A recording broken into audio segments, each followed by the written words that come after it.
Good evening, everybody. Welcome. I totally forgot to come in on the DM solo screen, but hi, everybody. Whatever. We're all here. Welcome back to Play Dicely. I am Teni Dicely. I will be your dungeon master this evening, and I am joined by my wonderful cast and collection of friends here. Hello, everybody. Hello. Hola. Hello?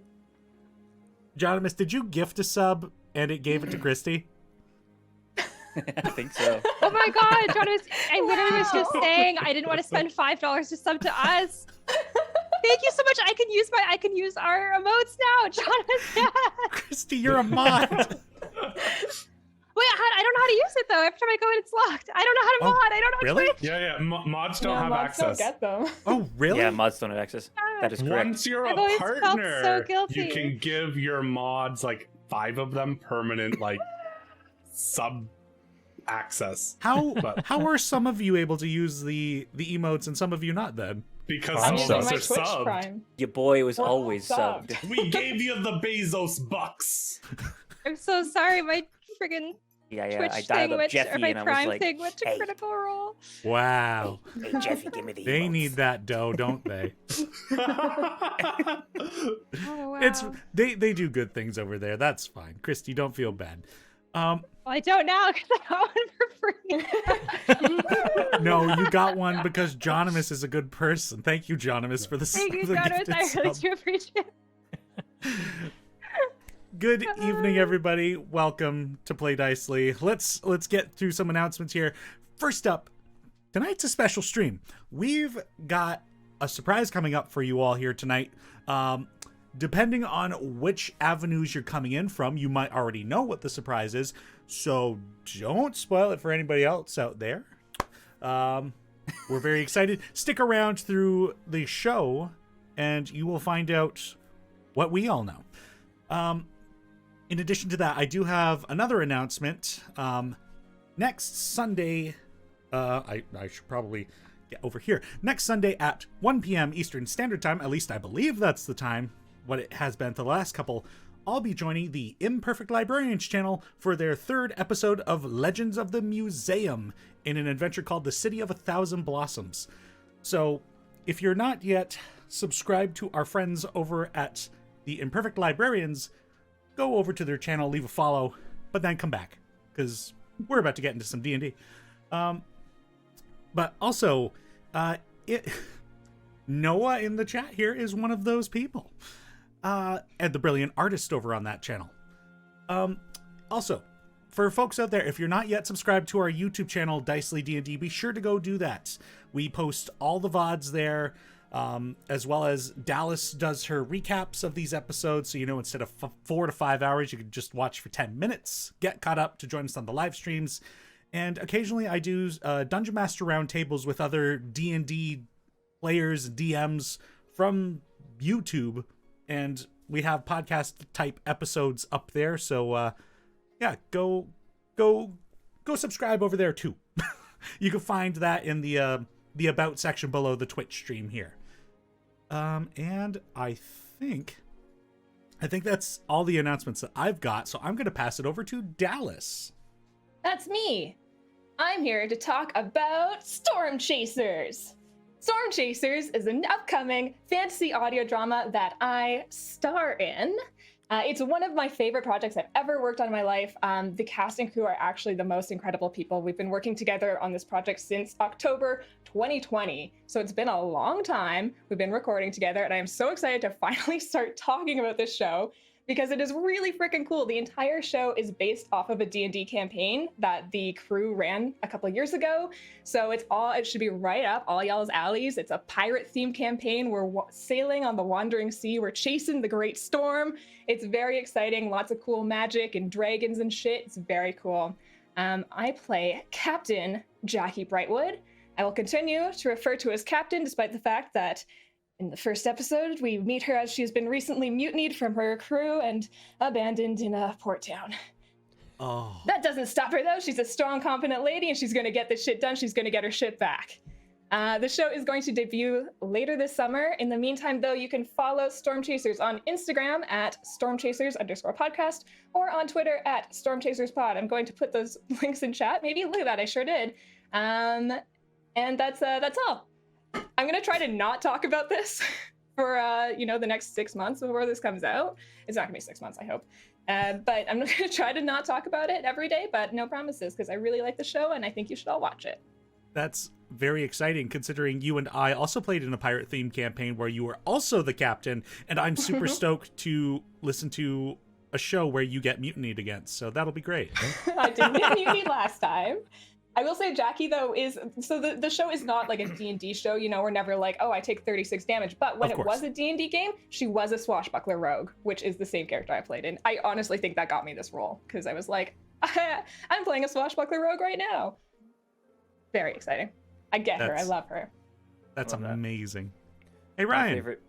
Hey, before I do the thing, but my paladin character that I played a long time ago, last name was Brightwood, so that was a nice little moment for me. So fun. Anyways, you don't know what time it is. It's time to talk about tabletop audio. First of all, thank you, Tim. But let me try and sell you on this. So, have you ever, if you're like me, the past couple weeks, there's a little thing that happened. I don't know if you know or not, but Elden Ring came out, all right? A little bit of, maybe even a little, you know what I'm saying? Depending on how the run's going, that is the sound that you make, all right? You don't call it Elden Ring, you call it, all right? That's what you fucking do. That game has an amazing score, an amazing composer and everything behind it. It is beautiful ambience. Everything about that game is just fucking beautiful. Pardon my French. But anyways, basically, you know what else gets it? Brilliant ambient and music and stuff?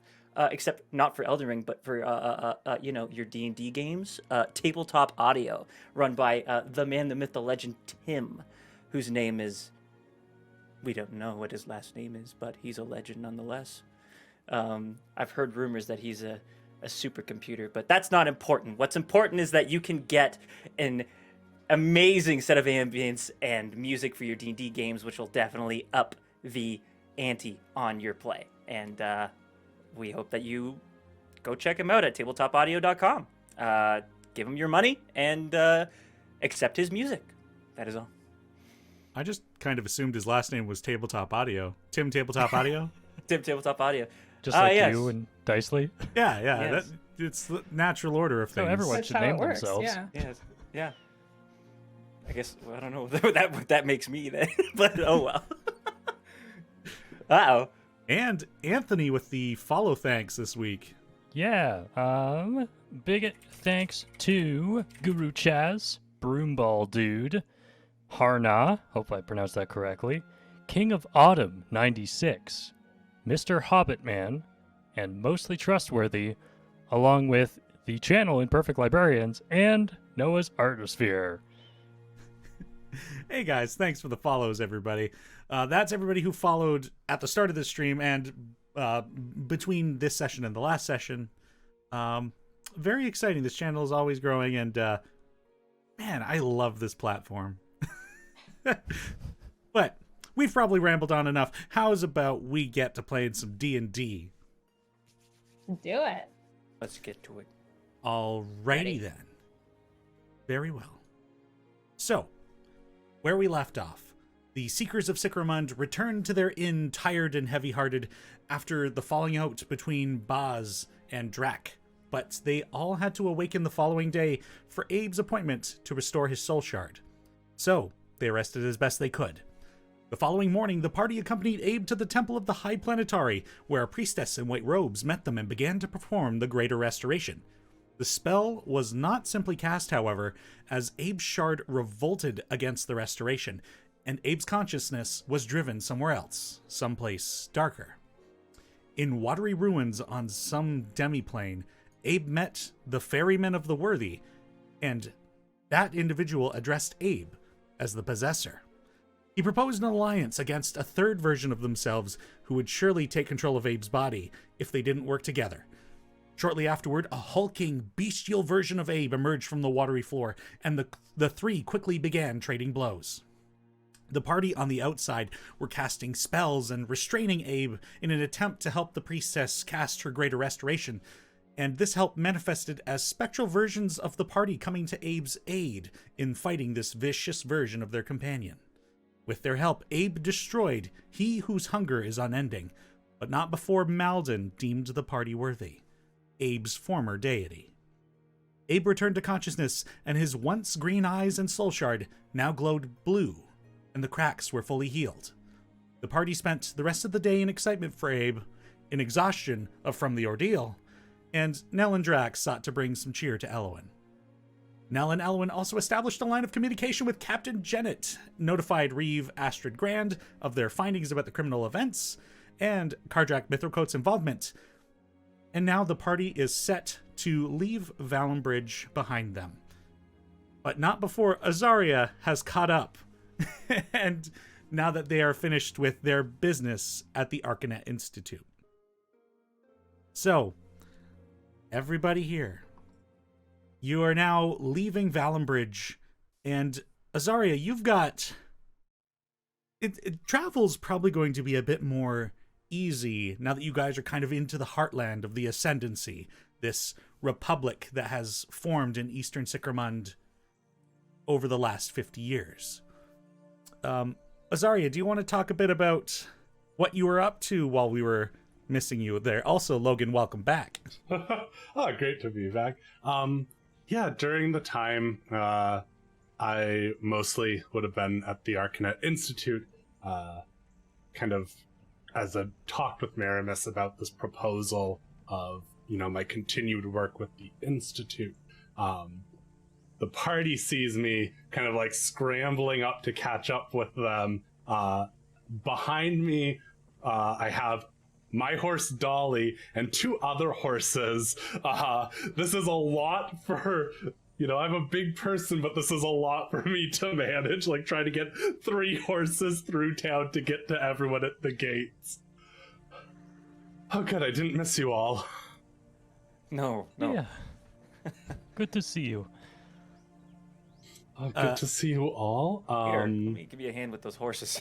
Yeah. A few of the horses are geared up with like saddlebags to help carry your equipment, and so you're not having to like carry everything and also pull these horses along.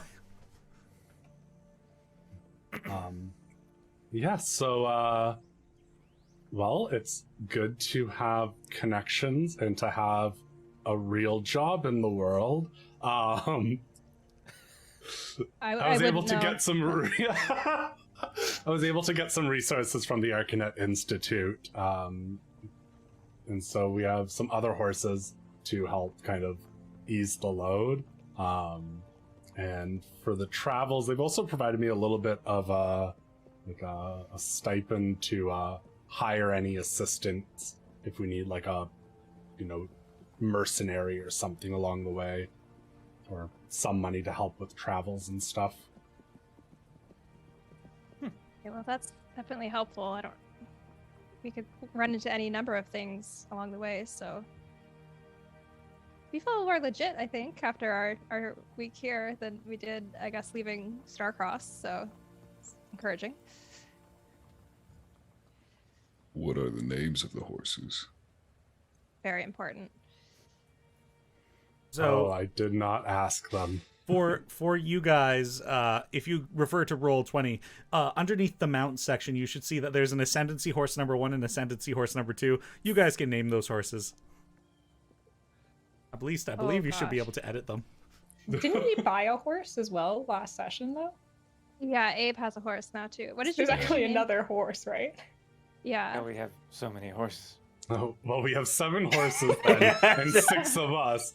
Nice. Hildy needs help with the cart. And I don't like my horses. Yeah, Hildy will need help with the cart for sure. Great. Yeah, And everyone that'll else be can have a horse. perfect. I wasn't prepared. Oh god. Just an entire... Quite the convoy. Yeah. The party is outnumbered by horses. We thought we were a party of adventurers. We're actually the helpers of this party of horses. So I guess I need to make you another horse. I Yeah, guess. Craft us a horse. What do you just say? Oh, horse that master. We don't Copy of have Ascendancy the horse. extra horse. It's a No. doppel horse, Sure. dude. Abe, Oh, do God. you want to retroact like buying your horse? Sure. Well, does it not make sense to have 2 horses on the cart? Because wouldn't that make it like It would make it a lot easier. speed-wise, And like yeah, equivalent? I agree. Does that? And who knows? However- honestly, To ride like a in However- freaking the like cart. a griffin could freaking like in a eat. horse. If we Well, get like- another like horse, we're gonna have a problem. Well, Okay, wait. I Let me do the think- math right here. Because there's 2 in the cart, and the cart's holding Gideon and Eloin, right? Mhm. And then there's 1 for everyone else. Is there still 1 extra? Is that? Yeah. There's still 1 extra if we keep Abe's horse. I can do math. Okay, yeah.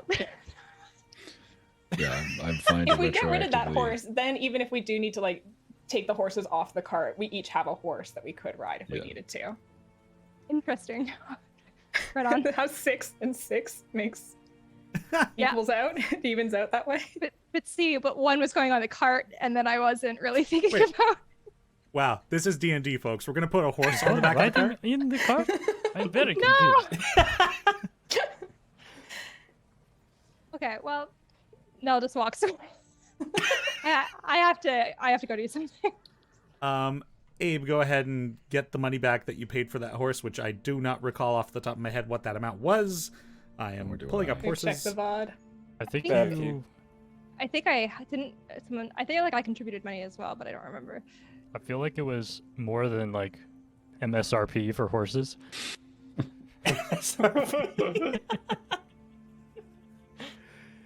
Just watch the VOD after and then. Yeah, we'll figure it out I later. think it was like Retroactively put the 85 amount gold in. or something like that. Because a riding horse is 75, right? See, I thought it was 75 watching it, but. Math. Yeah, it was 75. Yeah. So, Cool. get the 75 gold pieces back. I'm going to assume that's how much you spent on it, and then you can divvy that between people who think they contributed. We'll just watch it back later. It's not Yeah. important. Whatever. I remember specifically in chat saying I didn't contribute to I the do horse. remember so- that. Yes. I remember Yeah. Zarya didn't pay for it. For now, Abe, add 75 gold pieces to you. Whatever. Sure. Anyway, Azaria is back. Oh right, important. So now that we've got this horse fiasco figured out, and I can delete one of these horses off of Roll20. Rest in peace. Goodbye, horse. Oh, jeez. Rest in peace, Doppelhorse. That was my favorite one. Good. No, I'm glad. Kill an NPC, that means that's meaningful. Brutal. So Yikes. you all begin traveling through the Heartland up towards Ganrey, this fishing village that you've done research about. The Ascendancy's Heartland is definitely a lot less hostile than the lands you'd face up to this point, as I am now showing a bit of a depiction of artwork that kind of has the feel of how this is. Just gonna flip over to Roll20 myself. It's rolling hills, a nice farmland, and like farmsteads, and the mountains off to the east and to the north, and just well-maintained roads. And as you guys are traveling up, it's probably going to take you about 6 days, and this is mostly due to the fact that because it's the Heartlands, the roads are just much more well-maintained. Along the way, there are plentiful like inns, as you're also following the train tracks. As I can zoom in, looking at our map here, the hatched black line that runs up past Valambridge and up towards Brill Bar is the train track that's already been constructed, and it's pretty much following the road as well. With that construction, inns have been set up near like road intersections, closer to where the tracks are intersecting roads, as they're kind of anticipating towns becoming built once this form of transportation comes underway. Did you guys want to use inns, or are you going to be camping? I'd rather use inns if we have the option. Do you think perhaps we could camp one night? Let's have one night of camping. Sure, I'd like an excuse to cook. Okay, Gideon's food tends to beat the inn's. that's true. They're not wrong. Thank you. And I don't know, it reminds me of kind of where we came from.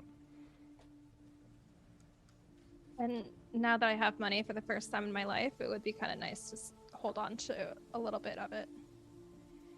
Just because you can use it to buy things that would be helpful as an adventurer. Everyone Oh, knows. really? Yeah. Didn't know if you guys knew about that, but hot tip. Words of wisdom. So, as you guys make your way through Meadows Basket, which is kind of what this region is called, making your way northward, you're stopping at inns, and you'll spend a night camping. So, if out of the 6 days of travel, 1 will be camping. So, we're just gonna say 5 gold pieces for each of you for those 5 nights. Cool. It's coming to the end of the summer. The hot summer days are beginning to kind of delve into cooler nights, and it's beautiful greens as you guys are traveling through, and the crops are getting ready to be harvested. Are there any conversations that want to be had during any like inn stays or the night that you set up camp? I think the night that we set up camp, just for keeping watch, I'd ask Nell to keep watch with me at the start of the night. Yeah, for sure. So I remember you were talking about how, your future in life, you could see yourself wanting to be a teacher or a librarian and stuff. And so usually when a researcher goes out into the field, a student accompanies them. But with the way that everything's going, I didn't really feel, it made sense to grab another person who we don't know and don't trust. So Nell, if you're interested, and I take from my pocket a membership card for the Arcanet Institute. Your fee's been covered, and you're going to be a wonderful spellcaster. Oh my god. I just give you the biggest hug, and I'm just full weeping, cradling the card as if it's the most precious gem. It's beautiful. What would you need me to do? Should I call you sir or something, or No, I don't know. no. Okay, I didn't know how formal it needed to be. Or professor? Everything as it is fine. Okay. Just call Thought me I'd Rhea. check. Okay. No, I think just keeping an eye out and keeping record of any interesting magical things we discover on our journey. The focus being towards, and what, the kind of proposal I wrote. We've learned information about druid enclaves, and hopefully to get more information, relics, items to bring back from those. But really, anything that we find of interest is worth taking note of. I think I can do that. And I just pull out my journal that's gotten so stuffed full of things. There's a tab for everyone. And I just start kind of looking around for interesting things. There's nothing really here, but I'll keep an eye out just for the future. So thank you. This is really thoughtful, and I'm really excited to be a part of this. The Institute's lucky to have someone like you as part of it. She starts crying again. Just give you a hug again. And in the center of the Ascendancy, the nights are pretty peaceful.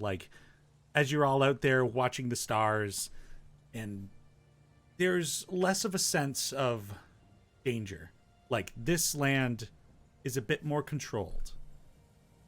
Though a lot of you know that there are certain waves that are happening, or certain ripples that are happening beneath the surface of the waves, so to speak. but your nights are peaceful. Are there any other quick conversations that want to happen? Otherwise, I think one of the days that we're traveling, if I'm sitting in the back of the cart, at some point I'd kind of like to like poke my head up to where Gideon's sitting and just like, Gideon, can I try something? Sure. and I'd like to try to reach back to that moment we had in the temple where I cast that magic on Abe that I didn't really understand in the moment. And I'd like to try to like use that again here with Gideon, using my luck, arcane destiny. This doesn't have to be a conversation between Gideon and I just want to understand, like, if I can feel, like, is this different than other magic I've cast before? Like, can I feel something about how this manifests if I try to recreate that moment? sure. Which of your arcane destinies are you going to use? The luck one. Right. So what would happen for Gideon is he would kind of like suddenly see, like, kind of in fast forward motion, like a number of different options. If we're just like traveling on the cart, you'll kind of see like, I don't think you'd even really understand it. It would just be like every possibility that could happen in the next 10 minutes kind of flashes through your brain super quickly. And I don't think any of it registers like consciously, but in the moment, if you choose to use the D8 on top of a D20, I think it would feel a lot like deja vu. Like it's something you've already seen and you're kind of already prepared for.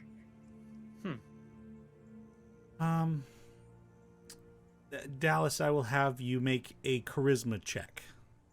Charisma check. You could have said a lot of things and that wasn't one of the ones I thought you were going to say. Oddly enough, charisma is the skill associated with one's true self. So this is the one I will use. It's a 2. It's going to take some time she's to... not the most charismatic. It's going to take some time to understand what this is. This is a new type of power. But what you know is that Waylayla has not come to talk to you about it No. up to this point. And I was hoping I could figure it out without talking to her, to be honest. But all right. Yeah. Yeah, there's something new, but it's yet to be learned. It does come off in, like, as green to me again as well, right? Yes, any color magical manifestation, instead of that white blue, it is the green that is associated with a couple of your other abilities. Mm-hmm. Very strange. Okay. So yeah, Gideon, what you see is that Elwyn's eyes glow this like green when she uses this ability for you, and then you get that foresight. Yeah, getting just kind of, whoa, for like a second. I guess he's just foresees like holes in the ground that he could avoid while driving. He sees a potential bandit assault on the road that he's like, oh no, okay. And then he sees something else, and he's like, thanks for showing me that. I don't know what that was, but thank you. I'll be sure to steer clear of the holes in the road. Yeah, I'm not entirely sure what it is either. I did it the other day, a couple times, when we were with Abe in the temple and then also in that swamp. What swamp? What? The swamp? We We haven't been in a swamp, Elwyn. Come on now. I look at the rest of the party. Am I close enough to hear that? Yeah, you guys are pretty much... They're not keeping the conversation a secret. They're like in the front driving. That's true. We weren't in a swamp Most at of any us are on point, horses. as far as I'm aware, Alan. You know about the swamp? Okay. I'm clearly missed the memo here. I'm with Gideon. What is happening? I don't know what... When the restoration was cast, you recall I mentioned I fought these alternate versions of myself, and ghostly apparitions of all of you showed up. Sorry, Rhea, you weren't there. I think it was a proximity thing. And the battle took place in swampy ruins. Yes, no one Wait, else saw that? during your the crystal fixing? Yes. Why was I so tired after that? Seemed like everything was happening to you. Yeah, I'm I still was tired. also. Oh, I guess I actually am too. Yeah, I was just as beat as Gideon afterwards, but I don't remember anything. Just that the ritual itself was really intense. Hmm. I guess Elwin, you maybe Layla had some sort of connection or something to help you remember it. I don't know why that would be. I think I just kind of stare at Abe for a minute. Were you in control of your actions, or do you just have the memories of the event? No, I know. Yeah, I know what happened in there. I was there. It's like a dream. I mean, if no one else had, if you didn't remember it, I could have imagined I could have thought that I'd imagined it, but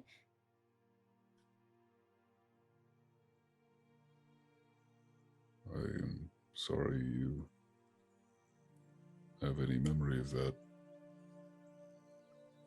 no, it's fine. I was happy to help.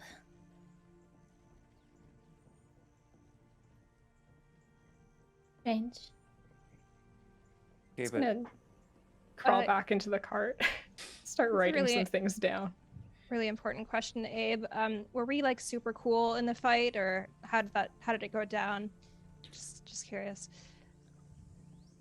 You all performed exceptionally well. it did? Yes. Your gun ran out of ammo, and you slashed at the creature with your swords. Well, as long as it didn't jam, all right. I'm okay with it running out of ammo. I really need to figure this thing out. He just sort of intentionally, like, immediately shifts focus. This in your waking moments, this might be the closest you've been able to come to a lie, Abe. Yep.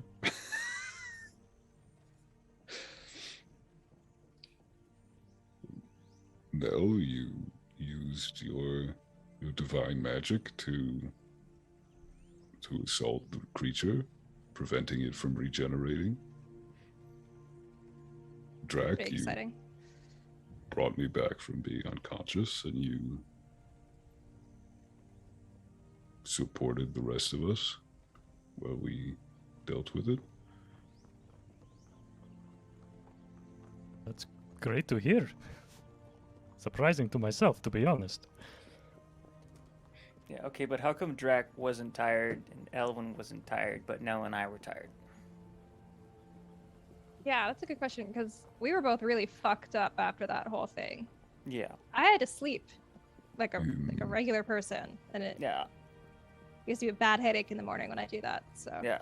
I slept through a theater show, okay? yeah, it was really disrespectful. Oh, shit. Wait. Yeah, Drac, sorry, I slept through it. It's okay. The giant it was wasn't more my for favorite Abe part, anyways. I'm sorry. Okay. Wherever we were, the creature destroyed the two of you. Yeah, that seems par for the course for me, at least. I can't speak to Gideon, but I mean, So I'm then, still here. But in that place, myself and Elwin were not destroyed. No, we survived, but barely. Interesting. I was only hanging on by a thread myself. Well, the important thing is that you are you, and I think it's beneficial that Elwin remembers this. It may come in handy in the future to have this knowledge from two points of perspective. True.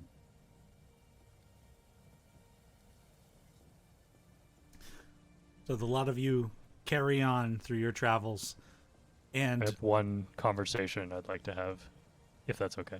Yeah. Gideon very dodges all the potholes. Not a Nice. pothole, not a jostle. Elwin, your writing is in no way impeded. You gave luck to the right person. I'll clip clop up next to Rhea on their horse. So, I bought everyone some gifts just as a little fun pick me up after the kind of emotional hardship that we had the past few nights. And I'll just pull out of a little bag a small pipe, and I'll hand it to you while we're riding on horses. Give it a try. Musical It just- type or It's pipe. it's like a smoking pipe. Oh. But there's a little trick to it. Just blow into it. what And happens? little bubbles start to pop up. Oh, this is charming. Thank you, I just Track. thought it would be appropriate for you. I read in some stories while I was doing my research in between the heavier stuff that there's some professors who like to have pipes on themselves. So I wasn't sure if you actually smoke tobacco. So I figured this would be okay for you. Either would be fine. And as for Just- the rest of the travels, I have that pipe in my mouth. I'm just like, Nell's Glad you like it. studying. Nell's studying intently to figure out if she should also get a pipe. Just writes a quick note to herself. Get pipe, I guess. I feel drawn to getting something with elbow patches, and I don't really know why.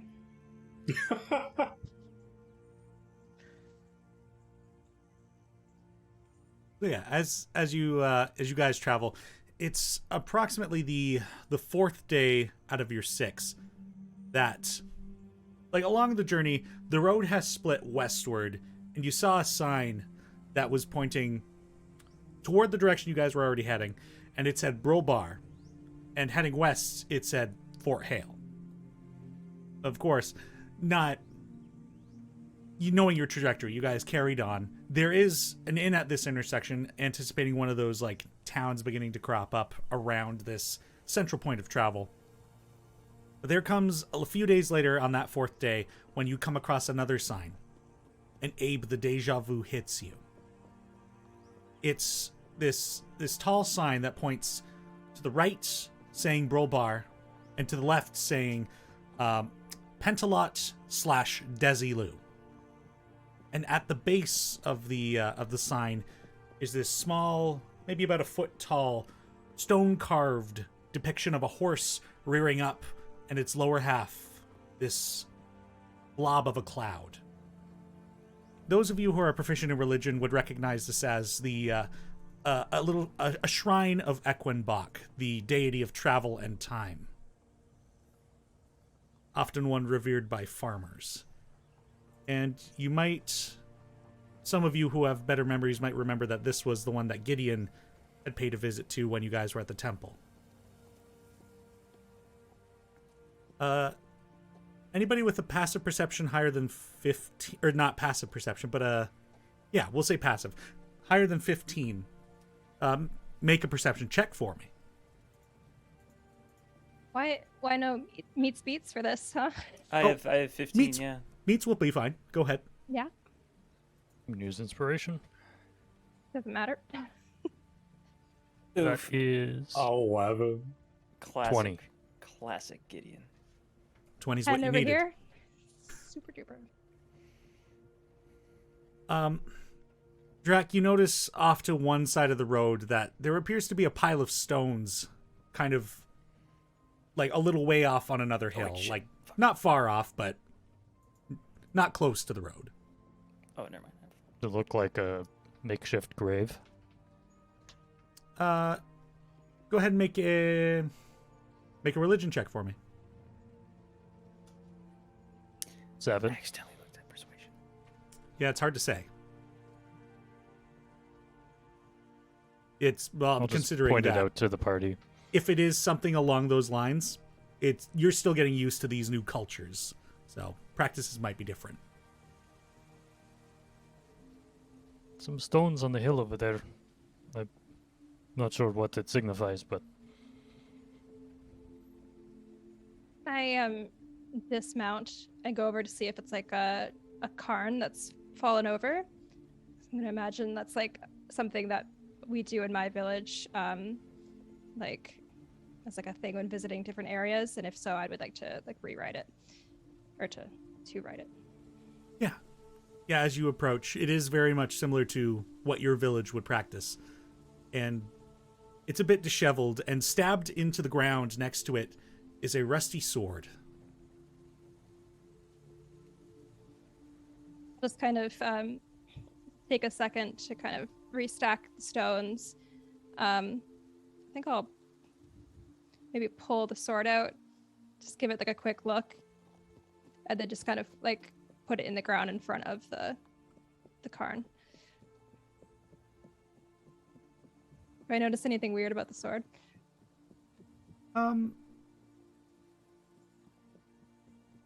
Sure, you're proficient in history, correct? Yeah. Make a history check for me.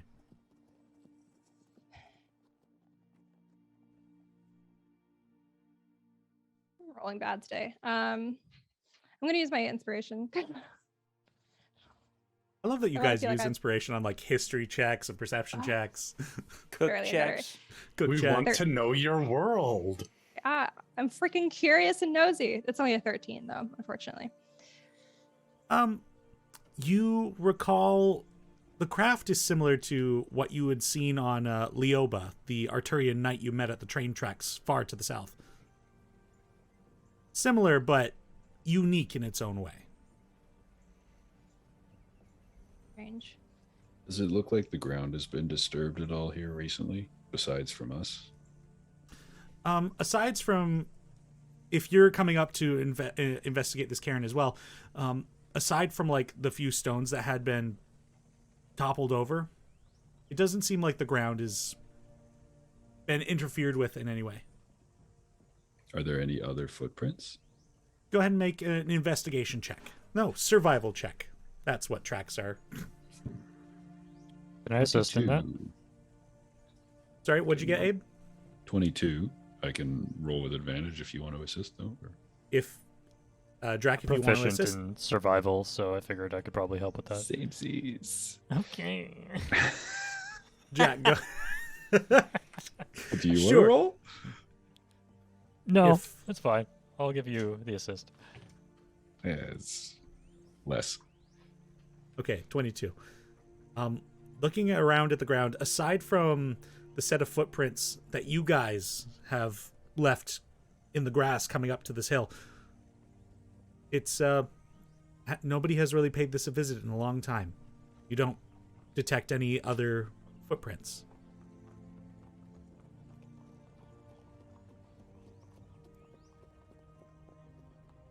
I will silently just wish the spirit that once held the sword well,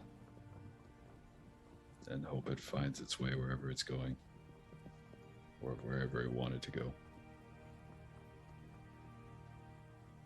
I should have asked beforehand, but I was curious to make like a kind of an insight check or something, maybe. And I don't really know what I'm trying to insight. Maybe my own self, if it feels like it would be bad form to put this sword in the bag of holding. Take it. I will leave that up to you. Okay. There is no good or bad I could tell you about this. There is only what you choose to do. I'll turn to Abe and Drac. Does it seem like a bad idea if I take this sword? Just because, I don't know, it's part of... It's very similar to Leoba's, so I thought maybe... I don't know. It just seems interesting to me. It does look very old. Which makes me think it's probably been here for a while. Yeah. Okay. If no one else has taken it, I would leave it. Oh, okay.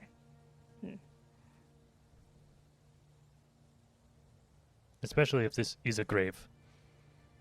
Yeah, okay. I'll just kind of position it back in where I had it. And then I'll do like a little like traveler's prayer to Fyra, and then get back up on my horse.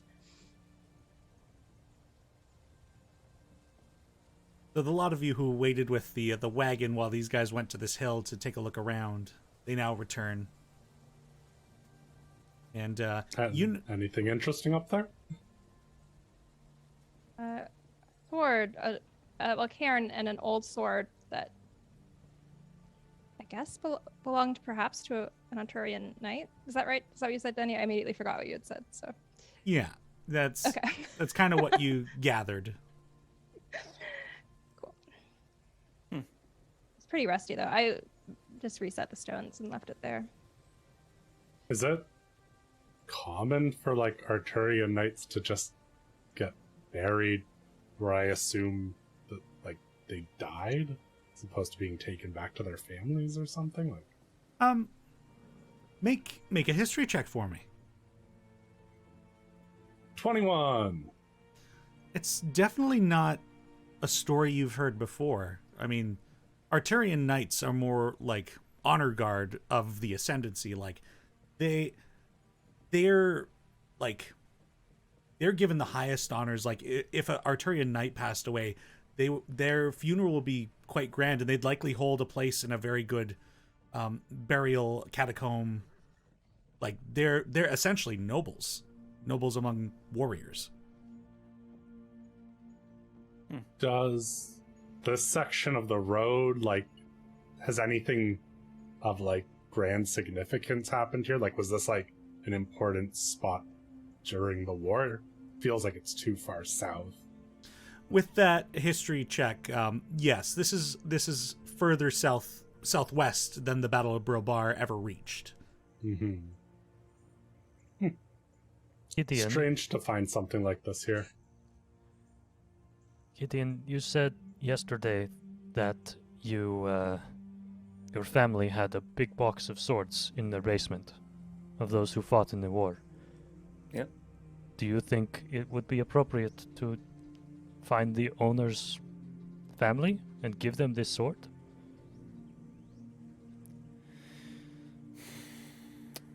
I don't know.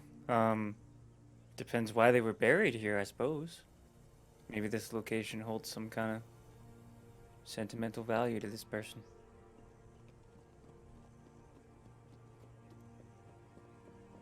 And I assume I the sword told Nell was... to leave it, but I don't think it is my place to say what to do in this.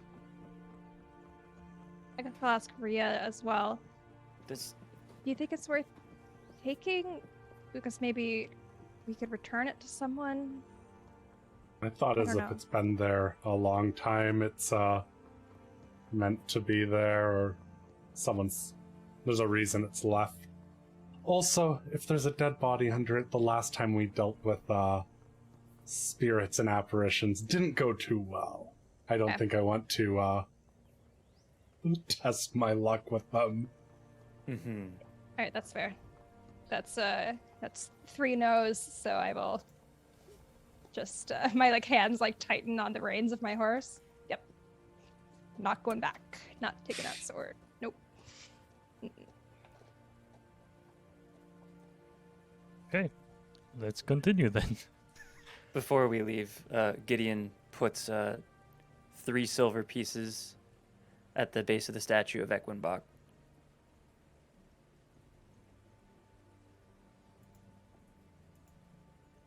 That's it. Do you have inspiration? I do, yeah. Make a little note to yourself that you did this. Okay. Yeah, just a fun little thing I thought I would keep doing. Equinbach will remember that. A traveler's gift, traveler's blessing sort of deal. And if there's nothing left for this region here, you guys press on. Continuing your journey west, the horses pick up their trot, and west towards the Smokey Gulf you all begin to head. The greens of the plains begin to even flatten out further, and the breeze follows you as you head westward towards the sea. And another day passes, and this is probably the point you guys would set up camp, because along, aside from the Torvale Road, there's not really as many inns. But you're coming upon the farmlands of Ganrey, and there are wheat fields and corn, and though not quite as much as Balesville. Farms with livestock, chickens, cows, pigs, and it's beginning to feel very homey out here. Like, this is farming people. These are people that just work with their hands and stay out in the fields during their days and hum their tunes. And as you guys are making your way on the 6th day to Ganrey, as you're passing farms, you actually do hear quite a bit of that. People just humming to themselves as they work in their fields with pitchforks and hoes, and even some people singing some tunes. It's just a very cozy feeling as you guys make your way. And as you approach, you see it off in the distance, but man, is it small. The town of Ganrey is roughly 470 in a population, and I'm going to share an image with you guys here now. And there aren't very many buildings here, but the and I suppose I better let the stream see this as well. But there's sparse housing, but as it gets closer to the water, you see that there are a few docks that reach out into the Smokey Gulf, and a few small ships docked along the wards. As you're passing by, some of you who are a bit more perceptive might notice that there is a lot of dwarves and tabaxi in this town. Tabaxi, of course, being the feline folk. And you find yourself in this small town of Ganrey. The call of gulls kind of harass the dock workers and their stocks of fish. And again, as people kind of walk by in the town, just more of them humming their tunes and singing their songs. I feel like Gideon is taken back to his youth in this place. The good part of his youth. Oh, that's good. Now feels the same a little bit. Just kind of like that cozy village feeling. So you guys are coming into the town from the east, and you're passing a lot of just residential buildings, and the docks. You guys are essentially coming from as far from the water as you can and getting your way into town. And as you move closer to the water, that's where more of the businesses are, and likely a few of the inns, the shops. Anything you guys want to do once you got into town? Get supplies, establish your base of headquarters. Probably we should go to the inn first so we can put the horses away and secure our rooms and everything. Yeah, we'll have to. Hopefully, the inn has a stable. There is a stable on the outskirts of this town. I should have mentioned that. Hmm. I guess we'll leave the horses here and then walk in towards the center. Also, can I just say I loved in that image you shared the cow being lifted onto the boat. Wait, I can't see that. It was it's the first God. thing I noticed. That's amazing. Yeah. And so you guys drop off your horses at the stable. We'll call...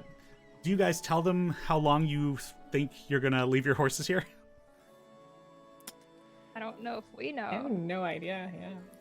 Or you can just pitch them in a mountain and see what happens. They say for the A day... couple days. Couple of days? 2 to 3 Okay. days, maybe. Ooh. 3 days seems like a good idea. Yeah. can always extend it later. We'll call it 3 silver pieces a horse for the day. I will pay for mine. Maybe will everyone pay just for pays mine. their own. Yeah. And we So were what was who's the saying, cost decide again? who has what horse? 3 silver I know pieces. which horse I have. I have Dolly, and that's all I know. I have Oreo. I I will got take Tildy. AH2. I'll take the other unnamed horse. Ascendancy Alright, horse. Kenny, cool. Wait, a minute, you took Ascendancy Horse 2 before Ascendancy Horse 1? I figured someone else would want to Ascendancy Horse 1. I'm not even Wow. riding my You're horse. so I don't nice. care. So we're saying 3 days. Just So- for, 9 silver. could. Oh, it's 9 or Just- 3 per day per horse? Yeah, 3 per day. 3 per day. Gotcha. I just give him Now- a gold.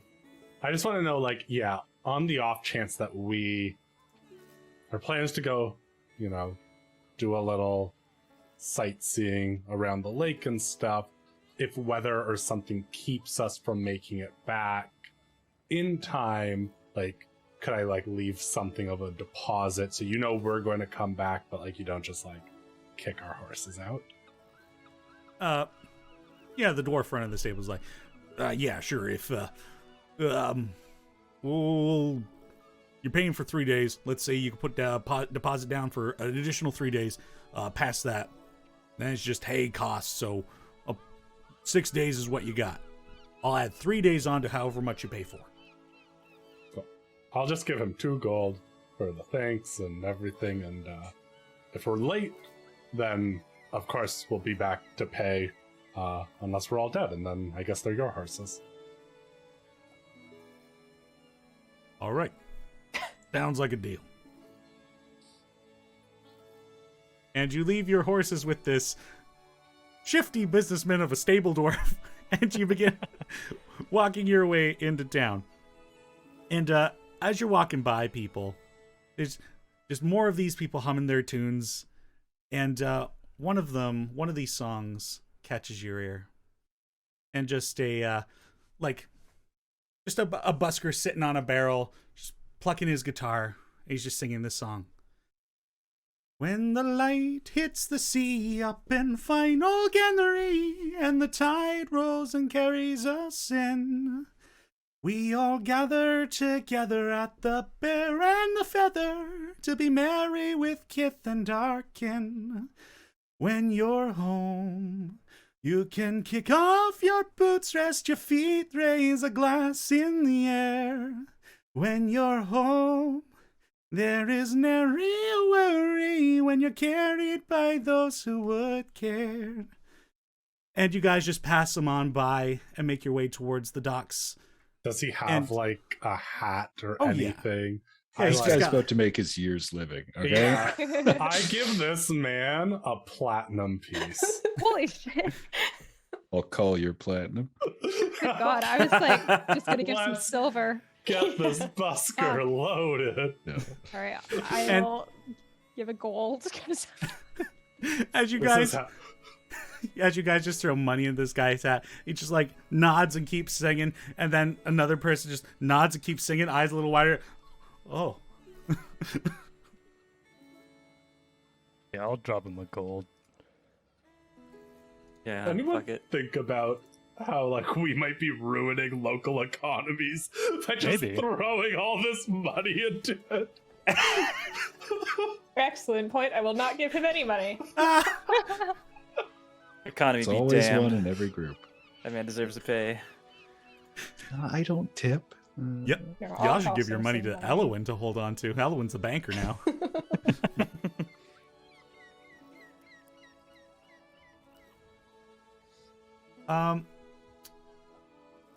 Anybody with an intelligence over 14?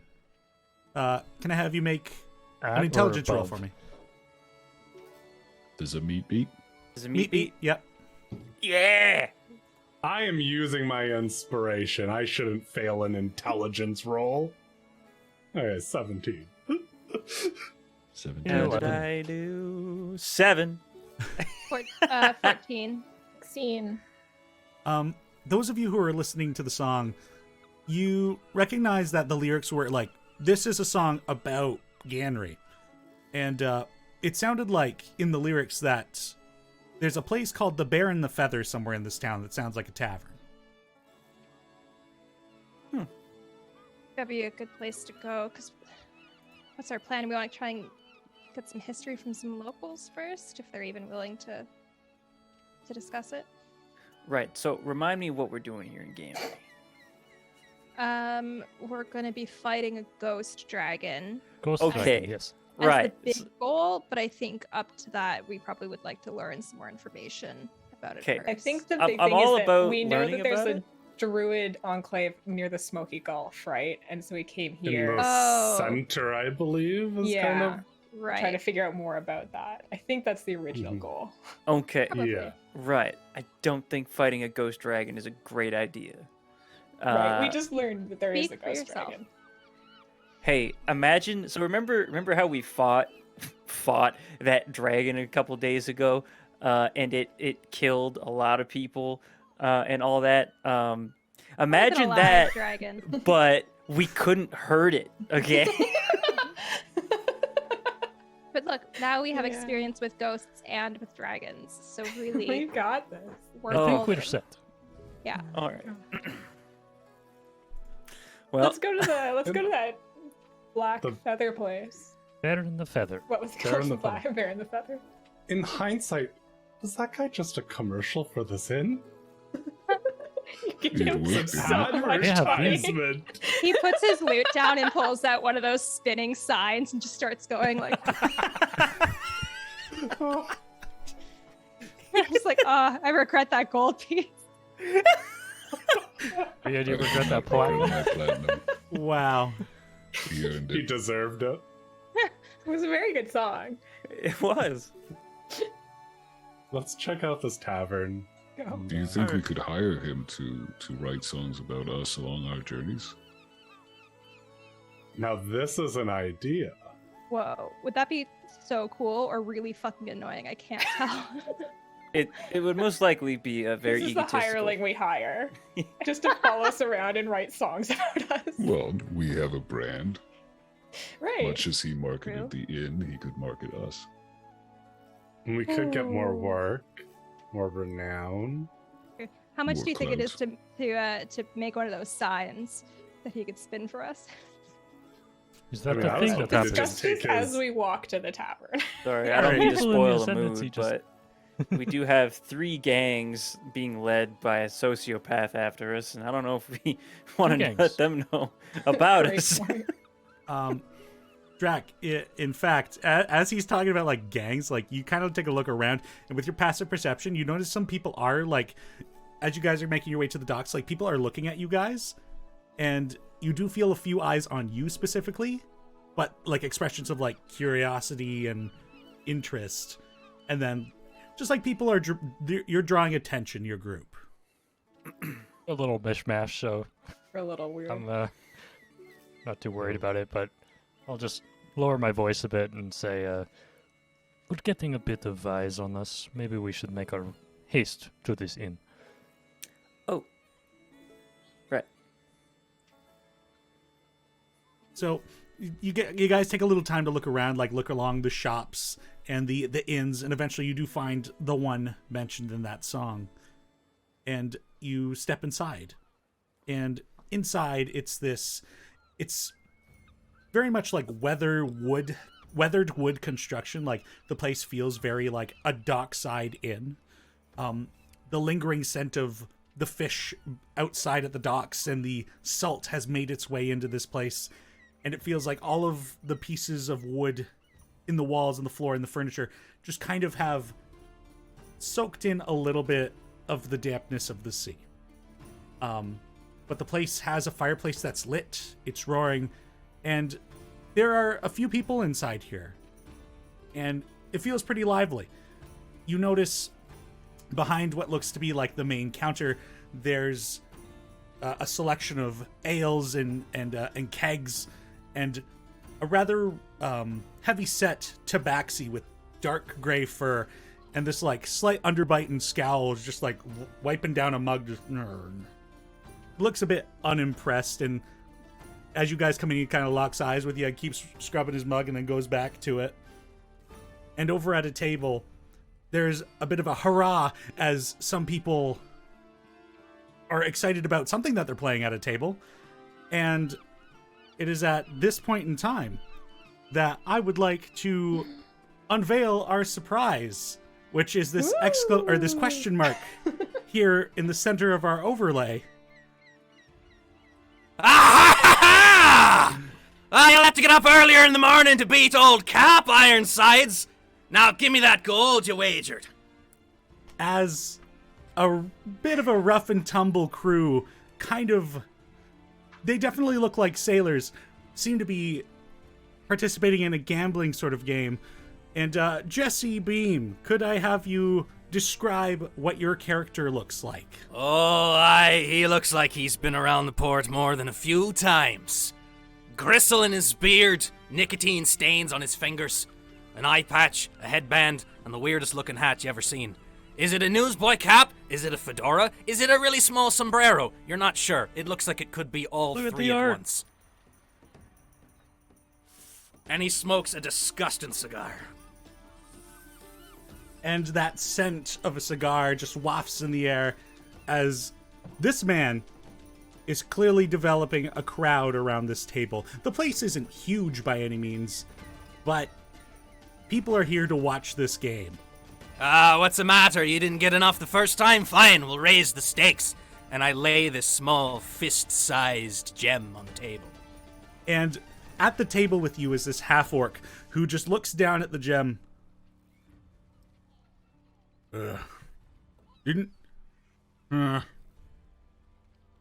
What is the worth on that? I don't know, it's shiny. You want it or not? Well, I need to know how much I gotta put up against.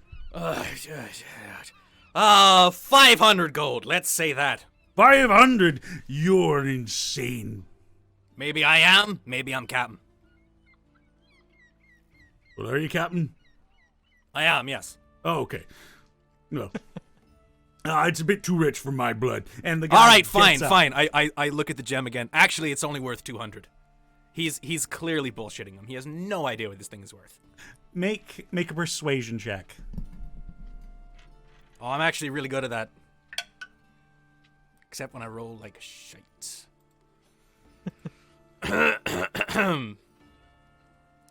I got a 10. But, he's a half-orc, so maybe he just likes me. You say 200 and just bah, and walks away from the table, and everyone around the table that was watching is just like boo, boo. All right, fine. Any takers? You, the tall one. And I point to the party that just walked in. I So- realize that's probably all of me. us. That's probably no. So Yeah. as he kind of points out the crew that just walked in the door, the table, like everybody that was there, looks to you guys, and there are a few like different faces as people like take you guys in. You are a weird bunch, and these are mostly dwarves and tabaxi. I was too excited about the costume, so I did not hear. What is Cap dwarven or just human? Cap is a human. He's human, but he's really fucking ugly. So, yeah, I'll sit down at the table, and then I guess like motion for a drink from the tabaxi bartender. And he's like, "If you're going to get yourself a drink, you better come over here and get it first. I'm not going over there for it." I'll get you a drink now. Come on, Jolly, get us some drinks, would you? Hey, I'm the only one man in the bar, so... And these are newcomers. You want repeat customers or not? That's what the bard's out there for. He just sings about this place because you paid him to. Well, that's the thing. I don't want to pay waitresses. You want your drink, you come up to the bar. I'm gonna lean over to Nella and I say, don't mind him. He may be a jackass, but underneath, he's a real jackass. Oh. Well, I like consistency, so that's good. And then I think I'll just reach into my bag and pull out my sack of platinum, put it down. And as soon as you do that, Cap lifts his eye patch and looks at it with both eyes. That's a lot of bread you just put down. You tattoo your eye underneath the eye patch to match it? It's to hide the shiner. Yeah, you're right. I didn't even realize anything was there, so that was a good call for sure. And he winks with his bad eye. Now, being the one that sat down at the table, Cap, do you still have that gem out? Oh, I do. It's sitting there, pretty as gem. Yeah, it's a very nice gem. Just a slight bit smaller than an apple, and teal in coloration. Does it do anything special, or is it just pretty? Well, I don't do anything special. I'm just pretty. Yeah, that's a good point. So, are we playing, or? Can I have you make an intelligence check firstly? Just intelligence? Yeah. Oh, okay. 18. 18. So, when you guys came in, you heard a bit of his going-ons about the value of this thing, and kind of getting a look at it. You're not exactly sure how much this thing's actually worth.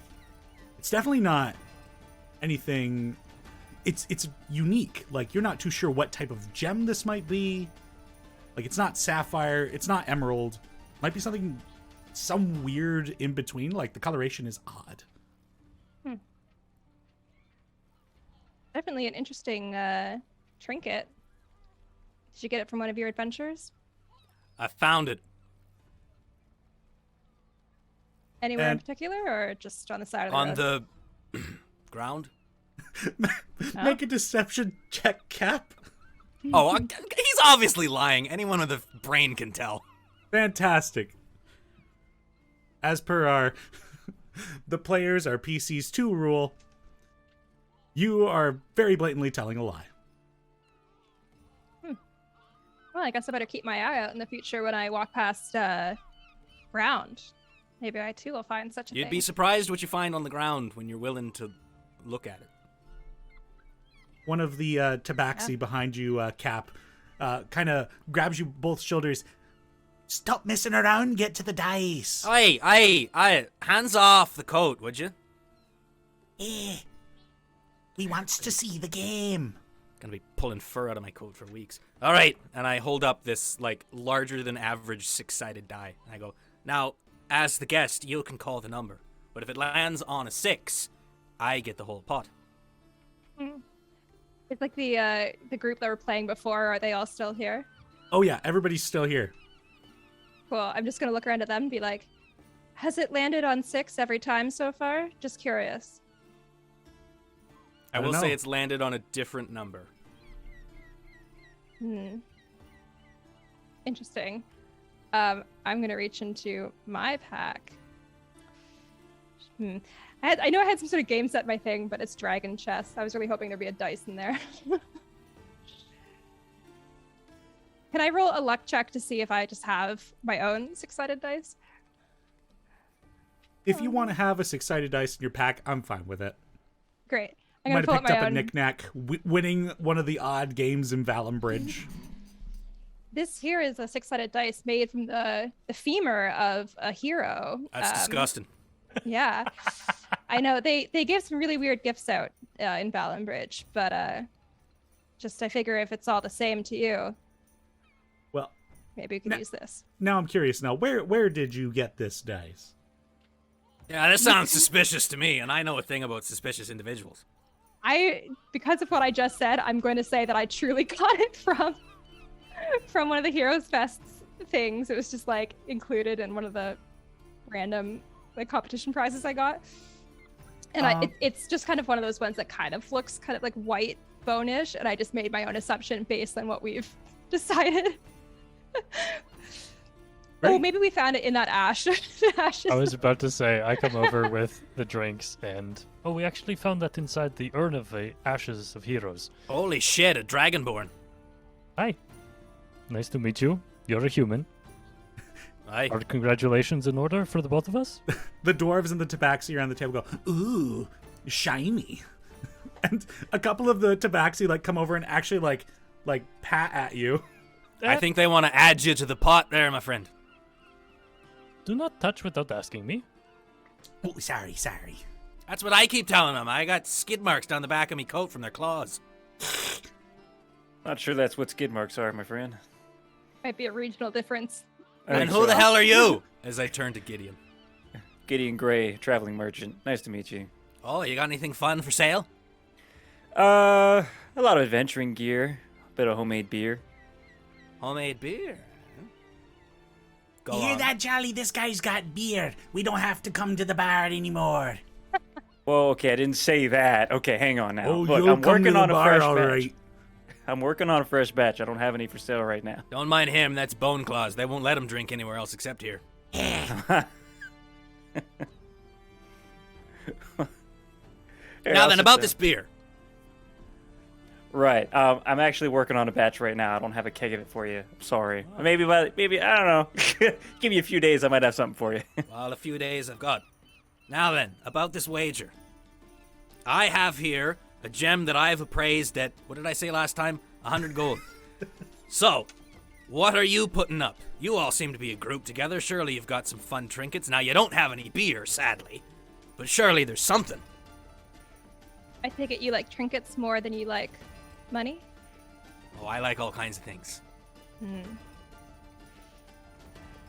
right, Just then. lean down to Elwyn and say, so what do you think that gem is actually worth? Would I have any idea? You can make an intelligence check as well. 19. It's hard to say. I don't tend to deal with precious gems. You were so good in the appraisal challenge. I in know, Star that was the Forest, best I I've ever figured. done at that. I have no idea how it happened. Worth a shot. You wouldn't happen to use firearms, would you? Who's asking? A guy who uses firearms. I should have seen that coming. Huh? Well, do you? Are you a cop? Because you have to tell me if you're a cop. No, I'm a traveling merchant. I told you already. I don't believe you. Well, okay, fine. Well, here's the deal. I was gonna offer you a small batch of blessed pistol rounds, if you have. Wait just a minute here. You're telling me that some god came down from heaven, took a handful of your pistol rounds, and went and blessed it. Well, I saw I'm it saying. happen. I mean, it was a cleric, but sure, close enough, right?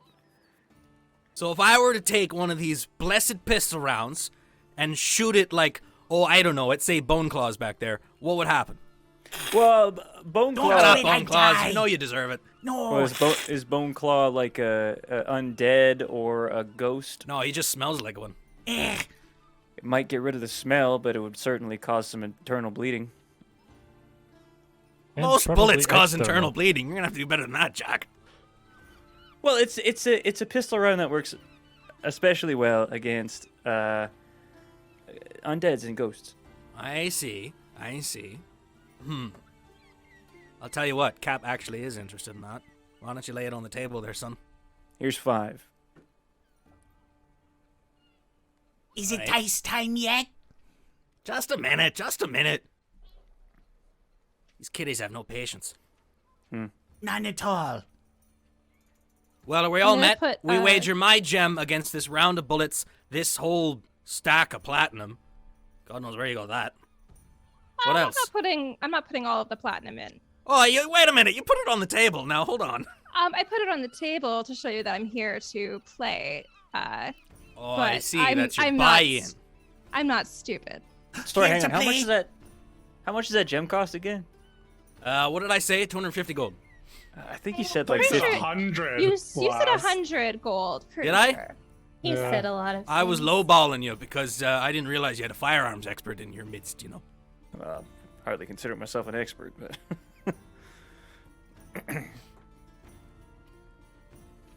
Well, I'm getting closer and closer to retirement here. What'll it be?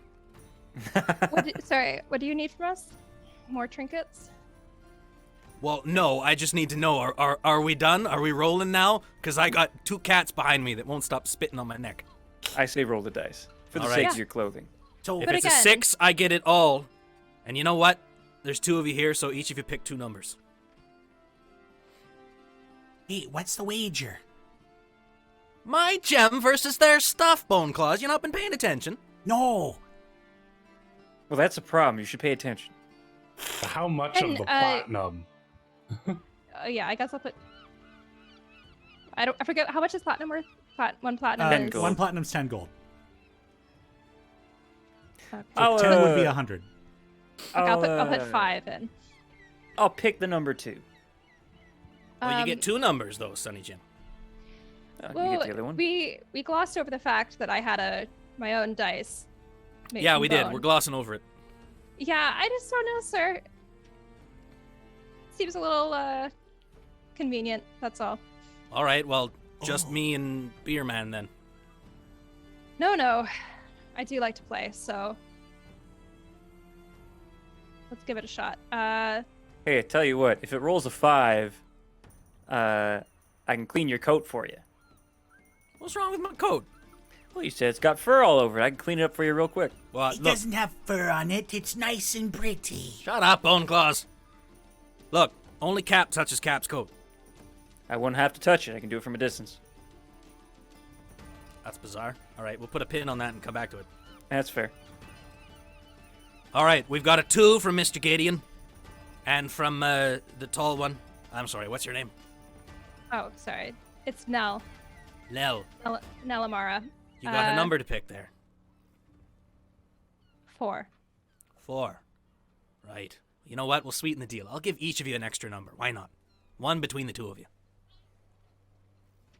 Yeah, that's really convenient. Interestingly enough. I'm a very convenient person. Yeah, for sure. It's like I was for just sure. sitting here waiting for you. Yeah, I'll say Cap likes 1. to lean on the 4th wall sometimes.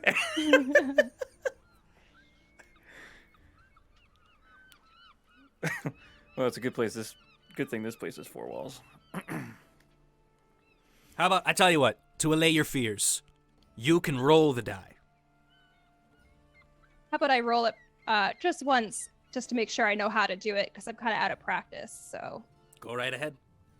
I'm gonna roll the dice. Okay. And you roll the dice, and it lands on one of the numbers. Which number? A 3, we'll say. Okay. You satisfied? Yeah. All right. All right. 6, it's me. 2, it's Gideon. 4, it's Nell. And 1 between the 2 of you. You can split the lot. How about that? What do you pick? I'm good with 1. No, 3. Just because it rolled a 3. I'm stressed. I'm over All the right. Sure. We'll pick a 3. Tell you what, if it lands on a 3, I'll clean your jacket if you let me. Gideon, what are you? I look back at Bone Claws as he's shedding all over my... Why do you But want to we get clean the this point. man's jacket? What? It's a nice jacket. Thank you. All right, Wanna now, make sure it's in take top us shape. away. Roll the die. All right. I roll. Okay. Am I rolling in real life too? Type it in. Is Type it this- in. Roll 20. Is it rigged? It So lands on 6. you roll the dice, and it hits the table and bumbles along. And up turns 6. I'm watching the captain. Do I see anything peculiar happen in that moment? He's just watching you roll the dice. Do I feel anything with my tremor sense? You He's feel the just moments. banging on the fucking... You feel the moments the dice hits the table, and it's what you would expect. It was the same as it had rolled before when Nell just threw it for the first time for practice. Well, fair's fair. And Did I the start two- to scoop up the pot. Did the 2 tabaxi do anything? Make a perception check.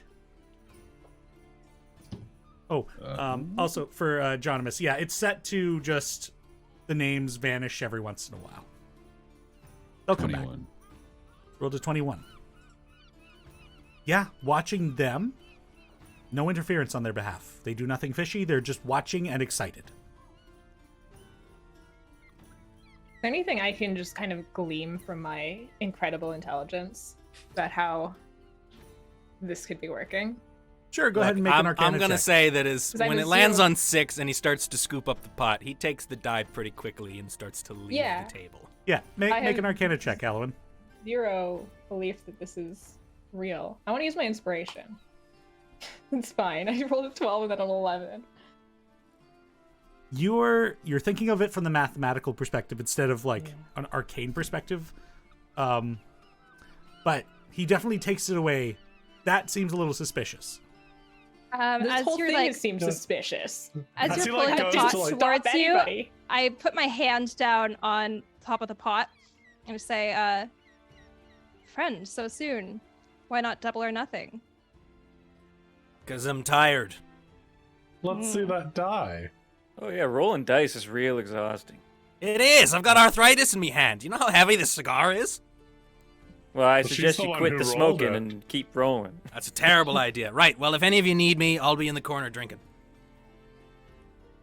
And If he gets up and goes to the corner, I take my drink and just follow you to the corner and sit And down with you. As I sit down, you sit down. I'm like, welcome to Captain's Corner. What?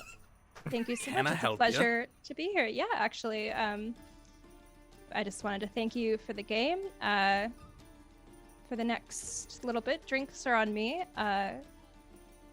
You seem like someone that perhaps gets around, not in a sexual way, but that's up to you. But more in like a adventure sort of way.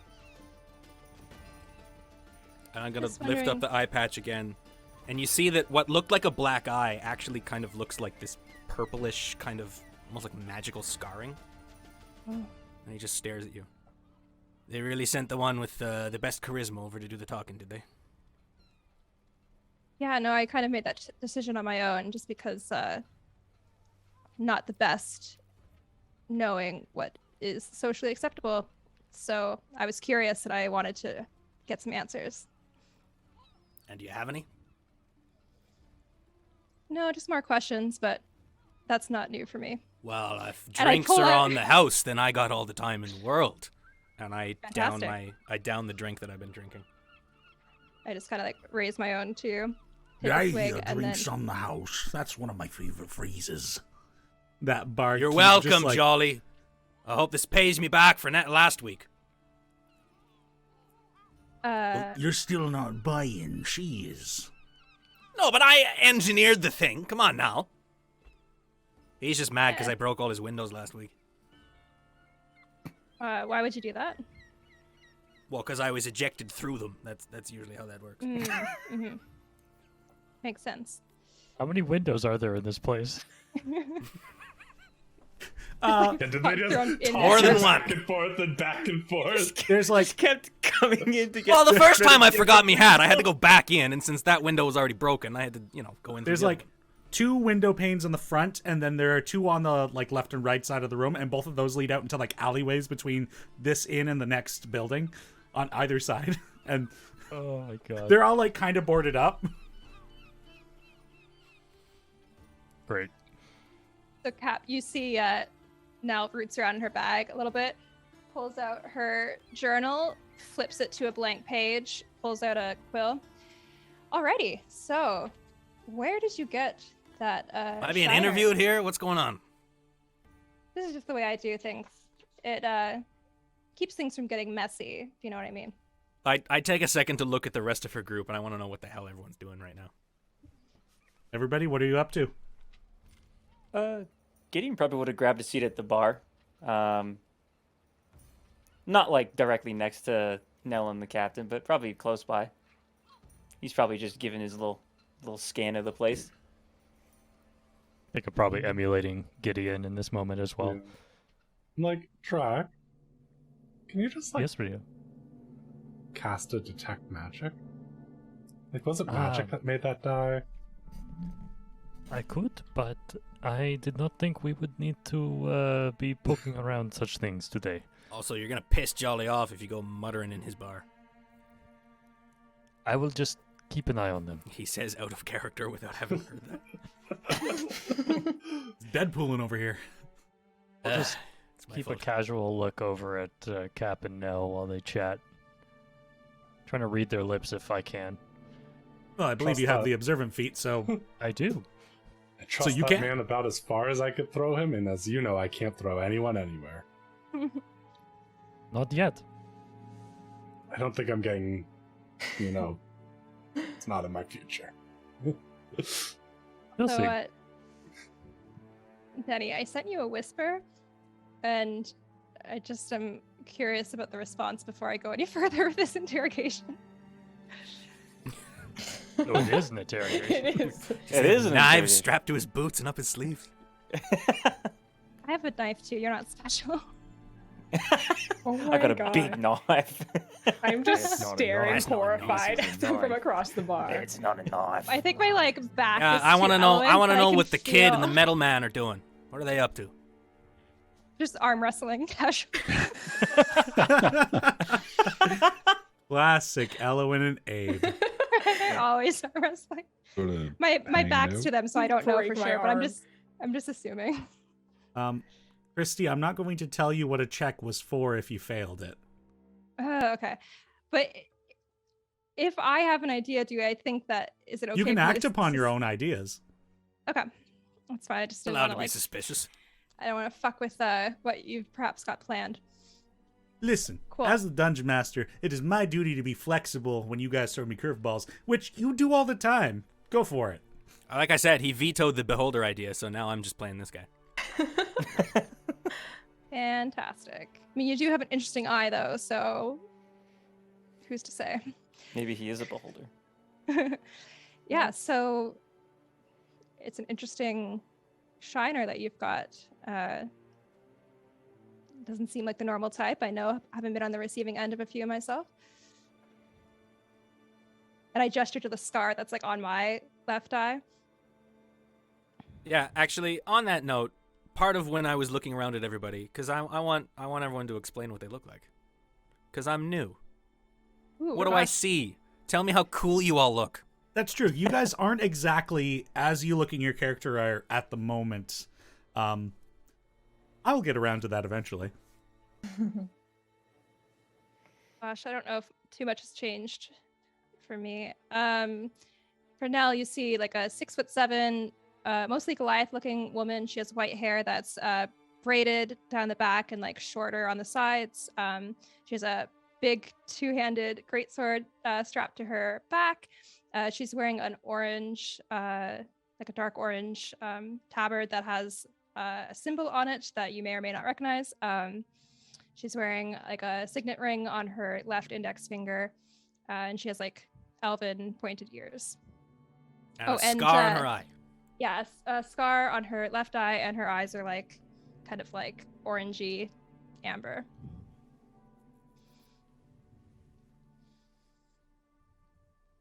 May as well go around the circle. Go ahead, Drake.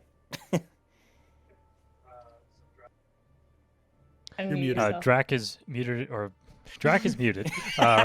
Speak Drake up, is- Sonny. Drac is leaning up against the bar. You see a bronze dragonborn with kind of orangey yellow scales, touches of green as well in there. He has a silver kind of gullet and some gold tinge around his eyes. His kind of dragon dreadlocks hang loose in the back with some beads woven into them, and he wears a dark green tunic with sunburst patterns. He has some gnarly looking bracers on his wrist that seem to be made out of bones or chitin of some kind. And you see a fur cloak currently kind of hung over his satchel on his side, or his sash on his side, because it's kind of warm out for him. And then you see a long spear affixed to his back. Abe, the metal man, as you pointed out, is an Argon folk with sort of a dark metallic skin, blue eyes. He, depending on your exposure to Argon folk, he either looks like he's just wearing heavy armor or it is integrated into his body. I don't think I ever would have seen one. Then it just looks like he's wearing armor. But on top of it, he's got kind of a beat up, old looking poncho. It sits more like a scarf right now than a normal poncho would. On his back is a large round shield, large round wooden shield with a metal band around the outside, and at his hip is a sort of a bearded axe with a crystalline head that is a sort of red, glinty look. That's a fancy looking toy. Elowen, you would notice, as you've already pointed out, is she looks kind of just like a plain 9-year-old human girl. Yeah, when we were getting drinks all around, I would have said to Jolly, none for the underage one, eh? Yeah, that's fine. She just has like dark brown hair, is kind of braided to the side, and she wears like a green tunic. She's fairly like unremarkable, I think, to look at in most cases, but she probably is not subtly at all, just like staring at the corner that you and Nell have gone to, just maybe kind of just glaring, trying to keep an eye on what's going on over there. Also, to clarify, if you had said that and I heard you, I would have made it really clear that that is unacceptable to say. Just FYI. I'm sorry, 9-year-olds are allowed to drink where you're from? I think speculating on her age is something that you should not do, and she is fully within her rights to decide what she drinks. So just steer clear of that, please. You lot are strange. All right, what are the other two doing? Oh, I can't hear you, mate. I'm at Drac. I'm with him at the bar. Rhea is about just over 6 feet. About. I look at the You're all so actual tall. number. 6'4". Half Eladrin, half Dryad. So long elf ears, but their hair instead of hair are these like thick vines. As we're like well into summer. Their whole head is just covered in flowers. They have this green leafy cloak over studded leather armor. At their side, a rapier. And in one of their hands, this incredibly fancy looking briefcase. You just carry that around with you? Hell yeah. Never Where know when else it am might I come in going handy. to put this? Yes. Gideon is a 5'7". Finally, someone who's my height. Yeah, he's a 5'7" human male with dark brown hair, green eyes. He's got a very wide-brimmed fedora with a collection of feathers in it, all various colors and patterns. He's got a green poncho that he has draped over his left shoulder, and it's got sort of a white pattern around its edges. And he's got now, instead of sort of like commoners looking clothing, he's got like a full-on like leather cuirass that is vest shaped, and he still wears his collared shirt underneath. The collar sort of pokes out the top, and then he wears pants that have sort of leather pads on the knees, and he wears big strong leather boots, and he has a musket over his back and a revolver at his side. He's well armed. I like his Yes. hat, though. Cap likes your cap. Yeah, I like Cap's cap. That's Cap's cap. You're not getting it. Oh, Should have boy. wagered for hats. Oh, no. If there's one thing Cap does not wager, it's the hat. So Yeah, I'll never give up my hat. who is all present at the table with Cap and Nell? Just Cap and Nell? I think it's just the two of them, and the rest of us are at the bar. Right.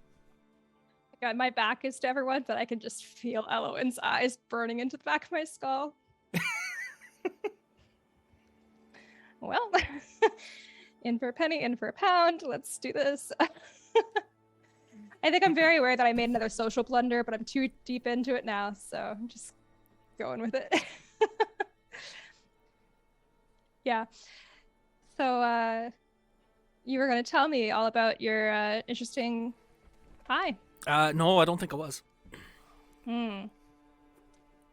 You were going to ask me. Or maybe you did. I'm pretty sure I already had. So, Now look, don't tie my brain up in nuts, all right? if anything, that's probably the ale, not so much me. as he takes a long pull at his mug. All right, fine. You've bought me drinks. I'll answer you one question per drink. How about that? Yeah, I can work with that. As she like eyes like how quickly you're downing your drinks. Yeah, Pretty seems quickly. reasonable. She takes a very small sip of her own drink. All right, so how did you come upon, or how did you receive that shiner? Took a spell to the face. Next. Are you chugging silver. it? I said one question per. You can't ask me if I'm chugging it. No, that was out of character because I'm like. I you said know, next, he was being funny. Okay. I give a kind of awkward laugh.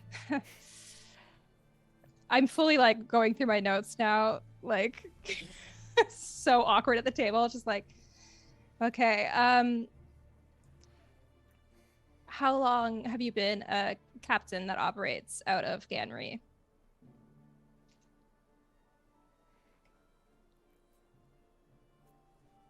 How old do I look to you?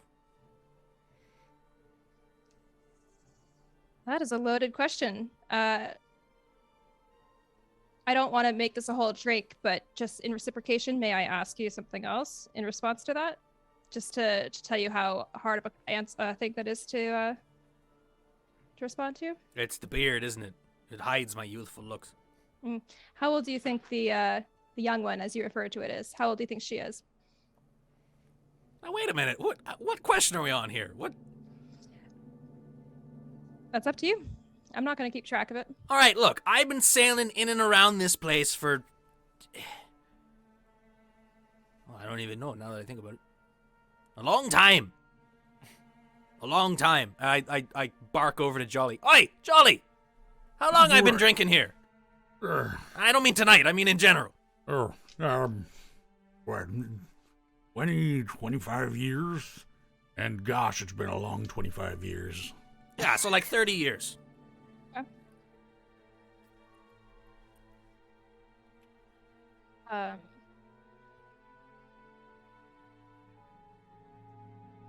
You ever have trade with the elves? Maybe. When's that other drink coming? They're just going to keep coming. Two Oh, silver like that, pieces is it? for each drink you're ordering. Oh, Cap's gonna bleed you all dry. You think? I'll just keep a tab, I guess, of like each question. I'm just marking it down. All right. I'm at 3, so that's 6. What was your question again? Now that I've had another beer. This one, I'm not getting you another beer to repeat myself. Just FYI, just so we all are clear. All where we right, stand. fine. You ever travel in the fog and do trade with elves? All right, that's 2 questions. To your first question, yes. Okay. I mean, that question in a way answers my other question, so thank you for that. Alrighty, let me just look at my notes.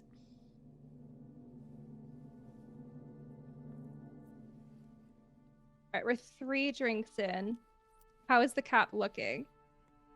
Like, Would you like to make a con save?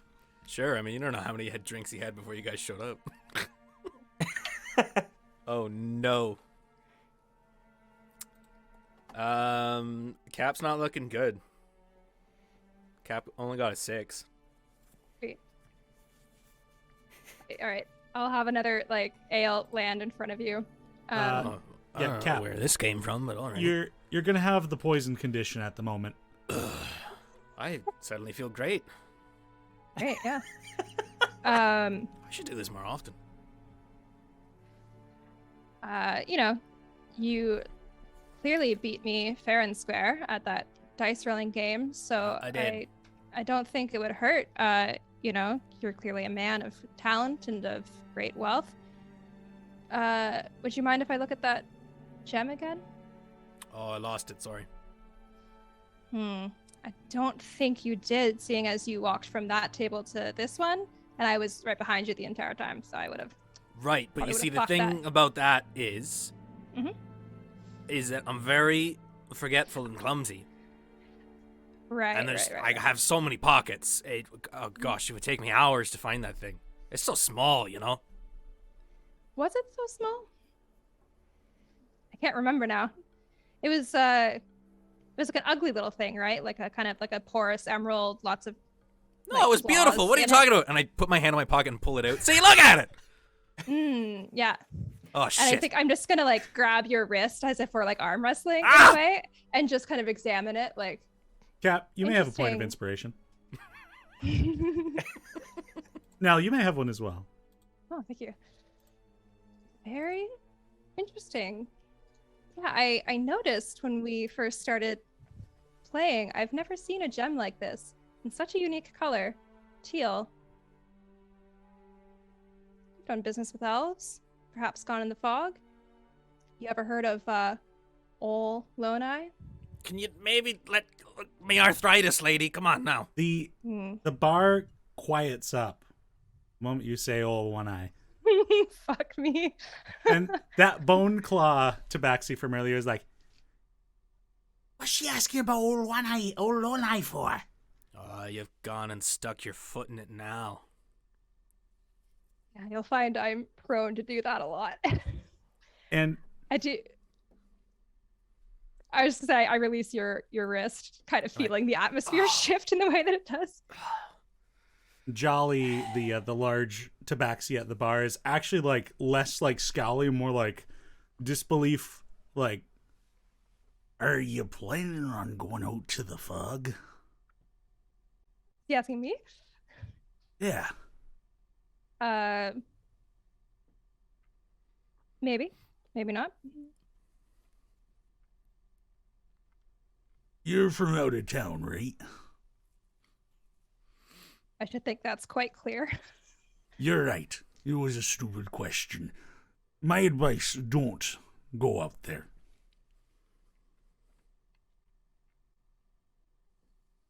What's out there? Why? Yeah. Well, Olonai, actually. He's real? Well, Jerry down at the other end of the dock said he saw it. His father said he saw it. Susan's cousin Samantha said she saw it when she went out there. Oh, plenty of people Not have seen it. Samantha. Like, But what's more is the people who saw it and never came back. If they never came back, how do you know for sure that they saw it? Because we Maybe knew two. they existed and now they're gone. Well, what if they just like sailed across the lake and lived long and happy Ah, lives and you know never what? came back? You know what they'd have to do to get across the lake? Go through the fog. Right. Unless they went up to Pentalot or down to Fort Hale. But no. Hey, look, They I'm went out just to the as- fog. I am just as frightened of ghosts as you are, okay? But at the end of the day, you're certain that this thing is there. Will. And Bone Claw kind of gets like a bit antsy. oh, I got my eye on old Bone Claw. They haven't heard the song, have they? I don't reckon they would have.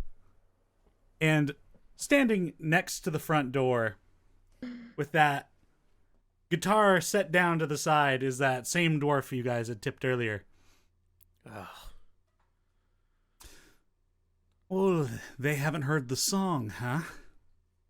Well, how's about we give them a bit of a round then, eh? Cap's gonna start pulling out like tobacco from his pocket, and he's like twisting it into his ear, his earplugs.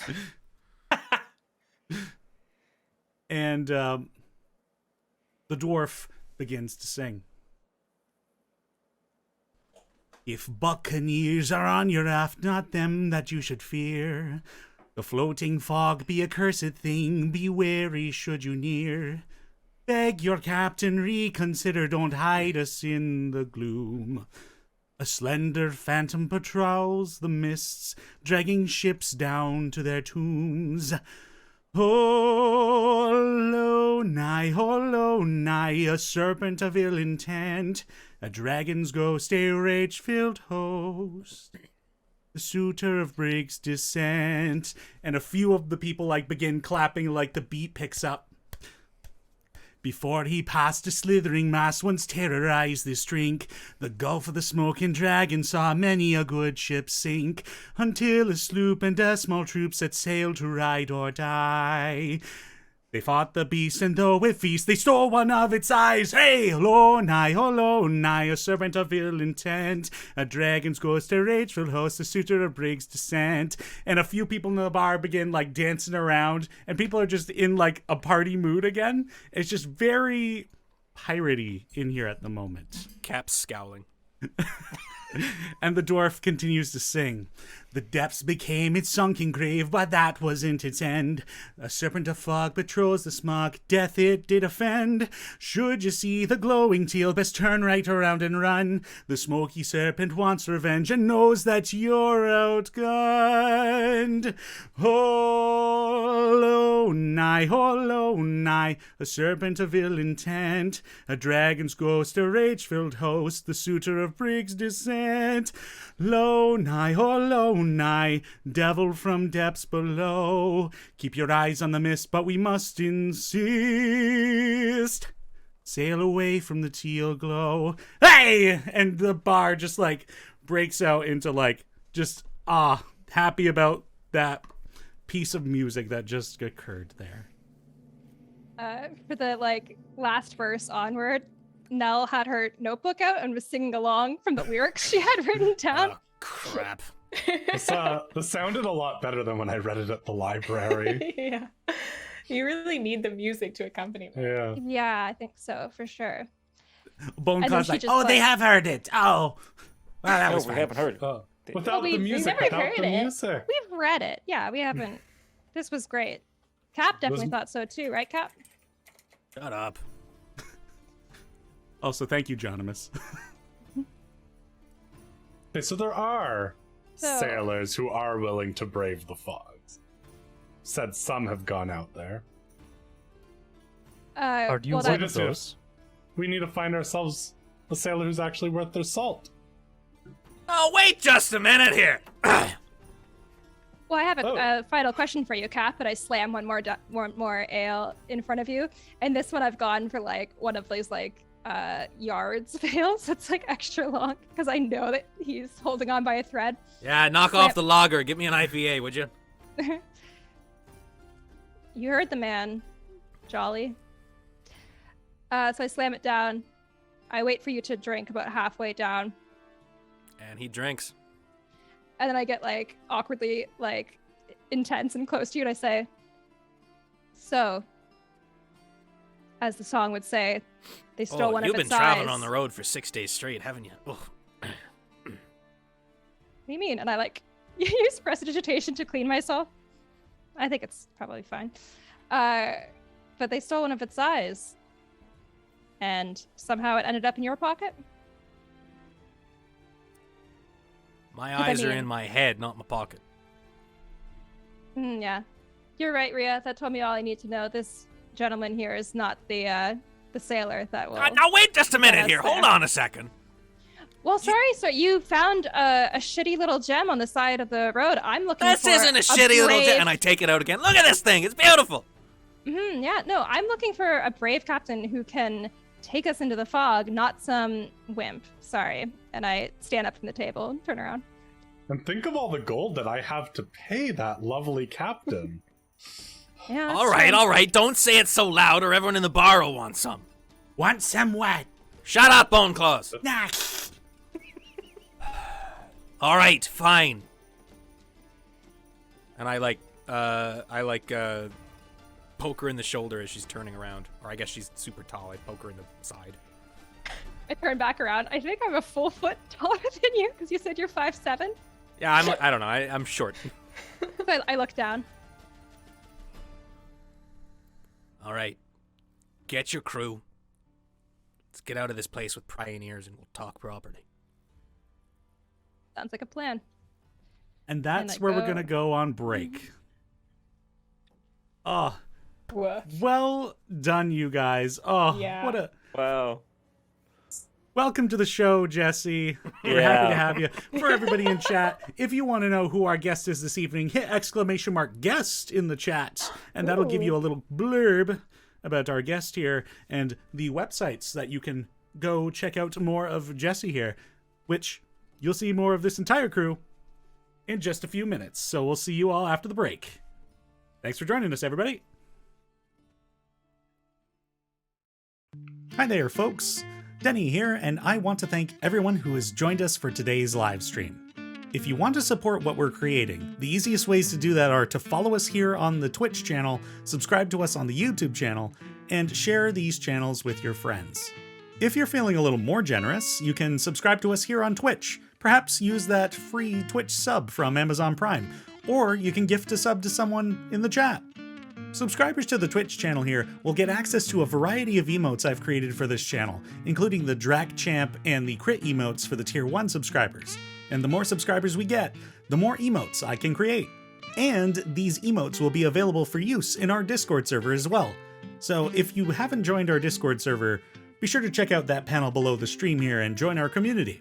If you missed a portion of today's stream, the VOD will be available immediately here on the Twitch channel right after the stream is done, as well as uploaded to the YouTube channel Dicely D&D on the coming Wednesday. For now, everyone just get up and stretch, get some water. We'll be back to the game in a few minutes.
Hello again, everybody. We are back from the break.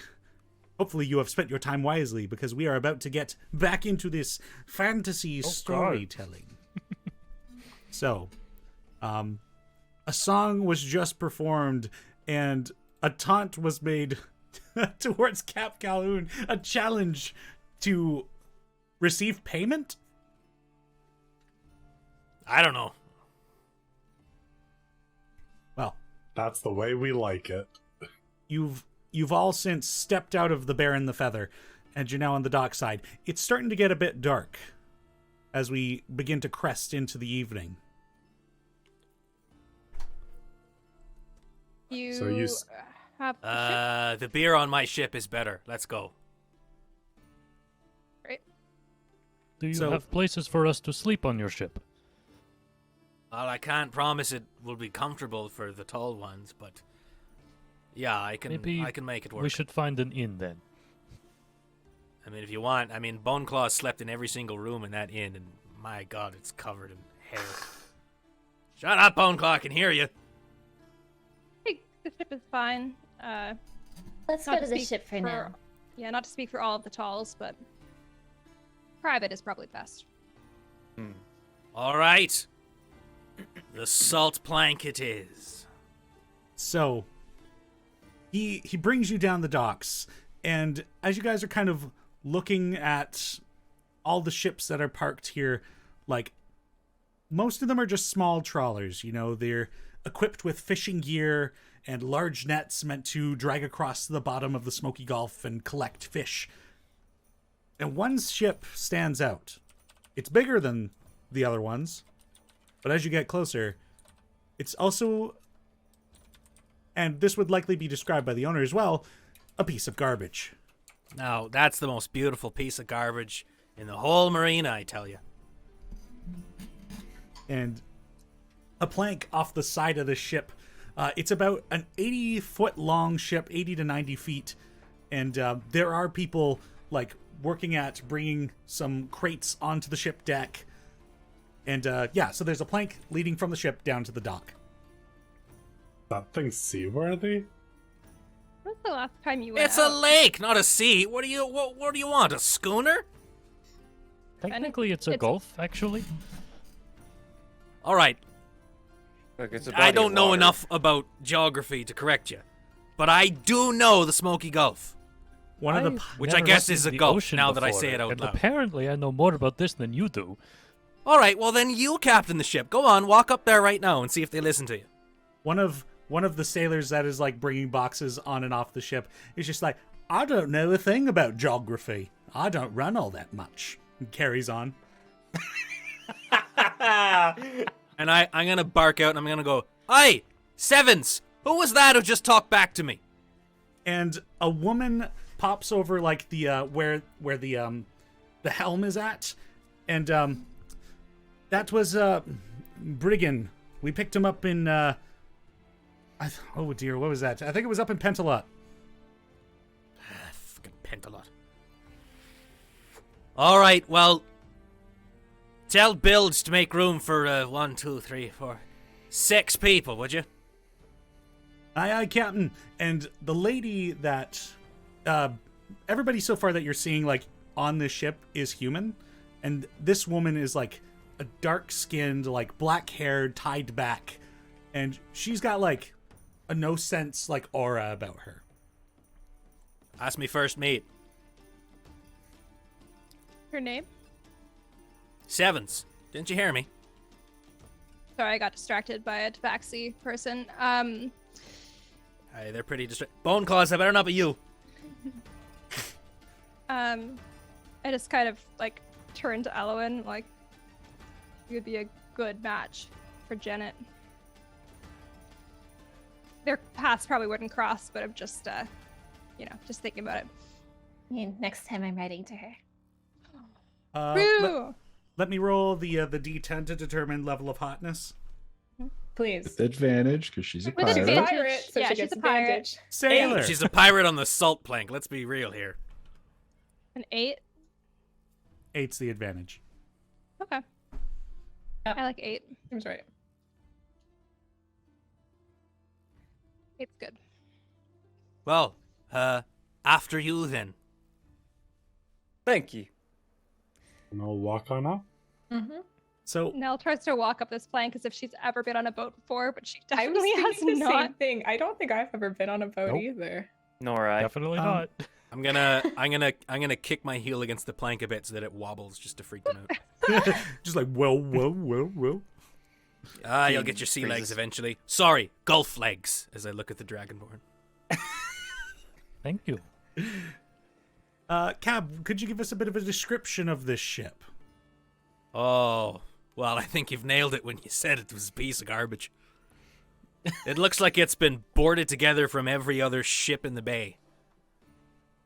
But the sort of main hull section looks like it was fancy at one point. In fact, it's got this sort of sleek militaristic look to it. But it's been boarded up and boarded over many a time to the point where it's unrecognizable. How long have you been sailing on this ship? Long time. I think the bartender spoke 25-ish years. Yeah, something like that. Now, that's how long it's he's been like, has her drinking, journal out, which is like 30 years. Yeah, we'll go with 30. That's a bigger number. And it's More impressive sounding. safe. right? You lot work for like a newspaper or what's going on here? No. Right.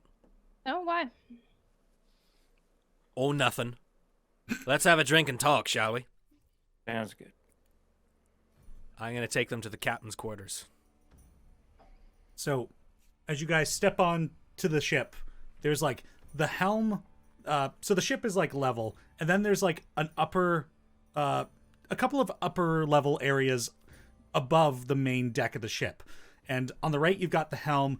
At the front of the ship, it seems there's just more barrels and such being loaded onto the front. And the captain takes you underneath the helm. Wait, as we're going, is my helmsman there at the helm? Yeah, he's just kind of spinning the wheel. I'm gonna look up at him. I'm gonna go, "Aye, Cleft, knock that off. I told you, it's bad for the rudder." I'm just bored, Captain. Well, you've we're got gonna company. drop cargo and get out of here soon. I'll ask you what you mean in a sec. Come find me when you're done. Like to myself, I'm like, he's a fucking idiot. It's a good thing that wheel only goes in 2 directions, otherwise he'd be way out of his league. Well, the I amount heard he's that. spinning it, I imagine it'll start spinning a third direction. It's not the first time I've had to nail it back into place, and him with it. Oh. And yeah, so where Cap leads you is through a door that's like underneath where that elevated helm is at. And well, are you going to take him into the room proper, or like that room with a table on the right? I'll take them into the antechamber room there. Okay, yeah. So he leads you into this hallway. You can see up ahead. There's like, did you keep that door shut? The one to my quarters proper? Yeah, to your quarters. Yeah, it's shut. Okay. So there's like a door ahead and a door on the left, and he takes you to a door that's on the right of this hallway, and it just opens up into a round table with a few chairs sitting around it. I'm gonna dig out some rum from the, some of this stuff. Well, since I'm apparently being interviewed for the Ganrey Times or whatever the hell this is, I suppose our old standby of 1 drink per question didn't end so well for me last time, as I, hold my still sprained wrist from when she grabbed it. So how about this? We're away from Boneclaws and his fur. We're away from Jolly and his wonderfully sunny disposition. Jolliness. I'll talk straight as long as you talk straight, too. Now it's my turn to ask some Reasonable. questions. How about that? Yeah. For sure. Who the hell are you? We're the Adventurers? Seekers of Sicromund. Does that We're the name mean honest anything to me, apes. DM? No, you haven't heard this name at all before. Right, and what do the Secrets of Sicromund... What are they doing in Ganrey, of all places? Seekers. Well, we're here to see if we can encounter this lone eye. Oh, so you're serious about this fog, are you? Yes, sir. Sir? I get more respect from this one than I do from my actual crew. You're our captain, right? Well, in a manner of speaking. Now then, you suppose you're going to sail out into the fog, find Old One Eye, and just shake their hand, or what's the goal here? Yeah, that was sort of the part I was confused about. Now, what is the plan here? Good. Well, once Yeah, you've decided, you come and find me, sorry, and I'm Okay, gonna go we in. I'm gonna go into my actually side don't room where all need my storage is. Find Lone Eye. We need to get past Lone Eye. Yeah. To be fair, I also kind of got Great. confused a little bit. Yeah, Lone We Eye. need to find the druid enclave. Yeah, so while you guys are actually discussing what your plan is, he has stepped out of the room and gone across the hall. Can I kind of take a look to see what he's up to? He's crossed into the room that's like right across and has shut that door behind him. Yeah, at Think, the end like- of this, it's the elves that we need to find. Right. Right. Okay. So skip Lonai. Just get through the fog. Ideally, I feel like we're not going to be able to skip Lonai. I hope so.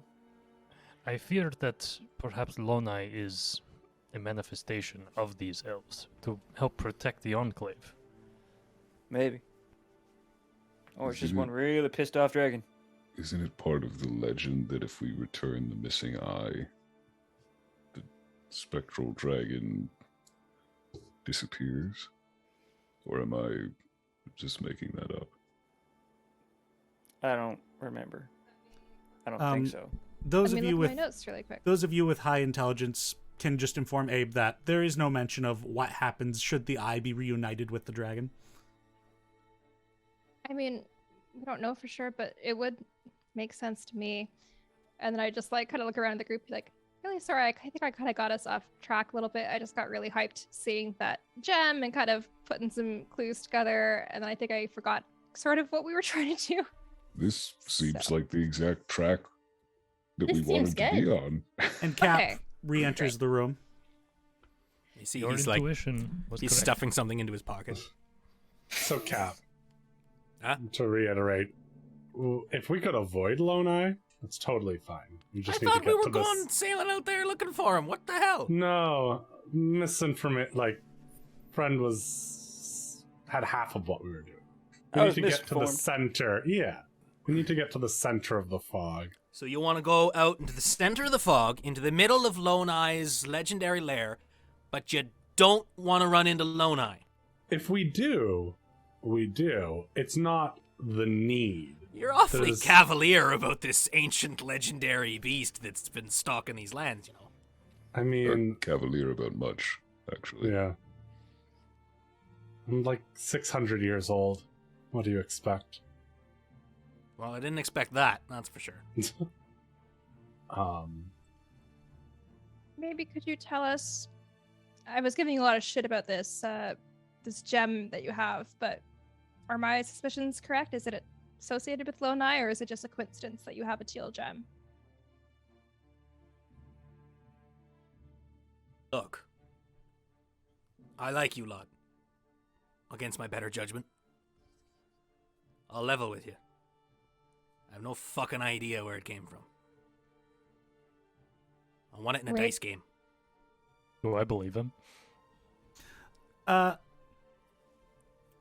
he believe you, Cap?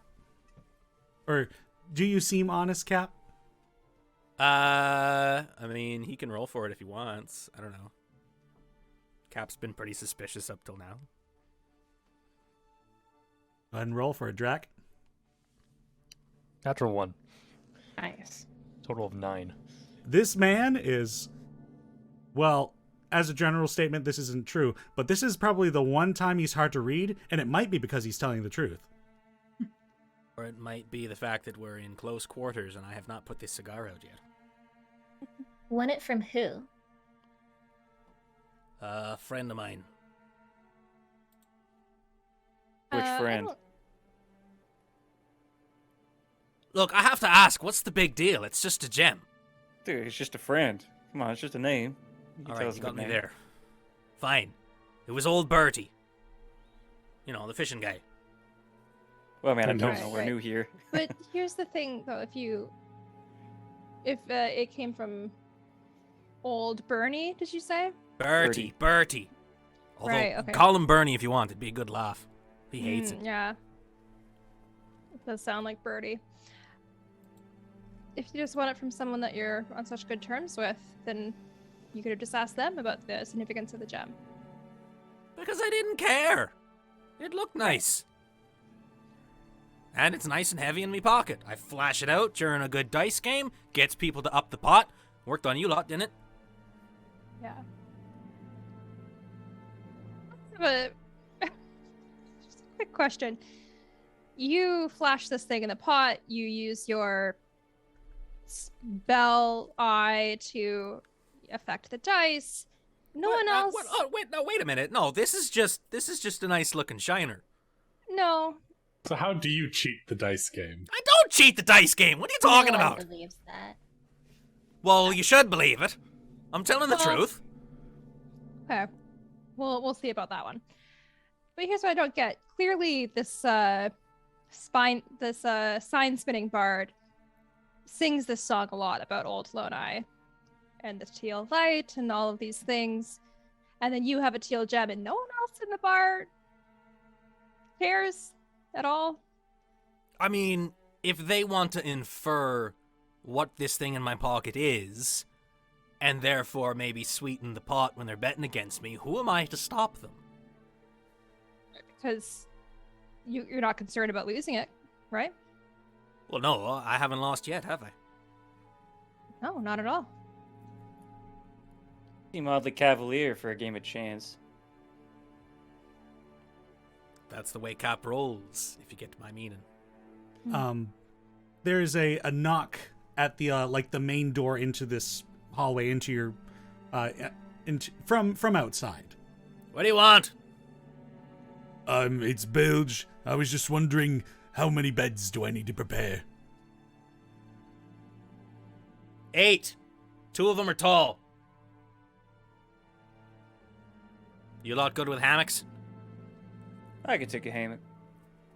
Do a hammock for 4 hours. It's probably fine. And bilge!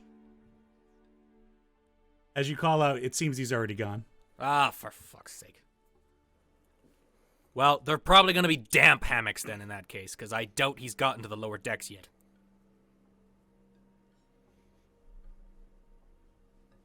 I think we've gotten off track. The important thing here is that we are trying to get to the middle of the Smokey Gulf. Whether we see Lonai or not is not important. We're trying to meet with the elves there. Mm. You're aware that it's a dangerous journey. Quite. Sounds Far like from our yes. first one. And you're aware that most people, unlike old Cap, aren't brave enough to go sailing out there. Good thing we've got you here then. Right, but what I'm getting at here is that I don't think you realize, without me, you're going to be swimming out there. And I don't think, as I look at the 7-foot-tall Goliath and the man made of metal, I don't know that you're well equipped for that. What would you want from us? What have you got other than a nice sack of platinum? Can give you 100 gold. 100 That's- gold? Do you know what my expenses are for this salt plank? Can't be that much. Yeah, not much. Look, I'll tell you, at fair market wages, we're talking at least 100 gold per day, and it's a good 3 or 4 day journey. Well, I mean, I figured your prices were about as flimsy as the price of the gem that you carry. Now, hold on a minute there.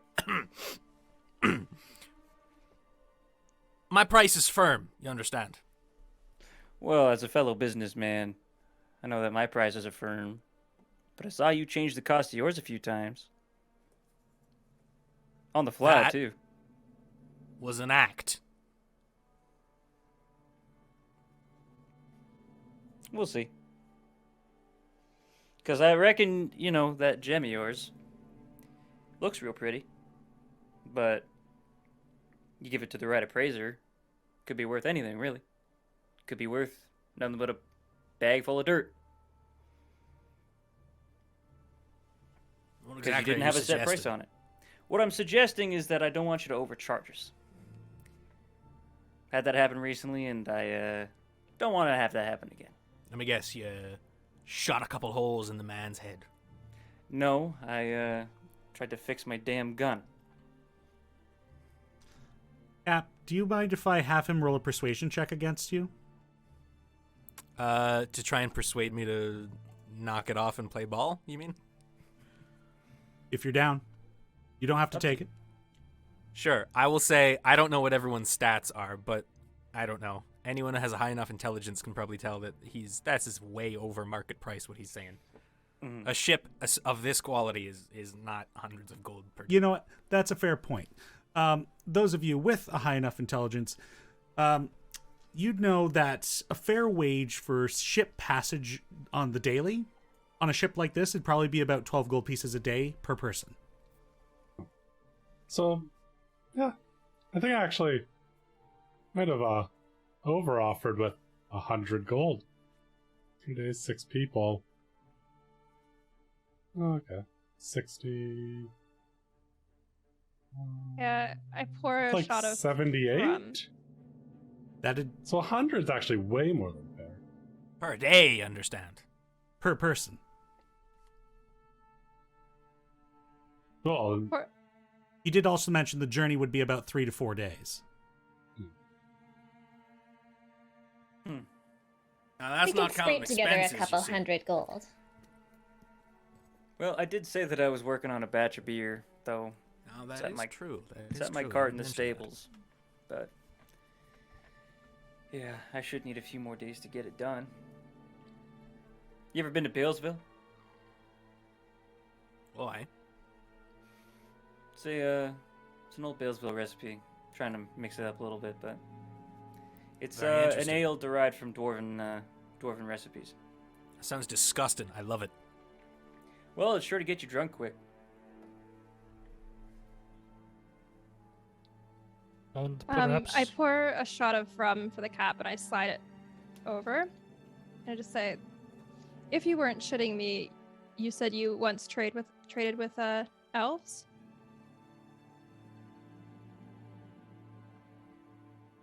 I've seen them. They're Right. dodgy folk, alright? And yeah, I have my suspicions that the gem is connected. Bertie probably knows more. But I care more about the legends, you see. If I can get the people excited, I can pry them for a little more. Now, if you're talking about honestly sailing out there and finding them, you're daft crazy. But you might be just daft crazy enough for the salt plank. I guess a question I have is if we find the elves, but Lonai finds us first, are you willing to part with the gem if it means that the fog, the water would be potentially safer?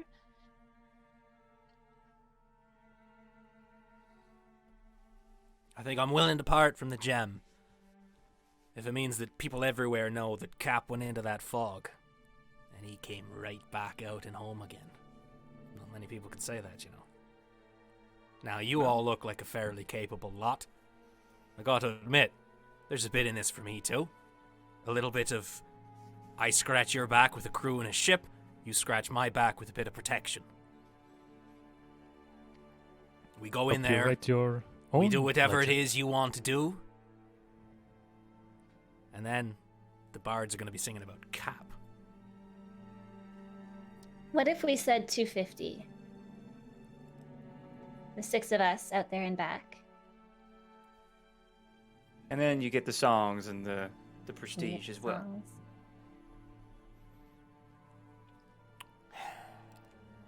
You're a nice lot.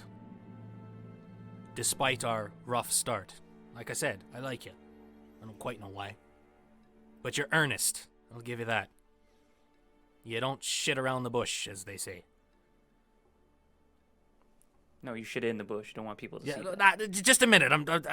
Hold on. You're gonna confuse old Cap here. Sorry. And I'm gonna look to, oh dear lord, I've forgotten your name, tree man. Please don't be offended. Azaria? Asaria? Let's take your price. 100 gold. I'll do it. I hand him 100 gold. And then I'm like, and not a man. Oh, I'm sorry. Are you actually a tree? I don't know. I'm around the water so much. This is an honest mistake.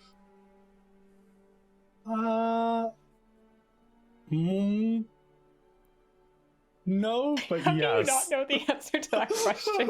Is this an insensitive question? I don't know. No, you're just the 'Cause first if it is, I person don't mean it to be. ask. No, not at all.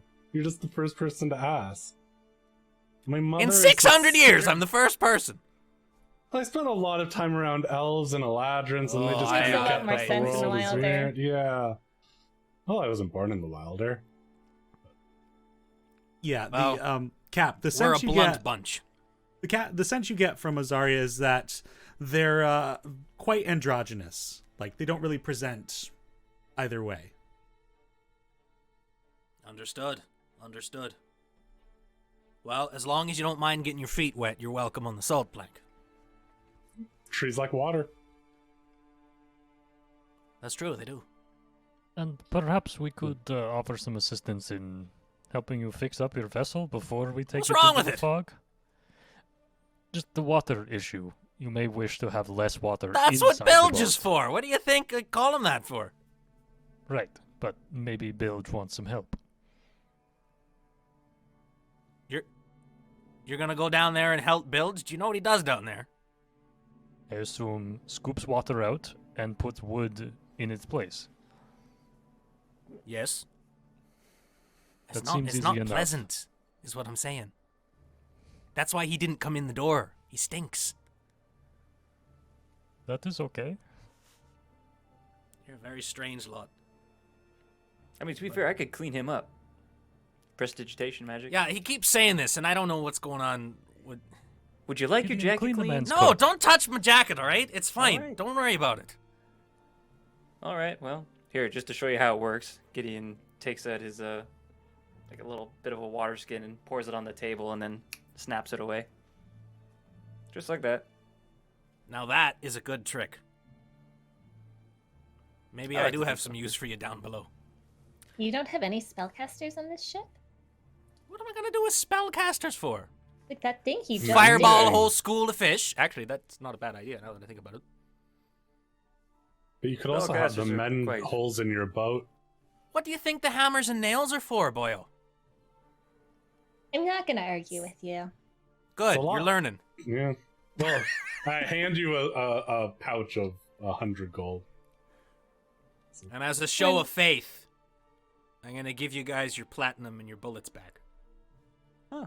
I can't Thank use you. this shit anyway. Do you know how expensive this stuff is? Yeah, I do. I bought it. Well, the No, I'm bullet. talking about the platinum. I'd ruin the economy of old Feather just by showing this to him. Yeah, I'm a little worried. He wouldn't be able to that, make change with that for years. We gave a bard in town 2 platinum pieces and a bunch of gold. Oh. I'm a little worried that. No. That's old Salty Bartholomew. Don't worry about him. He'll find a way to spend it. He probably already has. Well, looks When like do you lot you- got yourselves a ship. When We'll do we leave as soon as you're ready. I'll go grab my brewing tools from the cart at the stables, and I'll be back. Perhaps we should leave in the morning so we can Oh, I should prepare say, ourselves. as you guys get up and start to leave, I should say though, I gotta be back here in a week for a sale that I'm making. Well, What are it's you only selling? a 3 or 4 day trip.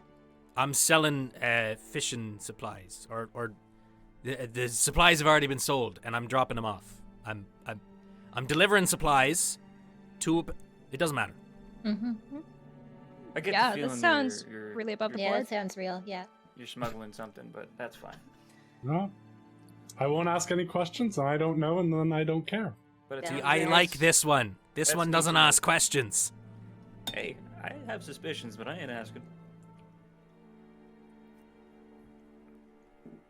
Well, As long as it Abe, doesn't interfere you're with the trip. muted. If we're your protection, then should we prepare for something less spectral? well, I'll be honest. A lot of the legends I think are true. So whatever you've heard, be prepared for that and more. And you wouldn't happen to have any sort of authorities chasing after you, would you? No. I get the feeling that's not Yeah, quite I trust true. that one as far What- as I could throw What this guy. makes- Come on, no, I've been completely honest with you this whole time. I don't know about that. There, That is Ken. not true, friend. Well, we'll see what happens, Cap. Like I said, if you're a cop, you have to tell me that you're a cop. I'm not a cop. I did not lie when I said that. Well, then what? You work for DNR? Like, what's going on here? I think we should go. Yeah, I think so too. Hold on a minute. Wait a minute. No, wait a minute. Hold on. Just a minute here. Just a minute. Do you work for DNR? I do not work for DNR. No, I'm talking a gunsmith over here. I didn't mean to work for somebody anyway. Yeah, Mm-hmm. I do. Mm-hmm. I'm not a hunter, if that makes you feel any better. I'm gonna lean in real close to Gideon. You smell the nicotine stains on his teeth. I prestidigitation the nicotine smell away. Now you... the hell? You just gave that man a tooth cleaning. Yep. Why do I taste chocolate mint? You taste cleaner. All right, don't do that again. Well, And don't bring that awful breath of yours in my face. And I'm gonna wink at him with my bad eye. You didn't see anything on this ship, got it? Sure. Exactly.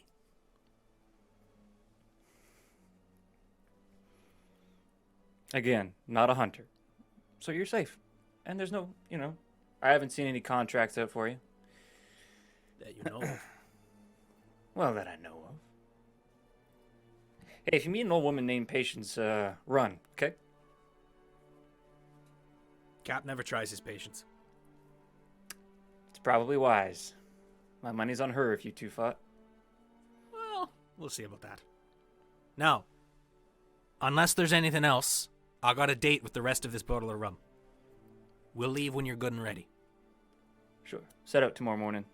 Sounds good to me. With the deal struck, what preparations are you guys making before the ship takes off? I asked just like at the night. I was like, "Abe, would you mind if I just borrowed your axe just for the night? I'll give it back in the morning." All right. And where are we staying for the night? Wherever we are, I find an area, and anyone who comes by me just sees over the night throughout most of it. Sitting there with the blank book that I had bought earlier, and writing stuff down. You'd see me swinging Abe's axe and stuff, and writing stuff about the axe. And that's how I spend my night preparing for this. Nella's sitting 2 hammocks behind you, taking notes on what you're doing.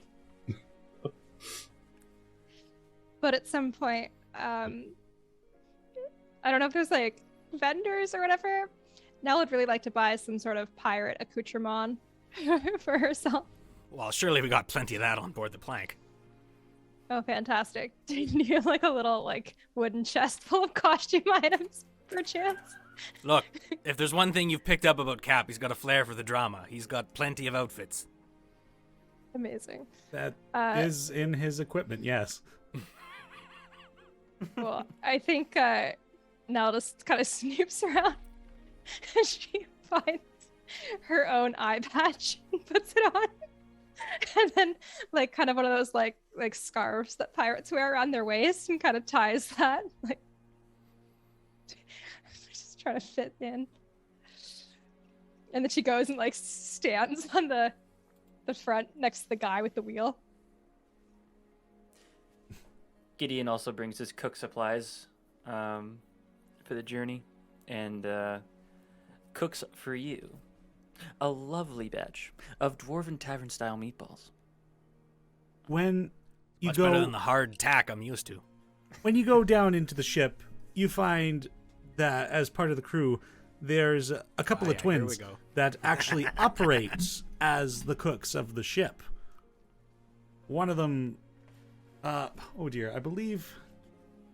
Frig, this is why I got so many things to keep track of. I tells ya. Yeah, That's one of the my gentlemen. fault. I went overboard in creating people.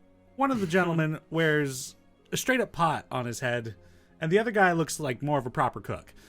But they look the same, almost to the point that they're just twins. Hey there. Are their names Hey. Pot and Pan? Potts and Peeler, actually. As the one guy just like slams a knife down on a fish and cuts it in half. Mind if I join you in the kitchen tonight? The two look at each other. Pretty cramped in here. You fine with that? I don't mind. Good. I'll take a break. Cool. Also, before we get started, I'm just gonna give this place a quick rundown, clean it up a bit. Yeah, you do what you want. I'm on break. Lovely. And Gideon just starts snapping his fingers and whispering command words under his breath as the whole kitchen gets like a shining clean. The He's other not gonna know brother, where anything is now. yeah, the other brother actually just leaves the room as well, and the two are just like, "Whoa, see what he's doing there?" Yeah, he's not like moving anything or changing where the organization is. He's just like cleaning everything. Right, but they're not going to recognize the drawers without all the grime on them. Right. There's one drawer that has a very specific grime stain. That's old grimy drawer. That's where Nell, the food goes. or sorry, not Nell, Elowin, because Azaria has already described what they're doing for the evening. With your intelligence, you do remember that you were given a lead as well. Cap had mentioned he gotten that gem from old Birdie, who might know more. Is Birdie on the ship? I guess I'll ask Cat. You want to talk to Bertie, do you? Is he here? No. But I can bring you to him if you want. That might be best if he might know more about this gem. Let's let's get those other two, the big strong-looking ones. Yeah. All right, let's go find Abe and the one that took all me costumes. No. Fully like find me like again standing at the front, just like. I foot think up, I like do a bit of Captain a double Morganing. take, and I go, Sevens, who's the new hire? Oh shit, that's Nell. Never mind. Yeah, she's not part of our crew. You brought her on.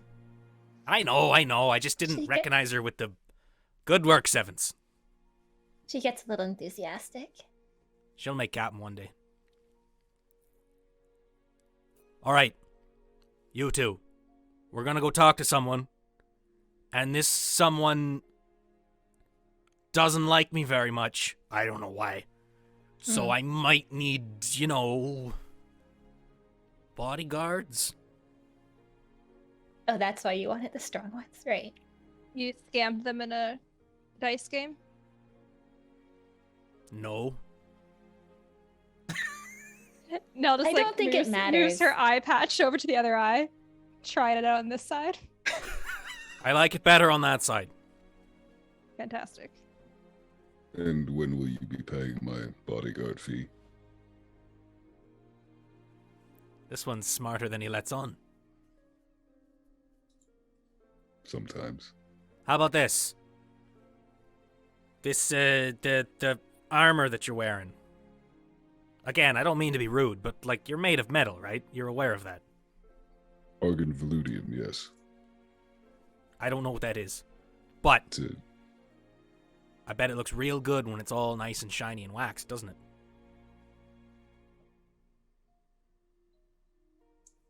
Too flashy? Alright, don't bother. Are you asking to wax me? I was gonna say, we could give you a little scrub up, The armor is built into him, so you would have to wax him. Well, I'm fine with Here. that. Okay. It's not the first time I've had to go waxing some of my crew members. Can we go? Yes. Kind of like Quickly. elbow Abe in the ribs, like he wants to like rub you down. Like what's happening? So confused. I think we have Abe, business to attend takes to. Alright, let's go see old Bertie. As we're walking, I pull 2 more eye patches out of my pocket, kind of gesture to Abe and to Ellen. Any takers? We're just doing a pirate thing, so I thought it could be fun. I just Look, don't make me order you as half captain to put that eye blinding. patch on. Okay. I guess I'll do it. Excellent. Now we're really part of the salt plank crew, aren't we? Oh my god, yeah. Abe, I had you gotta put this on too. Do not leave me alone with this. I guess I'll put it on. I assume it just sort of flaps in front of where, because I don't have an eye to put it on. Yeah, it just kind of covers over the opening where your eye would be. Yeah. And those of Gems, you, right? a few of you are having a bit of a rough time, with depth perception, navigating your way down the docks. Get used to it. This doesn't seem like it helps. What are you talking about? Keeps people from looking at my shiner. Sure. And Cap leads you down the dock and then back up the road the way you guys had come into town, into the more residential areas. And he brings you to a house, and the front of this house, it's a 2-story building. Wooden door, wooden construction. It's got a window in the front. You can see there's a candle on inside. So we are getting a little later into the evening now, so people are starting to call it a night. The city's pretty dark in comparison to like Valambridge, where you guys have just been. But it seems somebody's still up. Before we go in, I'm gonna kind of pull the three of them to the side. I'm gonna go, all right. Now, which one of you is good with people? Why not now? Nell and myself. Nell's just moving the eye patch. Me. Yeah, no, I've had a conversation with her already. If she's the best we've got, all right. Hey, I'm not bad with people. Holy shit, Gideon's here. Yeah, Gideon, Oh, I don't think wait. you're here. Oh, Did you shit. follow Oh, me? Sorry. He might have just been passing by as he was going back to collect his like beer ingredients, and then You got a handful, you got a keg in your arms. You're like, oh, I'm pretty good. I'm good with people. He's got incredible hearing, that one. Yeah. Look, here's the thing. Birdie's not doing too well. And I think too much excitement, you know what I mean? Gotcha. We'll just play it nice and cool, and if his son tries to beat us up, then Abe can stuff him into a closet. It's fine. Okay. Good plan. Is he like dying? Probably. Right. Okay. All right, let me introduce you. I'm gonna knock on the door. Bertie, Nell, it's Nell Cap. pulls off the eye patch and puts it in her pocket because she feels really Agree, awkward. can we take these off? Super. when you knock on the door, when you knock on the door and announce yourself, you hear from inside, Cap, it's bloody Cap, and you hear some like footsteps like rocking down the stairs, and the door swings shit, he's open, out of bed. and it's this a younger looking dwarf. Oh crap! A little taller than Elowen. He's got this dark hair that's tied back into a ponytail, and he's got these black mutton chops. And he just looks at the lot of you. Oh, it's Cap and a gang. Hello, What do you Gale. Come to talk to your father if you don't mind. What the bloody could you possibly be needing at this hour? Just a friendly chat, you know. Just friendly chat. yeah, just saying hello to an old friend of mine. Oh yeah, you and my pops have been such good friends for so long, and then you stole his precious gem. Well, I won it. Oh, of course you did. Of course you did. So, you want to talk to Pops. What you need. You gotta get past me. Well, that doesn't seem too hard. I mean, what are you insinuating here, DeGale? I just want to come in, you know. He like rolls up his have sleeves. a cup of tea. Oh, that'll be tea, all right. That'll be the teeth that'll be on the ground. Come on then. I'm gonna take a step back and look at Nell and Abe, and I'm gonna go, you're up. We're not fighting. Why not? It'll be great.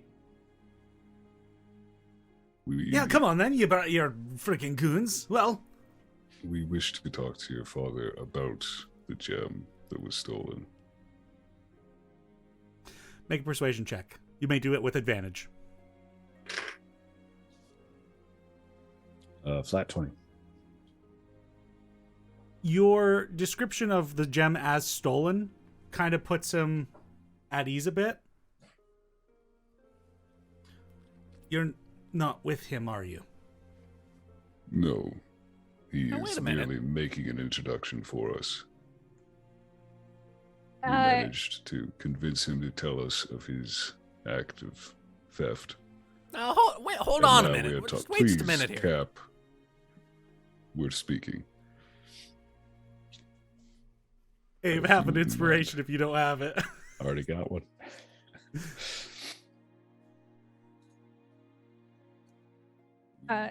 You and your In- father no harm. All right, well, come in. Cap, you could sit down at the table. Oh, I can sit at the table, can I? Thank you so much. You want some of that tea? Yes, I Well- do, actually. We'll be very quick. All right. Go up the stairs, first room on the right. Cap Just, gets up and starts to go with them. No. What? I put my hand gently on the Cap's shoulder and just pat twice. I think you've earned a rest, Captain. All right, fine, but I better see that eye patch on when you come back downstairs.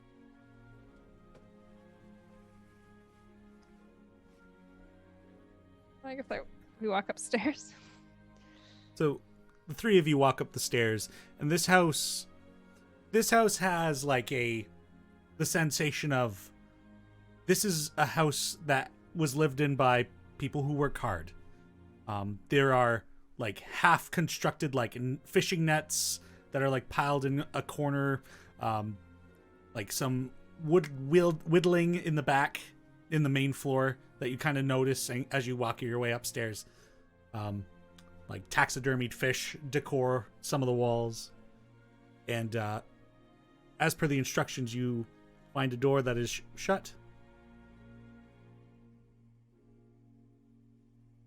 I guess I rap gently on it. Yeah, come in.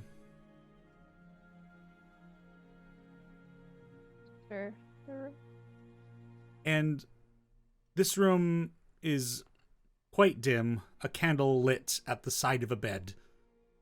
And in the bed is laying this older dwarf. They're rather gaunt, their hair frizzled and dark, but just littered with gray and silver. And this person clearly hasn't been like bothering to maintain their hair or their beard. It's just wild. This person looks like they've been in bed quite a while. Dalgo, there- that you? In Dwarvish, can I respond?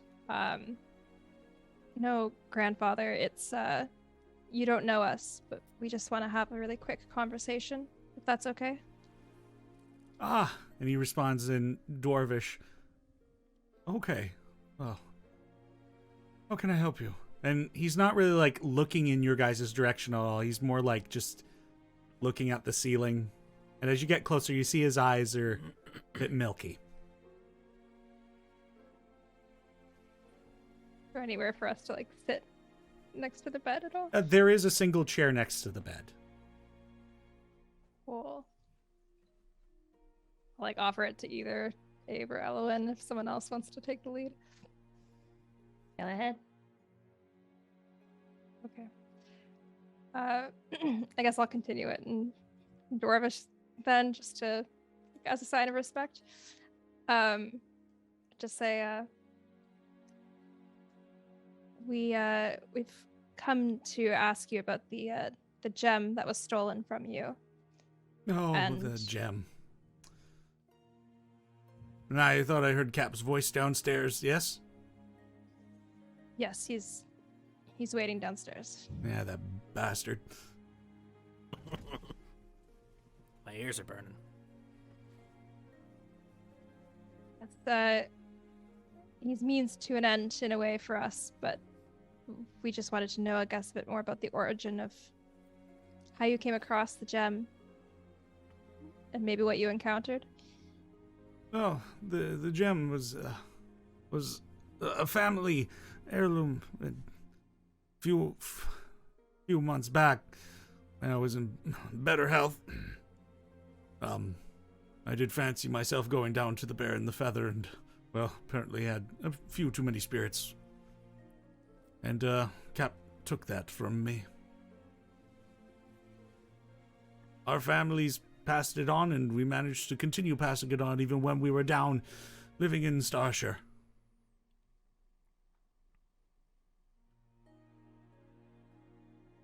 Know the history of it all? Like who it was in your family that first discovered it? Oh, well,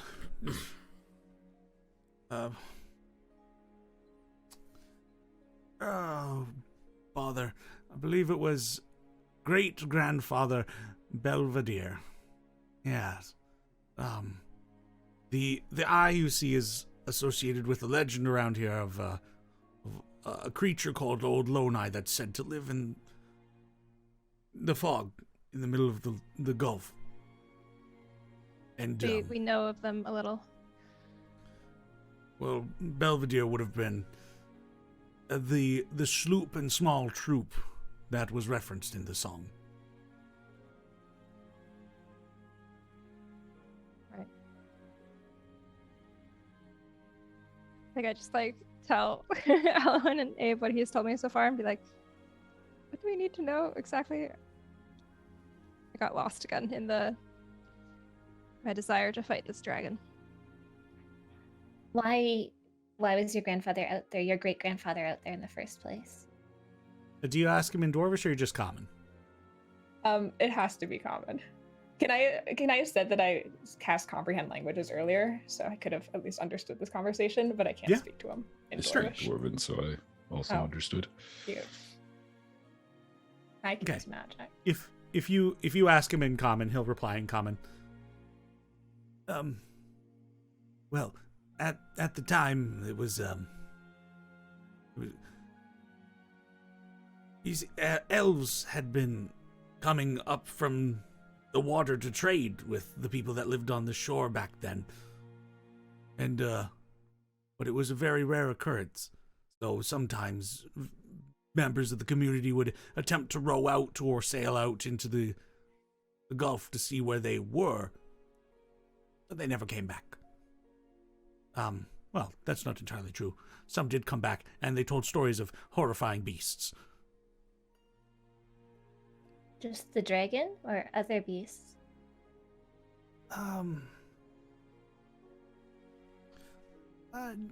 Actually, no. Apparently there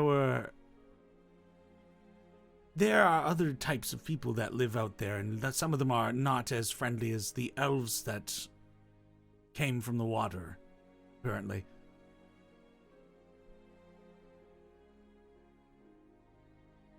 What kinds of people?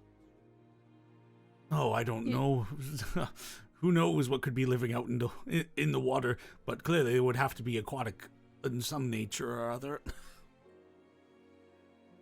So your grandparents, they didn't slay the dragon or take the eye from the dragon, it was from the elves. Yes, actually, it's the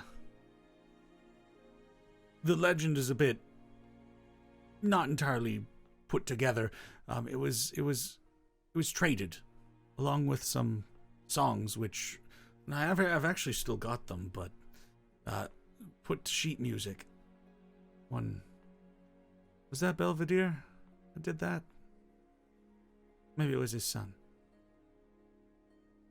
Oh, yes. So they gave us the gem and the songs as a token of friendship.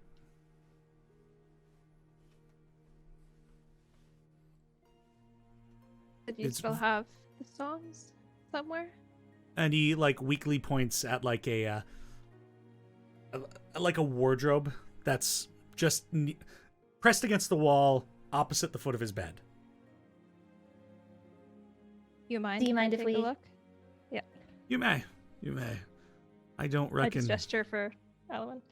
I Yeah, don't I can reckon go I'm gonna over. have much need for them soon. How many are there? How big are they? So inside, when you open up this this wardrobe, there's like clothes hanging, and then also a box filled with papers.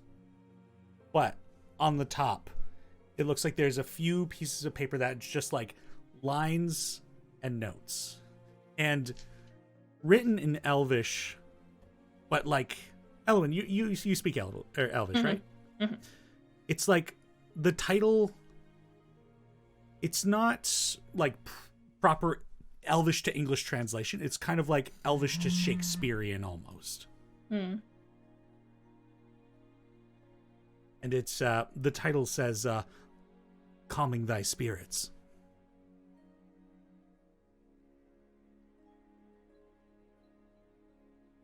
If I could, I'd rather like transcribe them into like my own journal and leave the originals here and not take his original copies.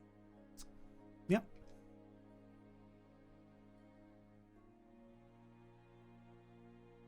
These look like they'll be very interesting to read.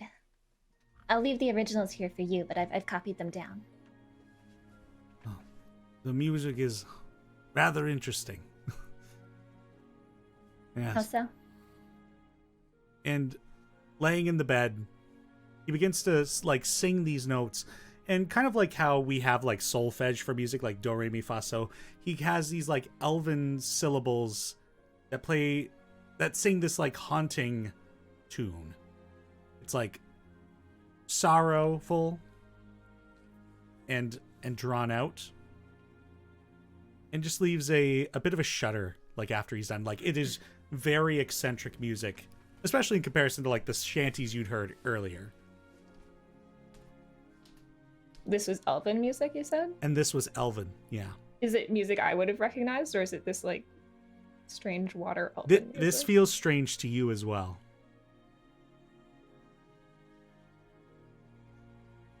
Have I heard of water elves before? Like elves that live underwater?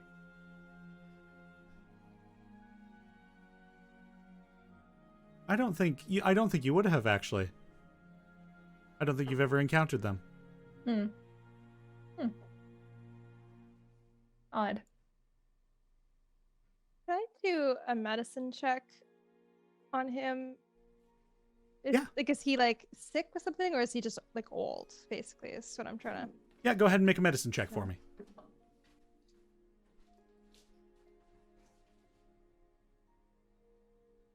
Do I use my inspiration for this? Yeah, why not? Fuck it. Who cares? That was so aggressive. I apologize. 16. He's just reaching the end of his life. It's old age. Right on. Can I use lay on hands in a finagled way where I'm not like actually curing disease or neutralizing a poison, but I'm just like providing some sort of comfort to him? Sure. Cool. I'll do that.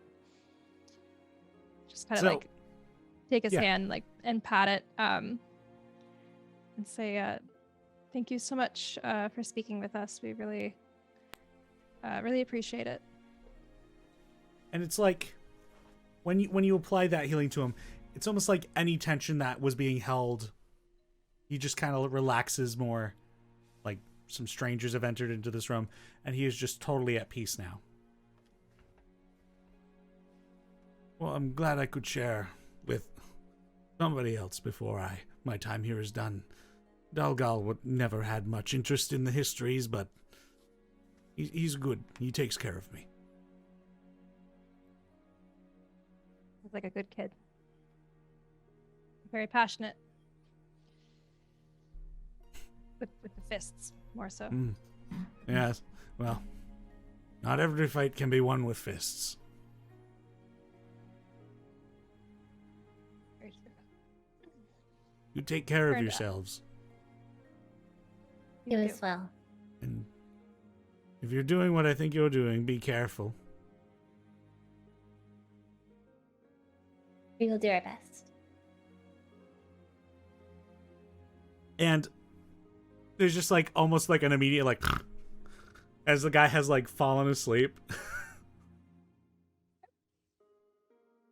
We can head back downstairs then. Tiptoe out.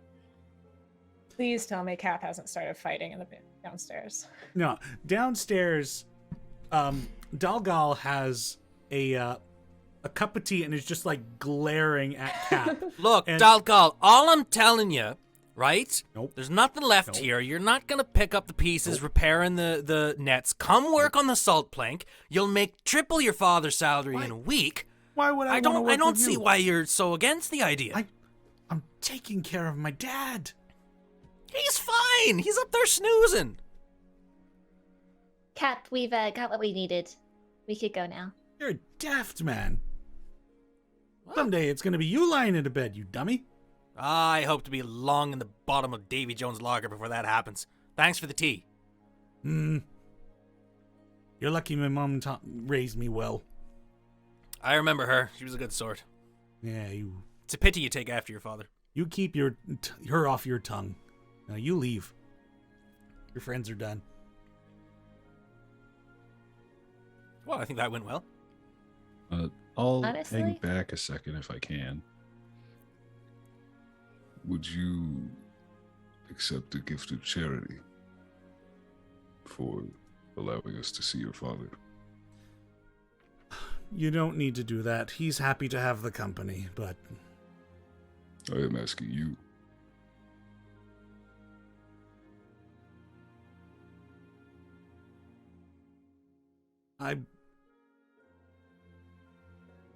I'm a bit too stubborn to accept this, whatever it is, but you will do what you will.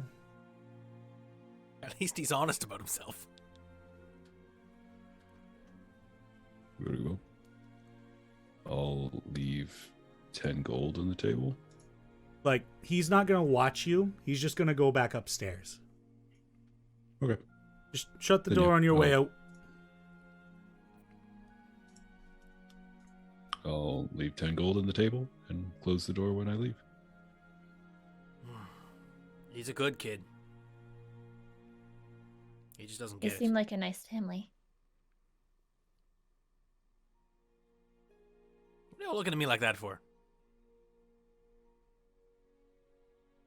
Nothing. We should get some rest. Are we leaving early in the morning? We're leaving as soon as you're ready. Cap, is your sale in 7 days from today or 7 days from tomorrow? I don't know that he's thought about it that much. He needs to be back in 7-ish days. Great. We'll say it's from tomorrow. Cool. Okay. So, a lot of you get back to the ship. Those of you who are doing tasks, you're performing your axe swinging as Arya. Gideon, you've cleaned up the kitchen and have set up some of your beer supplies, I imagine. Drac, what have you been up to? I went down to help Bilge. I was knowing that I would get a nice sleep. I would use destroy water to literally destroy the water in the bottom of the ship to make Bilge's job actually possible. As you walk down into the basement, there are like crates and stuff in here and like a foot of water. And when you get down into the deep hull of this boat, this tall, burly man with like red, almost like dreaded hair and like a bandana across his face, and this large apparatus strapped to his back and just like sucking up water. Just like this vacuuming kind of sound. Excuse me, I'm one of the people that is chartering this vessel. I just figured I could help, and I would just wave my hands and just nullify 10 gallons of water in the space. And like Bilge's gonna get rusty. The noise of this thing, like he didn't hear you come down and say any of that, and then suddenly just like a drop of water, and he's like stops the machine and turns around. You come to take my job? No, I've come to help you do your job. Do you did that? I did. What did you do? Well, I have many gifts. No, don't tell me. I'm going to run this upstairs. When I come back, I'm going to see what's happened. And he like jogs past you and begins making his way up through the middle level and then back up to the top. And he's just going to start draining the water back out into the Gulf. Guess I will do some more castings of Destroy Water to try and clear this out. After like a few more castings, like we'll say like 3, I don't know. Yep. Gallons is a rough unit for me. Imperial. Yeah. Feet I've got. But yeah, by It's the hard time to measure comes, when it keeps leaking back in through the hull, Denny. but it's like it's slowly coming back in, and it's like you could see where the dampness had been, and now it is filling up with water again, but I guess I would wait until Bilge comes back so we can actually patch it. Not just gonna destroy water for it to return. You're asking a lot of bilge there.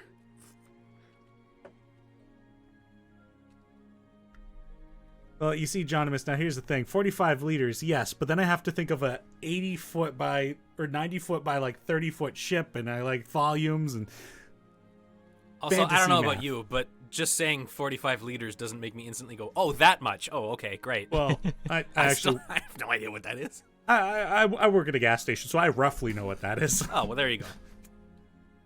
45 bags of milk. Oh, that's a good visual. Oh, That's a lot of milk. Anyways, that's basically what I'm doing. It's just trying to make this ship better, if All right. I can, in some way. so the It's two an of uphill you, climb, but I appreciate it. the two of you begin to do your best to make the hull a bit more, or a bit less garbagey, I guess. And the night passes over. You all find hammocks, get rest, and in the morning you're taking off into the Gulf. And so begins our journey out to sea. As you guys find yourselves departed from Ganrey, and the salt scent is so pure out here, and the wind is chilled. Even with the heat of the summer, out in the water is cold. And let's bring you guys over to the ship, shall we? See, which one would that be? So, at the start of the day, before we head out, after I've spent my night and my morning with this, there's something I wanted to do. Okay, before you do that, though, if I could have people drag their character icons to I am currently pinging the area. Just approximately there. Nice. Did it. I can't see shit. Sorry, Yeah, I'll you- continue to oh, ping. somewhere I'm on here. a boat. No, like Denny, I can't see my character anywhere. No, I know you have to drag it on. Yeah, you have to drag it in. Oh. I understand now. Eh. I'm in the water. Don't do that. This is complicated. I don't know how to drag my character on. Grab your name and drag it onto the map. It's from the journal section, babe. Oh, I got it. Ping, ping, Oh, ping. Beautiful. Wait, does Captain have like full top-down art done? Yeah, he's I just told on you, the I ship. go all out when I do this shit. He sent me a hero forge, which is what I actually based his Oh, art on, cool, and I he sent see. me a token, so I was like, I'll just use the token. Oh, that's awesome. That is cool. This is how I do all my NPCs for my game, so I just go a little bit overboard. So I love sevens. the salt So plank cool. is this. It's a serviceable ship, especially now that you guys have like added a little bit. It's To wonderful. help. What are you talking about? It's got 3 masts, one just behind the hull, behind the helm, and one up at the front at the bow, and it's got one center, which a rope ladder climbs upward to a crow's nest, where another individual up there is just keeping a lookout. I Lens, love what do you that see? Guy. Well, we're heading to the fog. I know that. Do you see anything, Lens? No, I only see the fog. Well, keep looking. It won't do me any Blind good. as a bat, I tell you. The fog is every which way. I don't know what I pay half these people's salaries for. Right, is any of you good at spotting shit? I'm not bad at it. Drac. And Drac is quite good at it. Are you okay with heights? Yes, I live in the mountain. Well, maybe give Len some relief in an hour or two. I could go now if you want. Nah, let him earn his keep first. Okay. Right, now before things get too dangerous, let's have a quick chat, alright? So one of you's good at spotting and is okay with heights. Two of you are good at shoving people into cupboards, although you didn't do it last night when I wanted you to. One of you makes beer. I'm really good at shooting stuff too, when my gun doesn't. Aye. One of you's got a book. The other one's 600 years old. What's everyone's, you know... If we get in a fight, what am I supposed to expect from my new makeshift crew here? I'm good at pointing out, ways that you can exploit a moment at attacking an opponent. Then you need to hang out with my friend Cleft. And I kick open the suitcase that I constantly carry around, and it opens up and the steam comes out of it, and this really fancy heavy crossbow just comes out. And this Oh, baby. aye. I'm Now ready let's for hang on a anything. minute here. Let's everybody gather around. Do it again. Do it again. Do the whole thing again for your crew. And kick the bottom of the suitcase. It pops open. The steam comes out as these hydraulics kind of like lift the suitcase up. And I glare at the crew and wait for them to applaud. But my main thing is that I'm good at helping out others. Speaking of which, and I go over to Abe and I give him this small book that I've written up over the day. And I was like, I know you're quite good with the axe.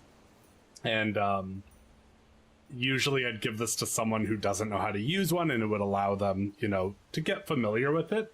But if you read this, I think it might help you just find ways of getting a little more damage every now and then. Just some like physics things and stuff in here. And I hand you this little, essentially like a little guide on axes and physics and stuff that I've written up. If you do choose to read it for 10 minutes, you can reroll ones on your damage die. Ooh. Now, how are you with maps? Decent. Aye. I'm good at, probably better at like just noticing natural phenomena in the water, like if the weather's coming bad. Well, let's say that you and I and Cleft take a look at the map in a minute. Sounds good. All right, who's next? I can do magic. Wait, what? I'm Were we just surprised. keeping this in our back pocket the whole time? We weren't going to mention it until now? I did magic last night. You just Yeah, weren't but I there. wasn't paying attention. I was downstairs. Is that what you do when you're downstairs? You just don't pay attention? Why do you think I'm upstairs right now? Suppose I can't argue with that. Now, what can you do? You set things on fire, or what is it? No, typically not. I have a way of predicting what will happen, I suppose. I can help people fly. I can make things invisible. Well, wait a minute. Hold on. You're really burying the lead on these ones here. You can make people fly? Why the hell are we sailing? Well, I can only make one person fly, and only for Oh, a I small see. amount of time. All right. Still good. You see, it all goes in me captain's noggin, right? So when the Marrow come over deck and start harpooning us, we actually know what to do here. I'm sorry, the what now? You know, the mermaids. I don't. I was born in Bansville, landlocked. You've never seen a Marrow before? No, what the hell's a marrow? Wow, you think I'm ugly? Oh, boy. Ooh. Anyway, that's a story for another time. Who's next? Are we gonna fight things today? Is that what you're imagining is about to happen? Probably. This is a I'm dangerous gonna cast gulf. mage armor. Is this Yeah. that magic you were talking about? Yeah. You just would notice like a slight shimmer appears all around. We're just gonna prep that. Now that's a good trick that Captain needs to learn at some point. All right, who's next? I can also do magic. There's a chance I might turn one of your crew into a big duck. Which Or- reminds me, roll a d100. Please don't. Just whenever I talk about it, apparently. I meant to do this earlier and I forgot. I pulled I up rolled. Next time I bring a bunch of strangers on board, I'm gonna ask them if they can turn people into ducks and fly before we set sail. But just like, maybe it'll be ducks. Maybe it'll be fireballs that are on self. She's more the fire kind of What? person. Ah, good. Well, we're on a wooden boat in the middle of the water, so we're fine. Mm-hmm. Yeah, but I definitely can control which one happens. That's a 40.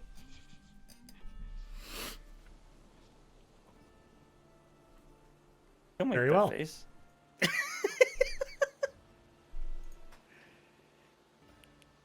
Great. Good. Good. Cool. All right. Go. Let's not think about that one too closely. Next. I am a hunter by trade, but I can also do magic. I am also capable of healing sometimes. Ah. Now that's good. And I'm gonna kick open a hatch and I'm gonna yell, "Weevil, get up here!" And from below decks, where did I put him now? Oh, it's because I got to be on this one. Ah ha ha. I just dumped like 7 I was like, how many NPCs in Denny's characters are lap, there? and I was like, "Go for it, man." An individual wearing like a face mask and spectacles comes up from the lower deck. Yes, Captain. What is it you want? We've got a healer. You're fired. Well, that's fantastic. From what I'm hearing, that just means I'm on vacation because we're at sea. He's the clever one, you see. He's all about the leeches and the stitches, but if you can do it magically, I'd much rather you be patching up my crew. Oh, magic, so unsophisticated. What would you do if suddenly the magic in the world just stopped existing? Such reliance. And I looked to the Dragonborn. What would you do? That is something I should meditate on, I suppose. Mm.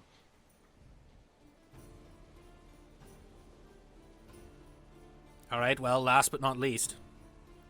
Wait a minute, there's 2 of you. Where'd Gideon go? I'm here. Oh, there he is. Yeah. I am a warrior. If it gets on the deck, I can kill it. If it's How not about on if the it deck, gets on the deck, you can shove it off, too? Abe, also, I've been thinking about it. I can help you fly if that would be helpful. If things aren't on the deck. I will leave that up to you in the moment. That sounds like a... Do you have ranged options? I have throwing weapons, but Okay. they are limited in their number. Also, you throw a weapon on here, it's gonna end up in the drink and not come back. Not if I hit the ship with it, though. I wouldn't advise that. Ah, you wouldn't notice. That was the Fair. joke, yes. I like his sense of humor. It's stoic. Just like Captain. And you shoot things. Yeah, that's about it. Good. Well, we all know our part, and I look to the rest of the crew. So, get to work! And Captain, question for you. Aye? Does this... I know some vessels possess means of defenses. Does this vessel possess weapons of any kind? You're looking at 2 ballista behind you, boyo. yeah, off to the I the can't promise they work, but they're there. Wait. off to the port and starboard sides of the main mast, there are 2 giant crossbow-like devices that point out toward the water, and seem to have I could not see them. have They an were hidden axis. beneath fishing nets. Sevens, get the fishing nets off the ballista. We may need them. Aye, aye, Captain. That's actually a really good point. Congratulations. And don't you forget it, Sevens. She really respects me, I have to say, as I say to the rest of the group. I can see that. That is the sign of respect there. Oh, aye. Whatever task Sevens is doing right now, can I just kind of go over it, like, try and help? Just so awkwardly, like, okay. Yeah, Sevens is just moving some of the nets off of the ballista and going to throw them like on that big pile of like crates and such that's kind of tied up and piled in the middle. Awkwardly help her move nets. Oh, thank you. All right. Thank you, and no more words. Very well. And the two of you... We're going to get along famously. The two of you move the nets off of both the ballista. Fantastic. If anybody would like to tour around the ship, just below the main deck here on Roll20, you can see that there's a C1 and C2, depending on which staircase you go down. Whoa. Just stay out of the captain's quarters, would you? Yeah, A leads to the captain's quarters. So... yeah, I see some of you have already found your way down to the middle deck, which is where the kitchen is, as well as some... The kitchen's actually this, like, room down here with chests. I just didn't get to decorate it, so kitchen. This is so cool. And you can make your way down to the hull of the deck, down D2 or D1 at the opposite corner here. And just take yourself to the right of that. Cool. Down to yeah. over here. Oh, I suppose I need to have somebody down there in order to be able to see as well. I'm here. Right.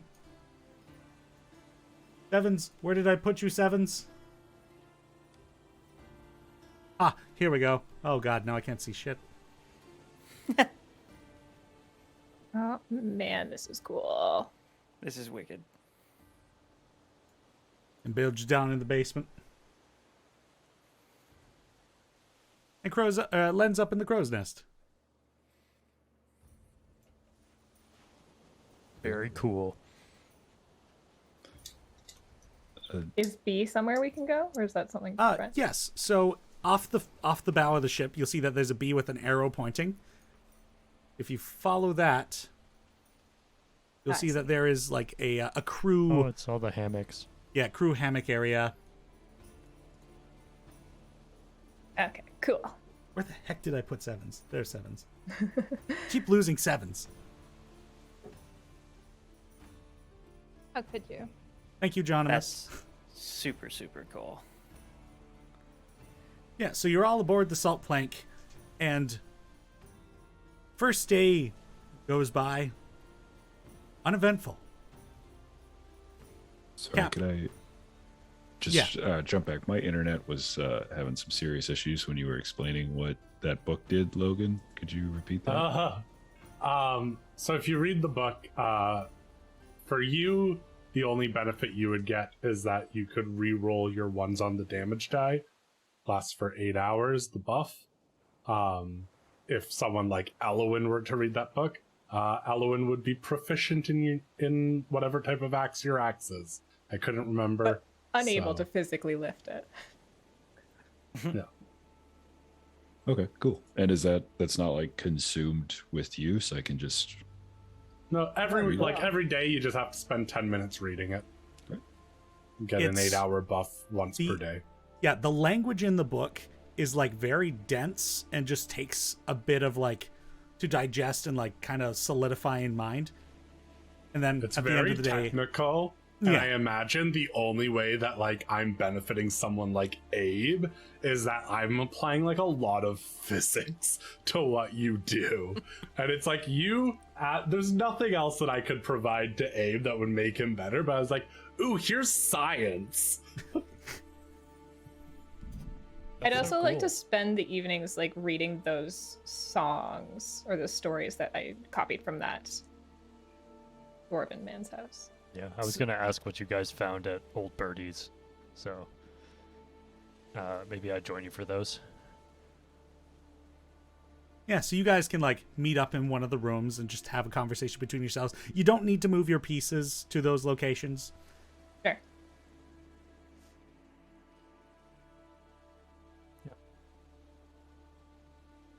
Is there anything like particularly interesting that jumps out about those songs other than like the title?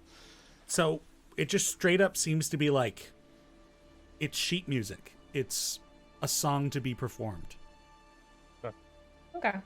It's not long by any means, but just like a quick melody, a couple of lines. Yeah. Worth I could. remembering. Yeah, if Gideon wants to take a look at it, you could try playing some. I could probably play the notes.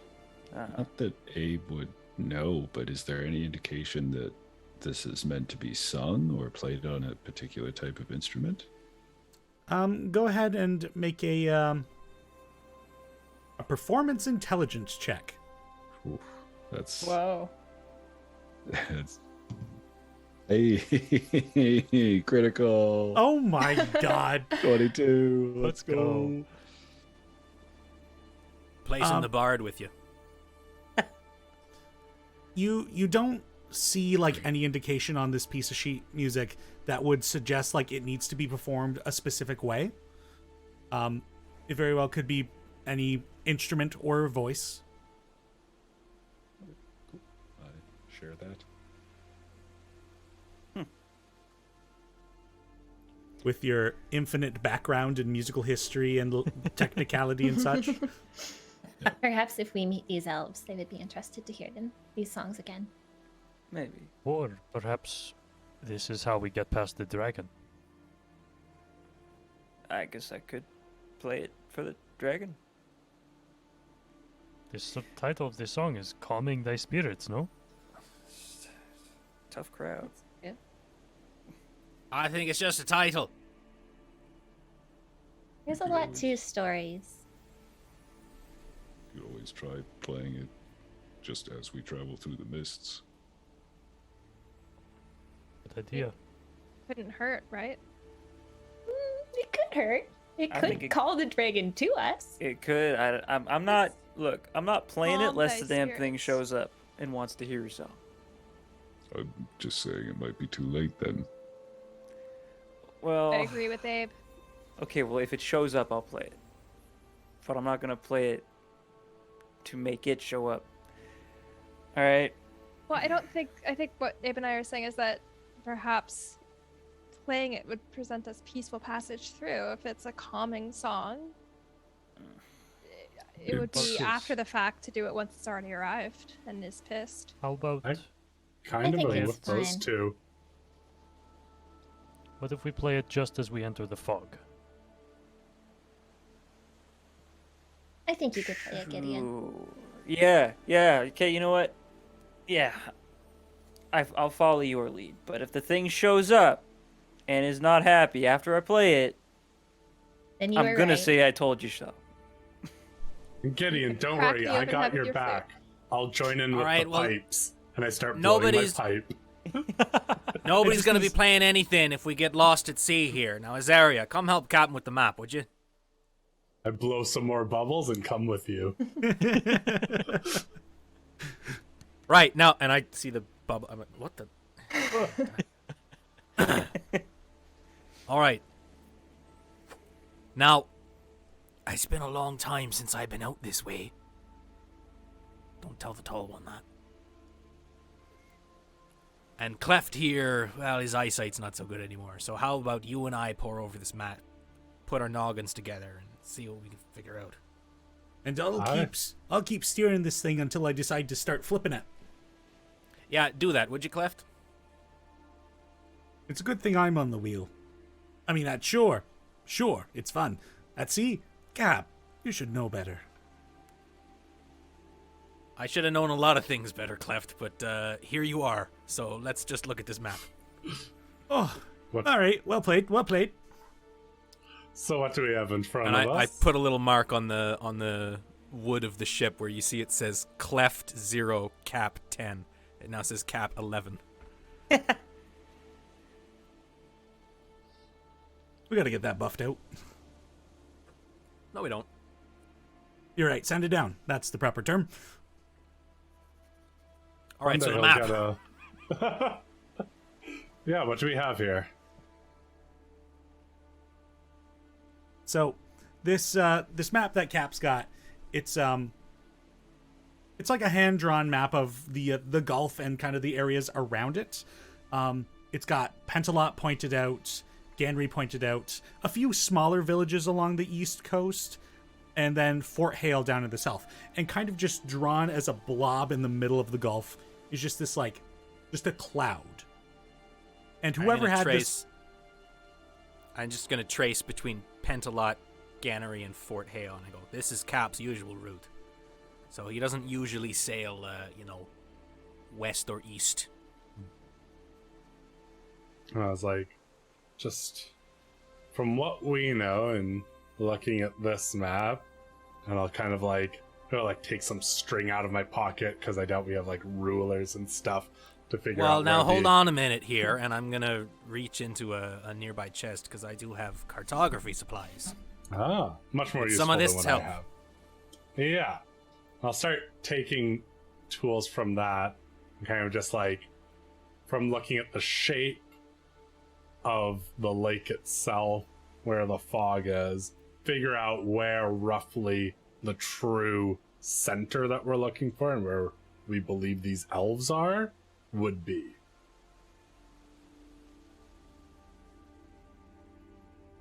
Make a intelligence survival check for me. And can I be giving him help using my cartography proficiency? Fair. Okay. So what is something... Survival... So something in intelligence that I'm proficient with? Oh. That I don't have. That number makes no sense. Oh! I have expertise in survival. So something that I'm proficient with expertise and intelligence. I'm just going to roll Arcana because it's the same. 30. Yeah. Yeah, the advantage was 30. You are by far absolutely certain you have pinpointed center, and you can probably help navigate the ship through fog to dead center of this gulf. I'm going to lean in close to his area, and I'm going to go, do you want Clef's job? Maybe in a few years. You're all slowly replacing my crew, you see.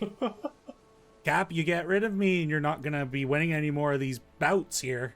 And he gestures to the score you've etched into the railing.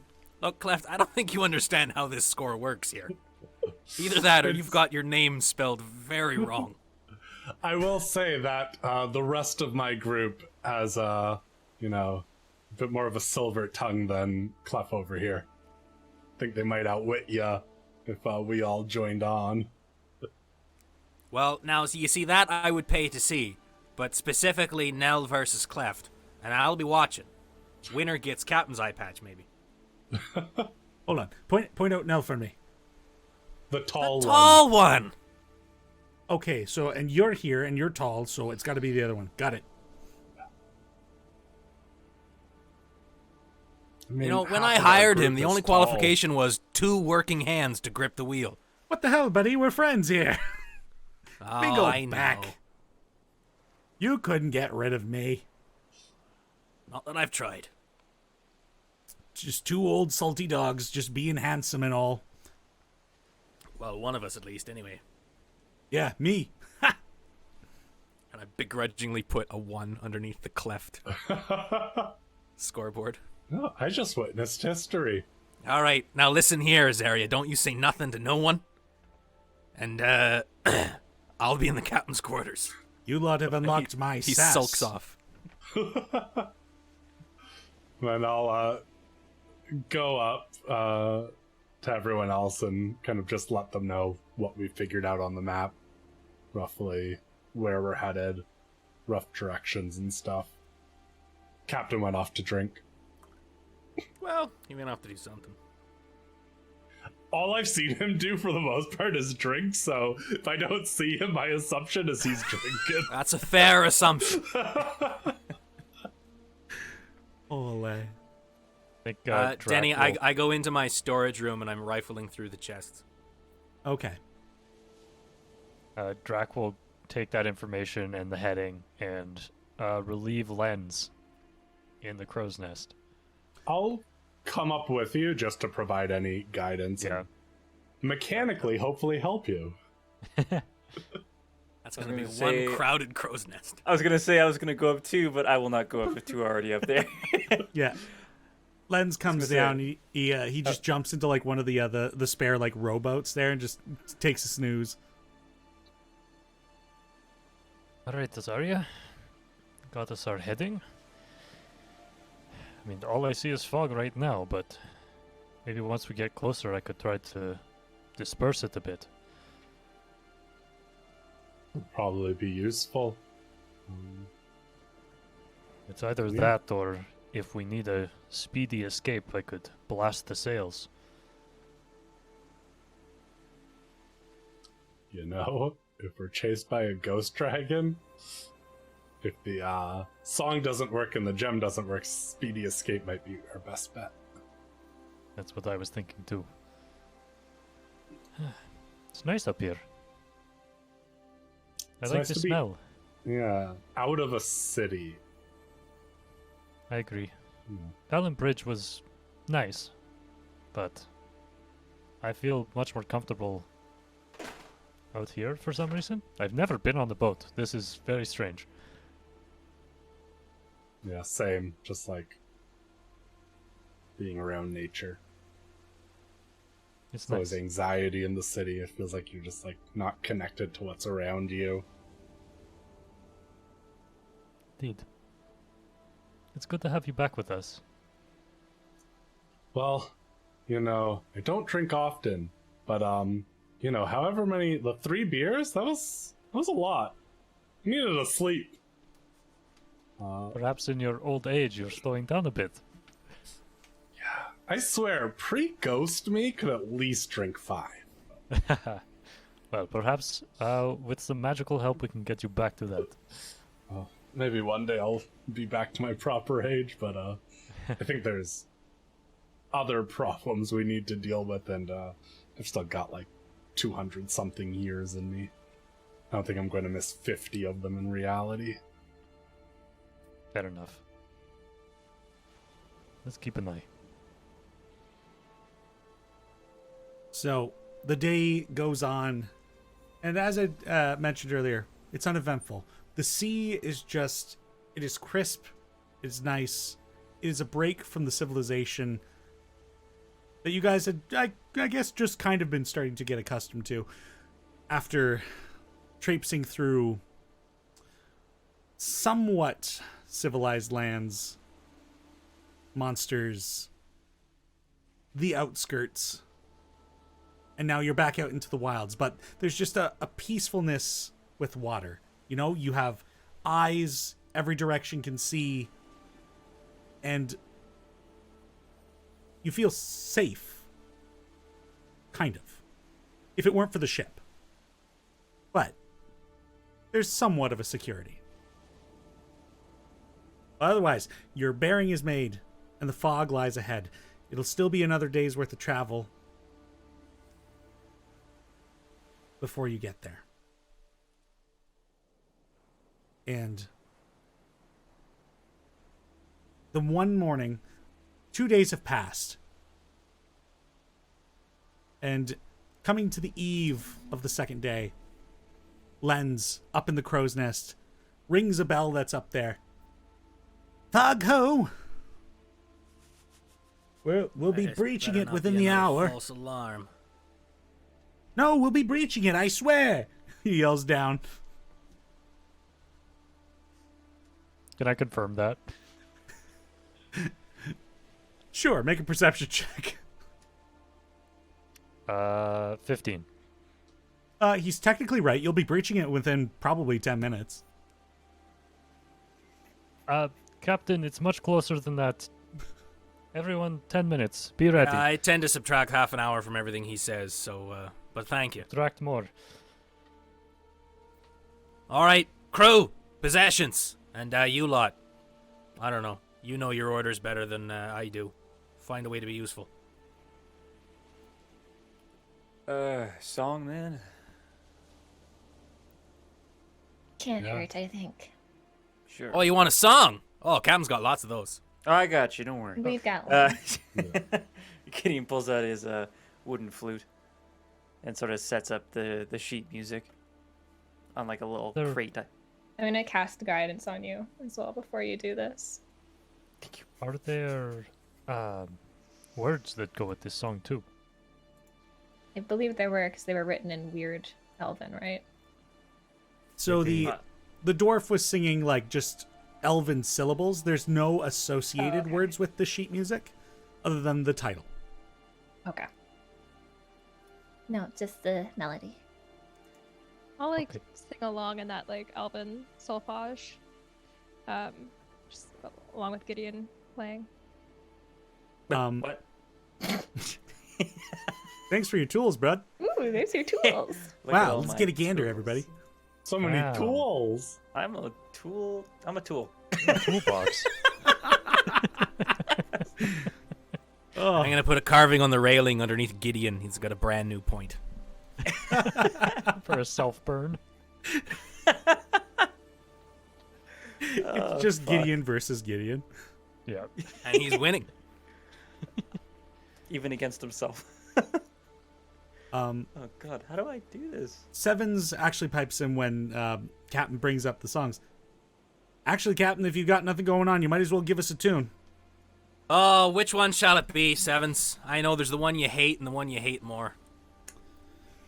Well, whatever one you think the guests will like. Drunk on the whiskey it is then, is and- it? And 7 points to Nell. Do you want to get over on the other ballista? Yep. Just in case the crowd goes a little too buck wild, you know what I mean? Yeah. Oh, far out on the lake now a woman I take, for she's drunk on the whiskey and drunk on the beer. Later rode back to shore with a dragging me awake, for I was drunk on a whiskey and drunk on the beer. Now you might ask, but Cap, where the ladies now at, when you're drunk on the whiskey and drunk on the beer? Well, I sat in her lap and she gave me a slap, for I was drunk on the whiskey and drunk on the beer. Now a lady she was, and a gentleman I, though I bowed low to port side and turned not me eye. Well, she stood mighty tall as my chances did fall, got me sink or hook all, but me bait was too small, for I was drunk on the whiskey and drunk on the beer. You see, if he's going to be useless, he might as well be entertaining, right? Sevens, I know you hate that one. Basically, the musical episode. What's going Yeah. on today? Honestly. You guys asked for it. It's true. It's true. You wondered how we were going to do it. Here we are. All right, now the slow romantic one. How about that, huh? Oh, boy.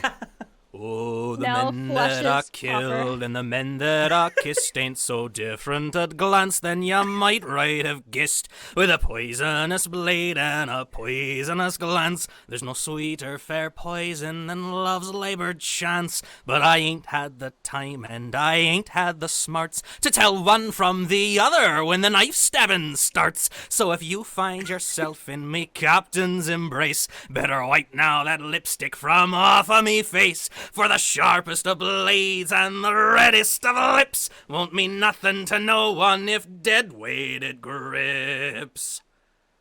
I hope we die today. Sevens, you should be so lucky. I would. Right, Well, if so I were- I'm gonna play the song now. What was wrong with the ones I played? Honestly, No, if I nothing would, at all. if I were truly lucky, it would just be Cap that died. I wrote them myself, you know. You can add a Like that. Plus D4. D4. As I make my way over to the ballista, I get my foot tangled up in the net pile and I trip and faceplant really hard and then just get up casually. Oops. Walk over to the ballista. You'll find your golf legs soon. Oh boy. All right. As the ship now breaches into the fog, and it's actually kind of getting close to the day, so like the sun is setting as a lot of you are making your way into the murk ahead. You lot can see in the dark. I came with these. And he pull my goggles on. Similar to previously, if I could have y'all bring your tokens back onto the screen. Oh, music a sounds spoopy boat. spooky. Friends, do we want some light? Hey, You I have gave you that the- gem. that gem, right? The crystal? I gave Yeah. it to you, Yes. yeah. I could also just cast it on the ship. So if we want to make ourselves a beacon, Okay, Hey, I'll by the hold way, off for now then. Adam, do you have that in Seven's- your inventory? I don't know. Okay, it's the gem of brightness. So just add that to your D&D Beyond. Also, Sev- like, what are lights and fog? Might get like two. It's a lot of stuff for it to. Aye, it's gonna give Captain a migraine. Yeah. Yeah. However, I'm human. I can't see shite right now. Sevens does light like a few torches along like the back, the middle, and the front. So there are a few light sources. I'm just gonna move you out of the way for a second, Gideon. Ah, I see. Yeah, I'll ignite the orb on its basic charge. Oh, that's a fancy trick. Sure. What's the or the amount of light it gives you? 30 feet of bright light and 30 feet of dim. Now, if I had a couple of those, I wouldn't need lanterns. We don't want it to be too bright. The light spell is less than that. What are we thinking?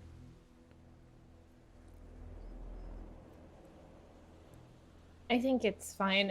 Maybe if Probably Abe has fine. something he can hold, it's good as well if he's gonna go somewhere. I guess where's he Yeah, gonna go and though? I'm just We're on a putting my boat. shield on my back and holding the orb at this point.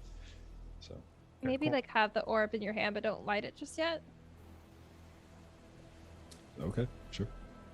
I don't know. I just don't be like a beacon of light going through this fog. So we'll be I'm the not only sure anything that is coming for us is going to be coming from a way that they can see the light really as well.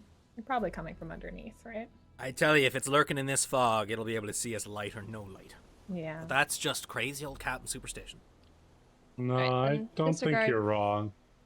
I think you're. I think you're making sense. I think a regular dragon can see in the dark. I assume that a ghost dragon can really see in the dark. Yeah. Okay, then light her up.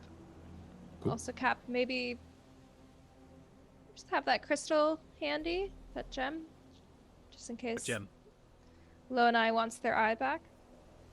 Oh, we're still on that, are we? Think Yeah. we are.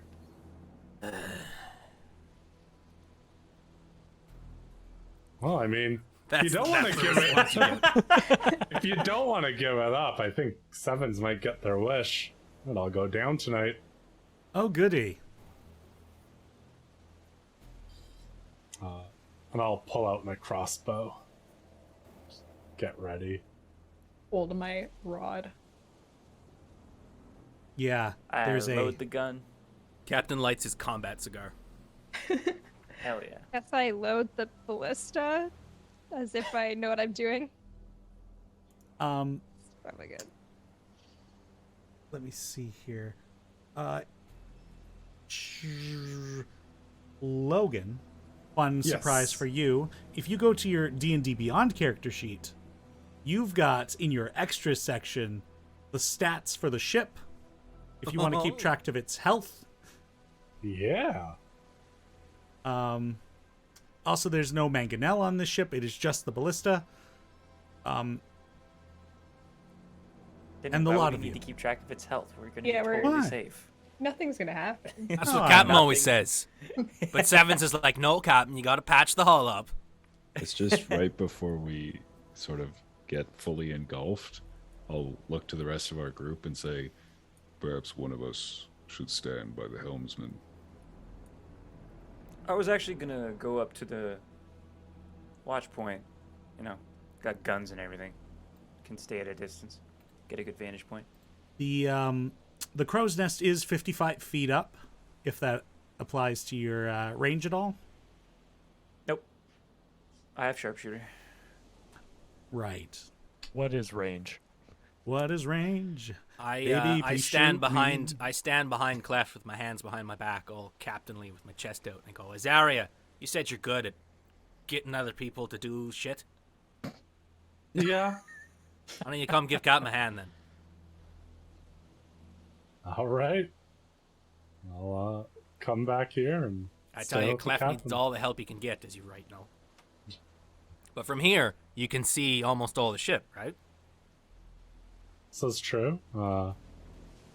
Need to be kind of close to if we're fighting something, whatever we're fighting. I didn't know find that. the weak point in it, but well, in that case, stand center wherever might you be want. best. I'll go See, back I'm to learning. the center of the ship. There's, as you guys position yourselves, things just go quiet. Just the tenseness in the air, the visibility getting worse and worse as you venture further into the fog. About 10 minutes go past, and Steady just on, this. Clef. Straight as an arrow. Yes, Captain, I'm getting it good. Not rotating at all. I'm just gonna mutter under my breath. See you in hell, Blue Spark, you right bitch. Let's see you do this. And Drac, think you see movement in the water aside from the waves. Point in the direction it comes from. Movement in the water. Off the port side, you see a fin emerge and then sink back below the wave. How big? Like a large fish.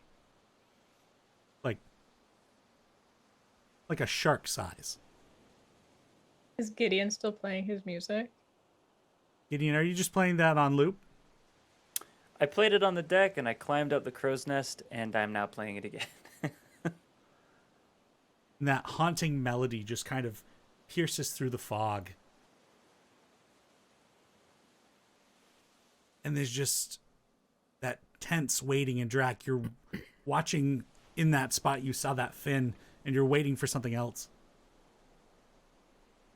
And then just this loud splash. And people begin looking off the starboard side over at the right side of the ship. And then roughly center, a large landing sound. I told you so! As this massive, four-armed, fish-looking like man just like kind of gets to a full-up position, and a few more of these splashes as just shapes launch themselves into the air and land on the deck of the ship. If I could have everybody roll initiative. Here we go. Gideon, music! Is the music helping? I'm gonna put this guy here so he's not crushing Drac. Oh, I thought that was part of the thing. Oh god, I have to keep my inspiration for my fucking gun. That's a natural 20 on initiative, folks. Natural 20! Oh yeah, I suppose I better. Oh, yeah. I did this earlier. What? Oh, there it is. Of course, I roll well on the initiative to get myself back on the tracker, Yeah. not on my initial one. Yeah, that's how it goes. So should Gideon be up in the crow's nest then? Yeah, where is that on the It's down to the right. Yeah, bottom right corner, if you can see it.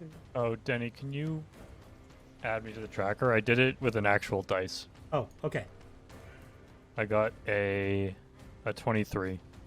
23. All right.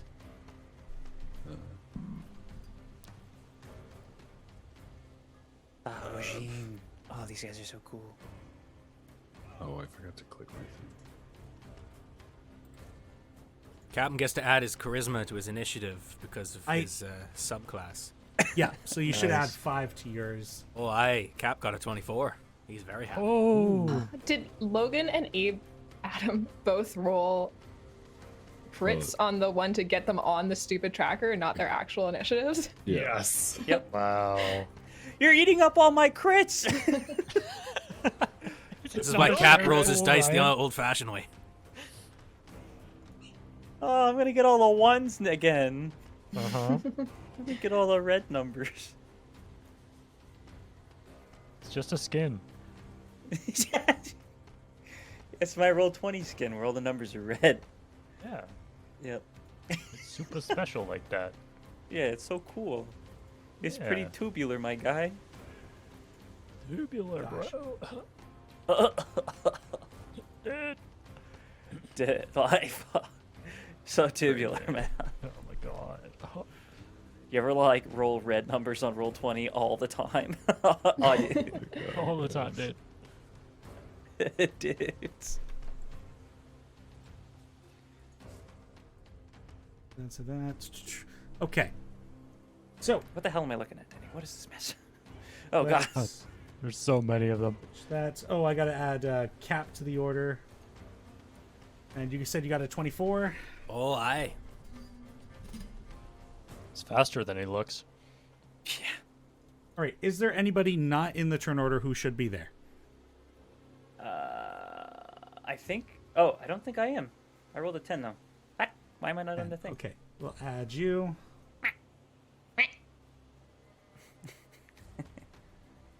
Okay. Right. Are the other NPCs not supposed to be on there? Oh, great question. Most of them are useless. I'll just have them act on the same initiative as Cap, for the sake of ease. I'm pretty sure Great. Sevens is the only one who's good in a fight. Great. Um, Yeah, that bodes well for them. Why, Actually, that- why do you think I was so eager to have y'all join me as protection? Fair enough.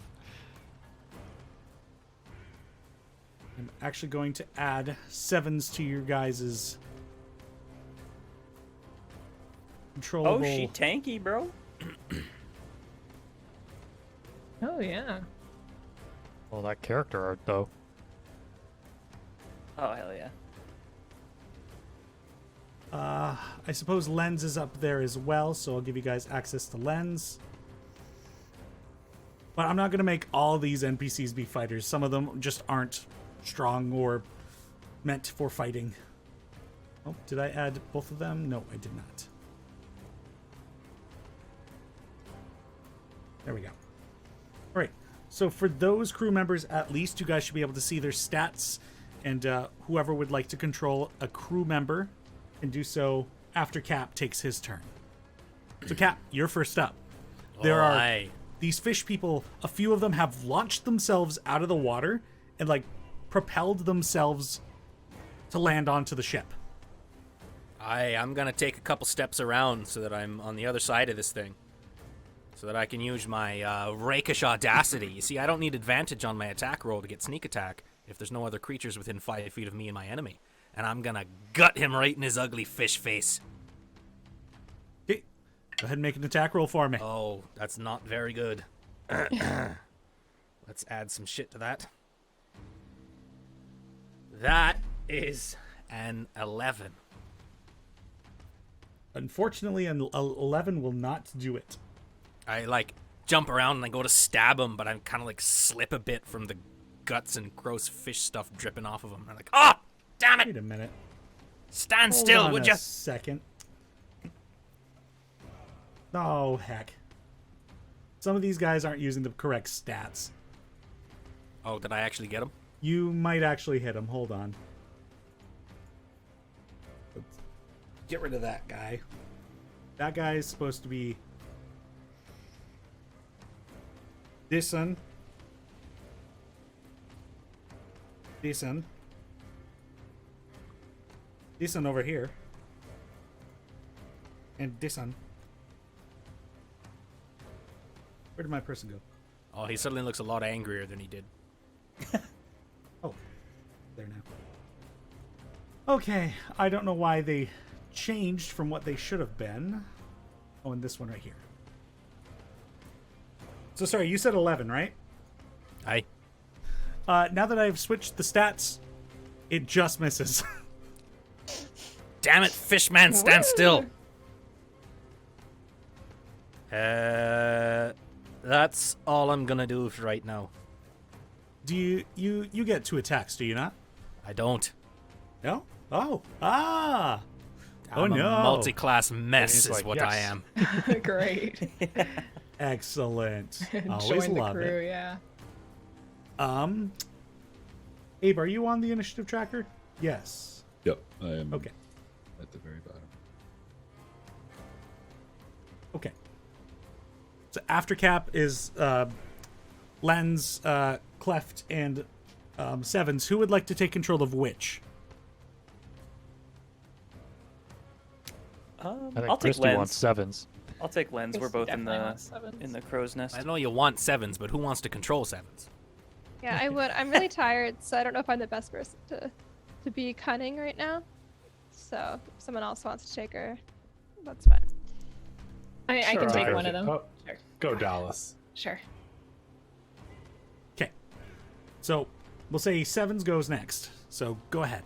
Oh no, I didn't actually look at. Ooh, her art's way hotter in there too. Oh, jeez. She's just gonna attack the thing in front of her. Okay. Oh no. Sorry, I'm not set up to do this. I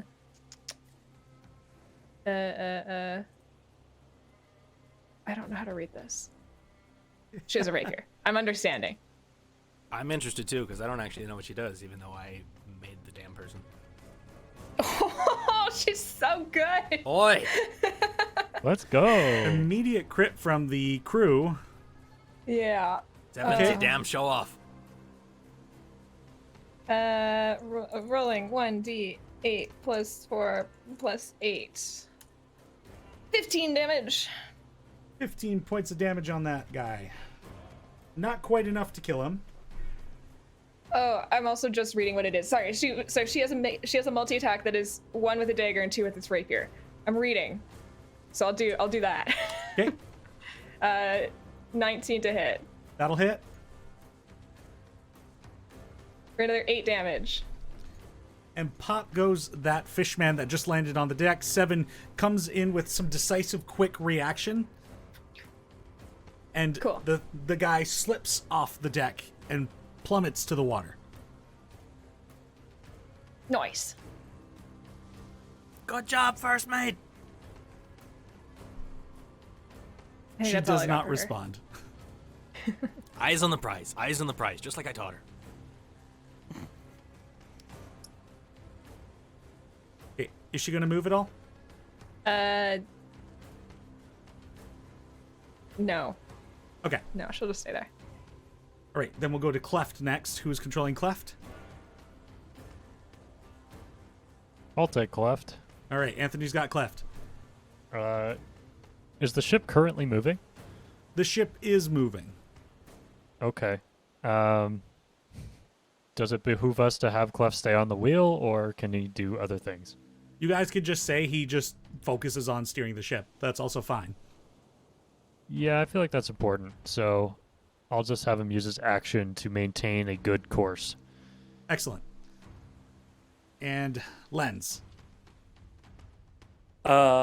Lens will keep an eye out for anything else. He will continue his job of making sure that we don't hit any rocks or anything. Would Cleft and Lens like to default to just maintaining their actions to be these things? Sure. Fantastic. Then that brings us to Drax's turn. Okay, There is this So, larger than the rest of them 4-armed fish person in front of you. Drac looks up and says, "You're very tall," and will spin his spear around and go for a jab. That is going to be a 16 to hit. Meets beats. Hell yeah. That's going to be... Oh, wait. Nope, I lied. It's not a 16. That is a 14. Ooh. I was looking at my spell attack bonus. Okay, so yeah, that misses. And then I will use my bonus action. I will grab my holy symbol and say Geudi Urathiar, and a spectral chakram that appears to look like his holy symbol appears next to him, and I cast spiritual weapon. And I believe you get to make an attack as part of that casting. I sure do. I am going to go after this big guy. Okay, with so... that. Sorry, you said it was a chakram? Yeah. Like a bladed disc. Ooh. Yeah, trying to see if I can find something on the fly here. Not particularly, so we're just going to draw a shape. Whoop. It's a circle. Oh yeah. Nice. And I do get an attack with this, right? Yes. I think so. Okay. Hoopja. Okay, that's better. That's a 24. That will hit. Hell yes. That does... Nice. That's 11 points of force damage. 11 points of force damage. As the chakram spins like a saw and just slices into the creature and then flies back next to me. I think I will also move it if I can. Because I can move it up to 20 feet and make an attack. Is it not a bonus action to do so? Let me check. Okay, yeah, I can move it. So can I say that I put it behind the big guy? Like Sure. right here? Because the spiritual weapon is not a creature, this does not provoke advantage on flanking. Yeah. All good. And I can't really move, so I'm just going to stay put. All right. So when you go for that first attack, from behind its back, it pulls out this trident that it like just parries off and just lets out this like weird guttural fish laugh, and then just gets slashed in the back by the chakram that suddenly spawned in. Wow. Right back at you.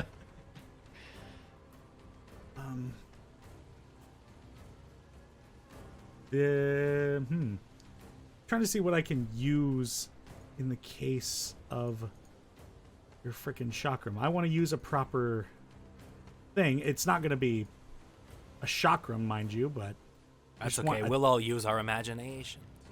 I just want something I can move easier than this circle. It's Yeah, hard the to shapes grab. are kind of hard to move. We'll just make it big. Yeah. It doesn't actually Just occupy big the space, but circle. it's easier to grab. Okay. Drac, after your turn, it is the big guy. Hey. Okay. So,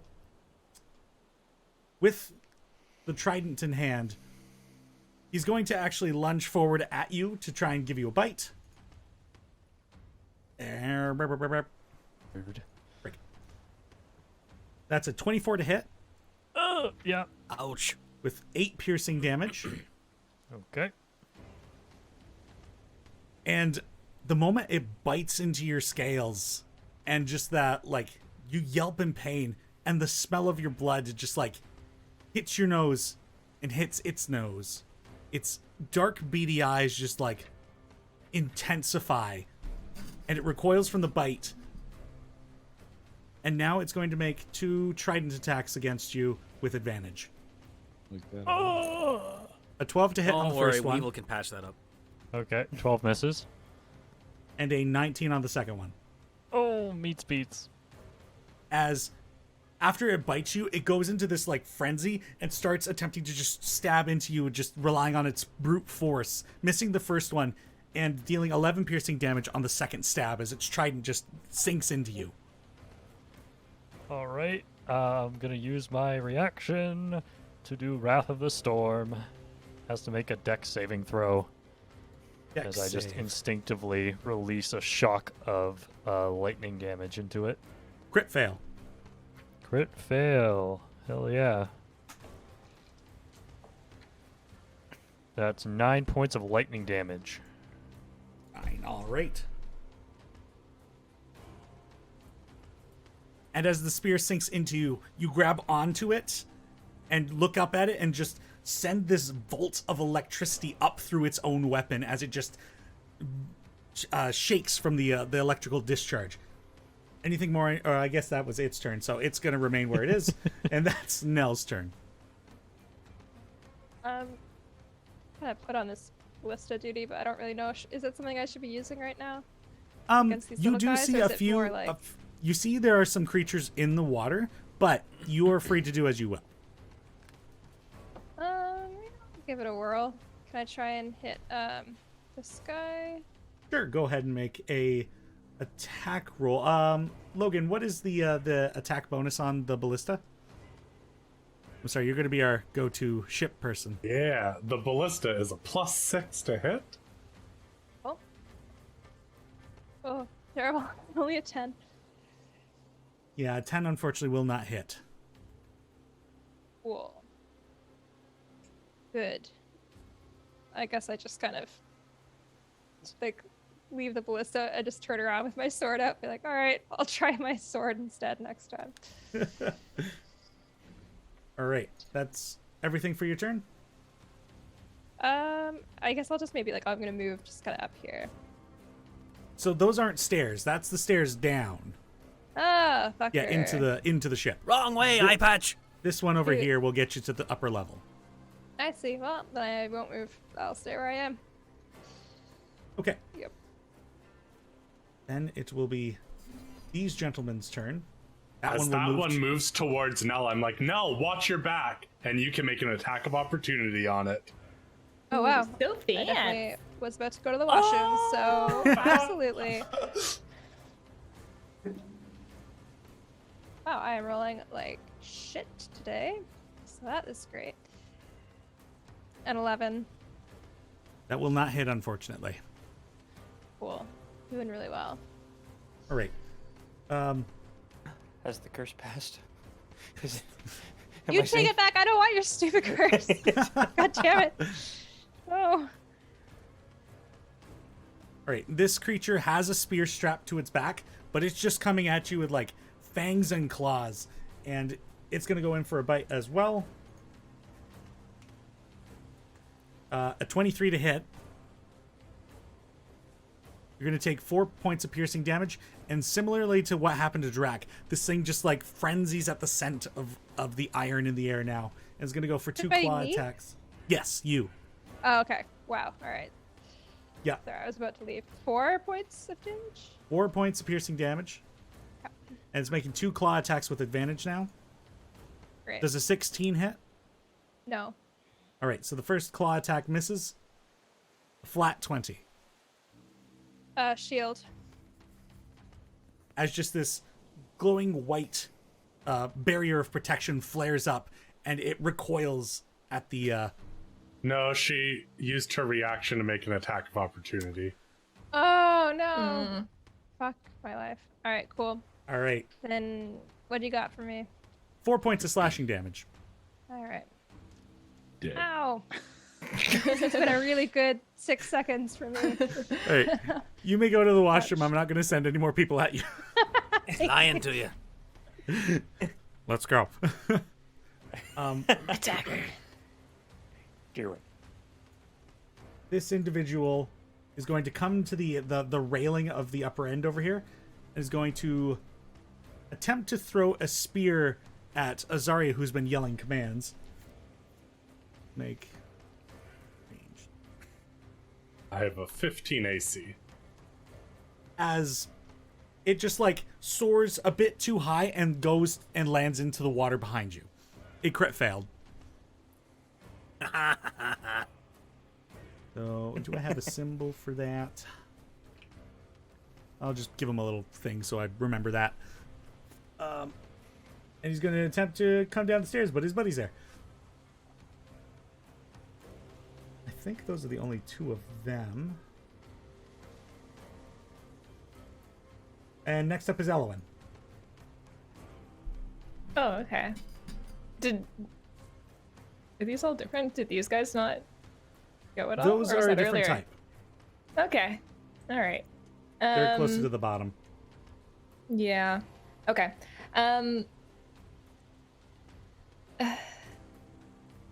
Okay, I'm gonna pull out my club and I'm gonna, I think, just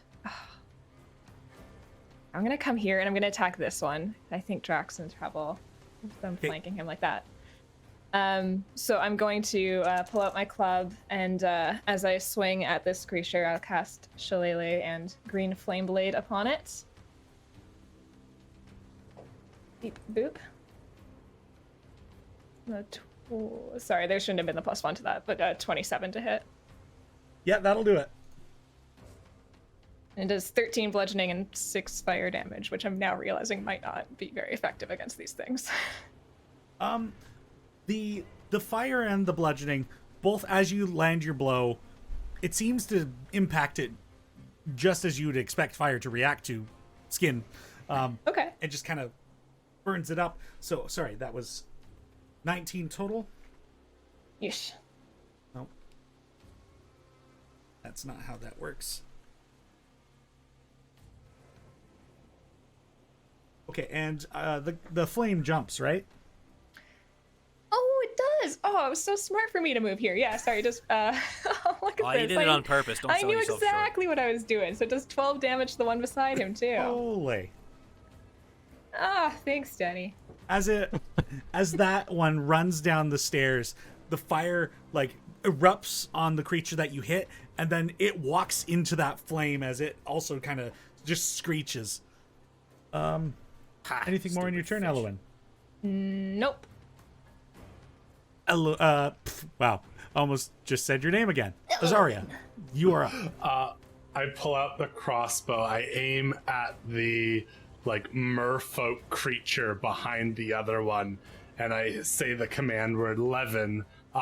This crackle of electricity. You see it spark at the tip of the crossbow, spark at the creature behind it, and this lightning bolt just shoots out. The creature in the middle needs to make a dex save. Okay. I knew that crossbow was worth the applause. And then does a 23 hit the other one? So, the one in the middle rolled a 6 on its dex save, and a 23 does in fact hit the other one. Cool, so they both fail, so 4d6. They both take 15 lightning damage, and the other one takes an additional 7 magical piercing damage. So that's 22 altogether? Yes, I know math. And the one that Elwyn just hit, it just disintegrates in ash as the lightning bolt just shoots right on through it and hits its intended target. How does extra attack work with a crossbow? Am I just able to do it? I don't. That it has the loading property. I don't know what that. Yeah. Loading is either you. Well, I think it's you get one shot per turn, and then the loading is just in between turns. Yeah, regardless of how many attacks you get, a weapon with loading, aside from firearms, can only be used to attack once per. Is it turn or round? I think Holy it's heck. turn. Oh, well, that's all I do then. Oh no, that's not all I do. I got bonus actions. Should have used that first. Could have done more damage. Oh well. I will use my bonus action to give whoever hits the big guy next advantage. So I think that's how I'm actually supposed to do it. I picked the creature, not the person. I'm sorry, I'm just reading up on loading. Because of the time required to load this weapon, you can fire only one piece of ammunition from it when you use an action, bonus action, or reaction to fire it, regardless of the number of attacks you can normally make. But it doesn't say per turn or per round, so I'm just going to say it's per turn. Cool. Okay. Well, I will give Drac advantage on use the help on the big guy. Okay, sounds good. Is it character or is it creature? I don't know if it's both or just creature. That's actually a Okay. clarification I meant to ask. Sorry for what? For I'm help, split. is it? I know I picked the creature for help. Do I also pick the character, or is it just the next person?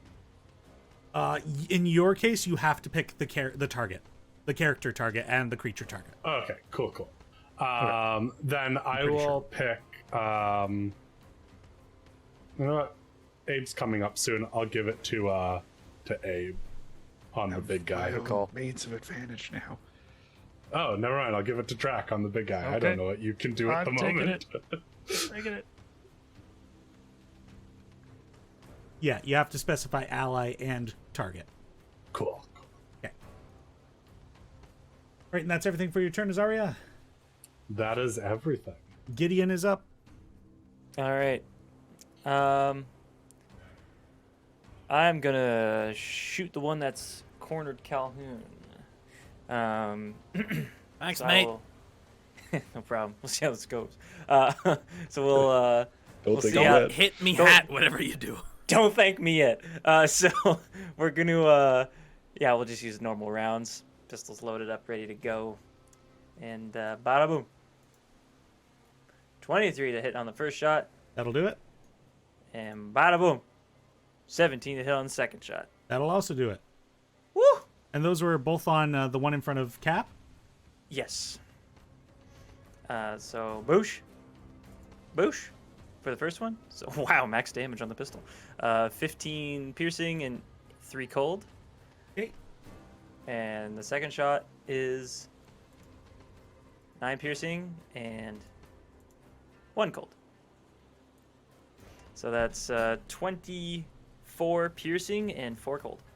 And Cap, just you hear the loud explosions of gunfire come from the crow's nest, and with each impact into the creature in front of you, where you kind of expected like a spurt of blood, it's more like shards of ice kind of explode out the back, and then the second shot just sends it like spiraling into like the barrels beside you.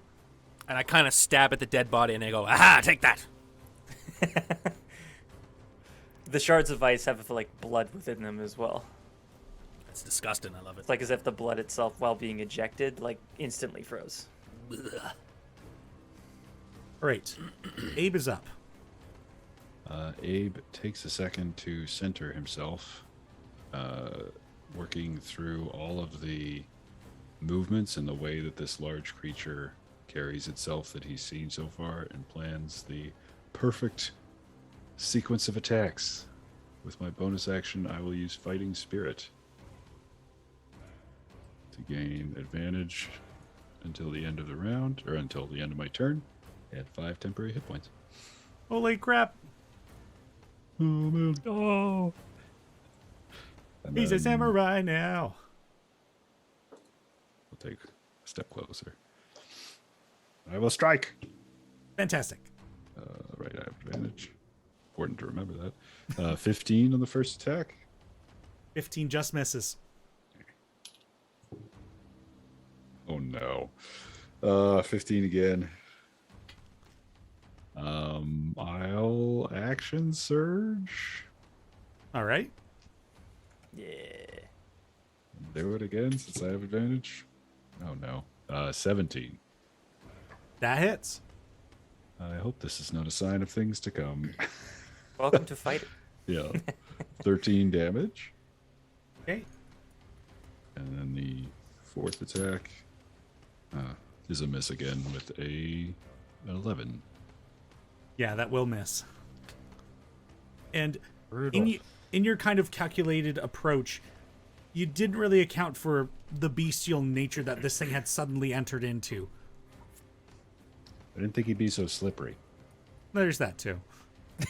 Axe just skips right off him. It's just like, boink. Yep. It's like hitting jello. Yeah. That's my turn. All right. From. Oh god, now I really need something here now. Oh, burp, burp, burp, burp. From the water here. Azaria, I need you to make a wisdom saving throw for me. Why? You don't see that number. That's not an 8 that I just rolled. I thought they were the smart one. Smart, not wise. Yes, smart. Aren't they the same Intelligent. thing? They are to me. As that creature in the water, it appears to be more like adorned with like shells and kind of almost druidic looking, almost in its fashion. It does It's my family. It does incantations and speaks in this like weird bubbly language, and you begin to freeze up as you are a held person. That's Blow your bubbles back at them. both worse and better than I thought it would be. On the opposite side, this creature here will... It also does some incantations and launches a hand forward and is attempting to launch a guiding bolt into the ship. Not the ship. Ship's AC is 15. Okay.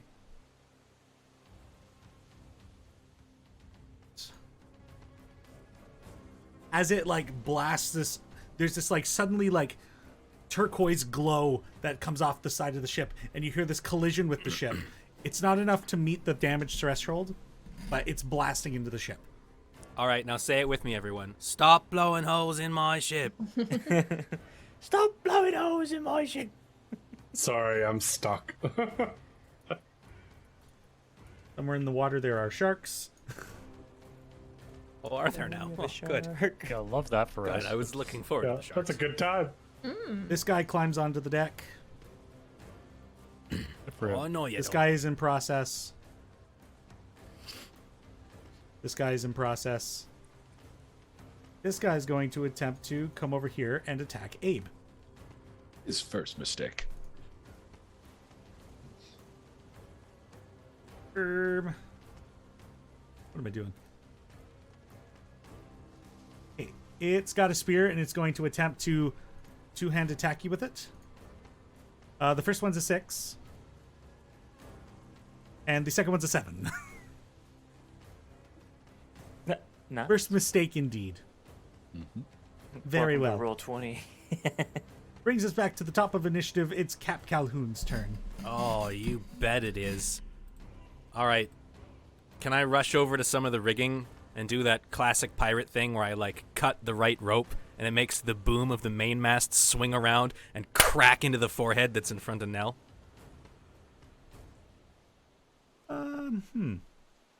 Come on, it's my ship. I should be able to do it. I'm just thinking of what the role might be. Let's have you make It's an Captain's lair action. acrobatics check based on intelligence with advantage. This is an odd one. Like the right rope, the cool thing, your ship. Well, good thing I have advantage because one of those was a 1. I got a 24. Okay, so Yeah, I leap forward and I cut the rope with my rapier and then I call out to Nell. I go, "Eye patch, duck!" and Where? and the fish Not creature again. like the fish creature looks up in your direction when you yell like that. And can I have you roll 2d10 for me, Cap? Oh, I actually don't have any d10s out. Jeez.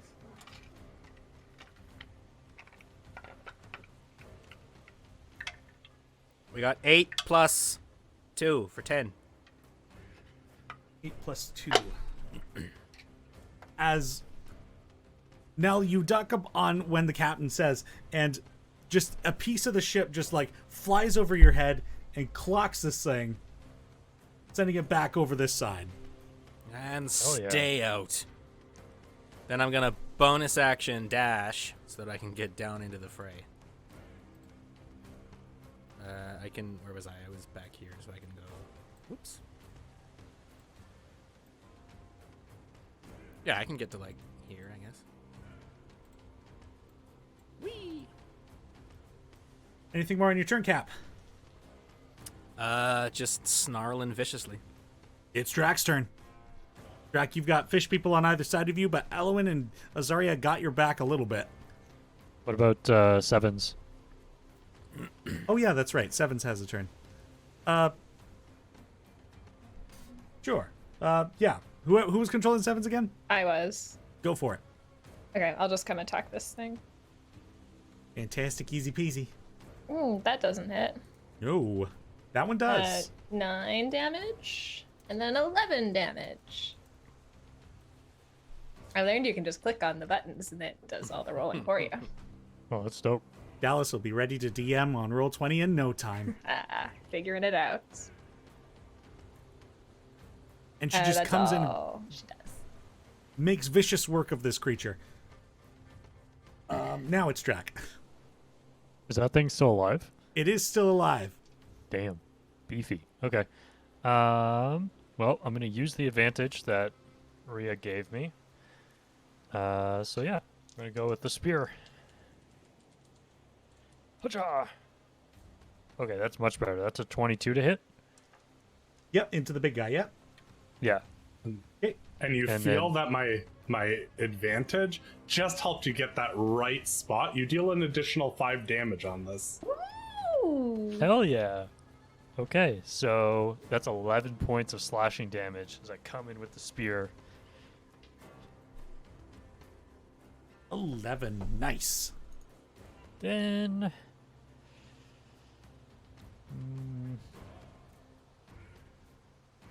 I want to use spiritual weapon, but I'm going to be smart.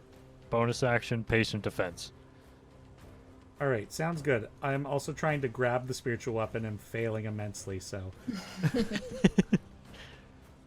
It's Slippery there. bugger. All right, your patient's defensing, that's good. Big guy goes. It's going to... That's right. I said what I said. That's probably the sounds he makes. Quite close. Does he also have a pipe that blows bubbles? Not for long, he doesn't. I'm eyeing it. Bloop, bloop, bloop, bloop. All right, it's taking both of its hands around the trident, and it's just trying to stab into you. It's going to do one at you, one at Elwyn, and one at Abe, because Cap wasn't there previously. All right. Disadvantage against me. He doesn't have the guts to attack. But also neutralized by the fact that you're bleeding, so it's going to be a straight roll. Glad I did it anyways. Yep, it's 11 to hit, so that's a miss. One on Elwyn. That's a 14 to hit. No. And one on Abe. With a flat 20. Yep. And 11 piercing damage. As it's just like punching through the ship with its trident. And then Abe, unfortunately, gets the last blow on him.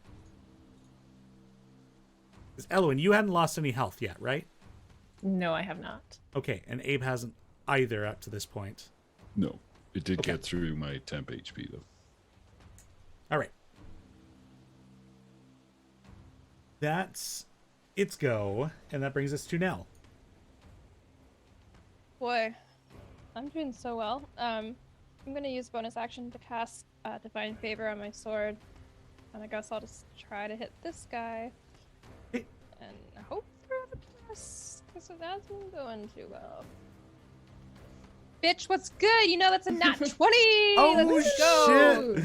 All right, here comes the paladinness. I just need to move all the stuff off my desk, get my mini eggs out of here. Get my mini eggs out of here. Big flex. My desk is just filled with prop cigars. How many do you need? One for every. Well, he's got his combat cigar. Right. Okay, let me do this. This guy has a symbol on him, so what's his deal? That he doesn't have a spear anymore. Okay, how bad does he look? I mean, he's looking all right. He is a little bit more armored than some of the other ones have been. The same amount as the one that had been on you, though. Okay. Cool. So 12 plus 6 is 18 plus 3 is 21 just for my sword. Okay. And then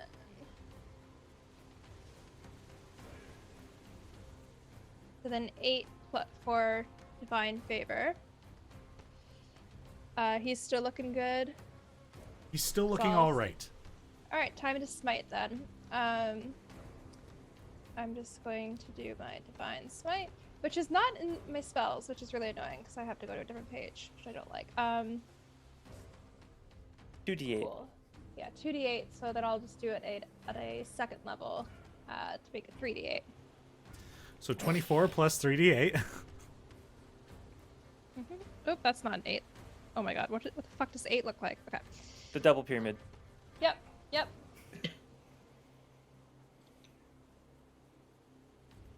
Ah. Wait, right? Can I reroll 1s and 2s on smiting? We rolled this last time, I forgot. I think we Right, said maybe. What is your... For grand, it's for like the great weapon fighting thing. The rules as intended is that no, you can't do it for smites and stuff like that, or sneak attacks, or No problem. Technically, weapon damage. yeah. So that's 11 plus... What's 8 times 3? 24 plus 24. 11, so 35. 35. 35. 35. He's not looking great now. Okie dokie. Well, he was never looking great to begin with, I'll be honest. Just Nell sword across the deck, and then just sword alight, just a heavy cleave through this thing that might have chopped a couple of the stairs beneath him. Well done, eye patch. 7s, you're fired. Hey, no, there's no need for that. 7s can stay. Cap, you're fired. I'm staying. Now, wait a minute. Anything more on your turn, Nell? Probably not. No, I just probably scuffed the part where I made a mark and say, you can't even tell. Well, it looks the same on this boat. Elwyn, you're up. She's not wrong. I am just going to swing at this guy in front of me. Wait, isn't there an enemy before Halloween? Oh, No, there... don't say things like that. Sorry. Thank Yeah. you. The gentleman that Nell had just attacked is going to make claw attacks against Nell. What? Why? What? Why? Why? He has no spear, so he's got to do 1 bite and 2 claws. And because you have taken damage, he will do these with advantage. Okay. Cool. A 22 to hit for Yep. 11 piercing as it just sinks its teeth into you. Okay. And first claw attack is a 7. And second claw attack is a 15. They both hit. 7? A No, 7 and a against 15? against your AC. Yeah. Oh, I thought you were telling me that's how much damage it was. No. Oh, neither of them hit then. Okay, yeah. Only the bite hit with the 22 to hit and 11 piercing. The other guy is going to attempt to climb back up the boat. He does so. Oh, good for him. He's going to use his action to dash over to Azaria. I hate that. Now it's Elwyn's turn.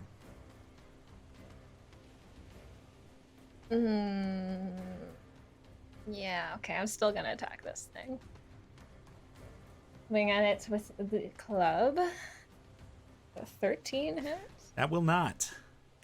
That's really cool. Neat. I'm gonna look to Azaria, and I know you're held, but that doesn't mean I can't give you temp HP, so I will. You know, you can't really use this foresight to move but maybe since you know it's coming, it'll hurt a little less. So take that 12 temp HP. I'm just bracing myself as I'm You paralyzed. see how those creatures might hit you in the next minute. Oh, they're gonna hit me. They're gonna hit me. Oh. Wow.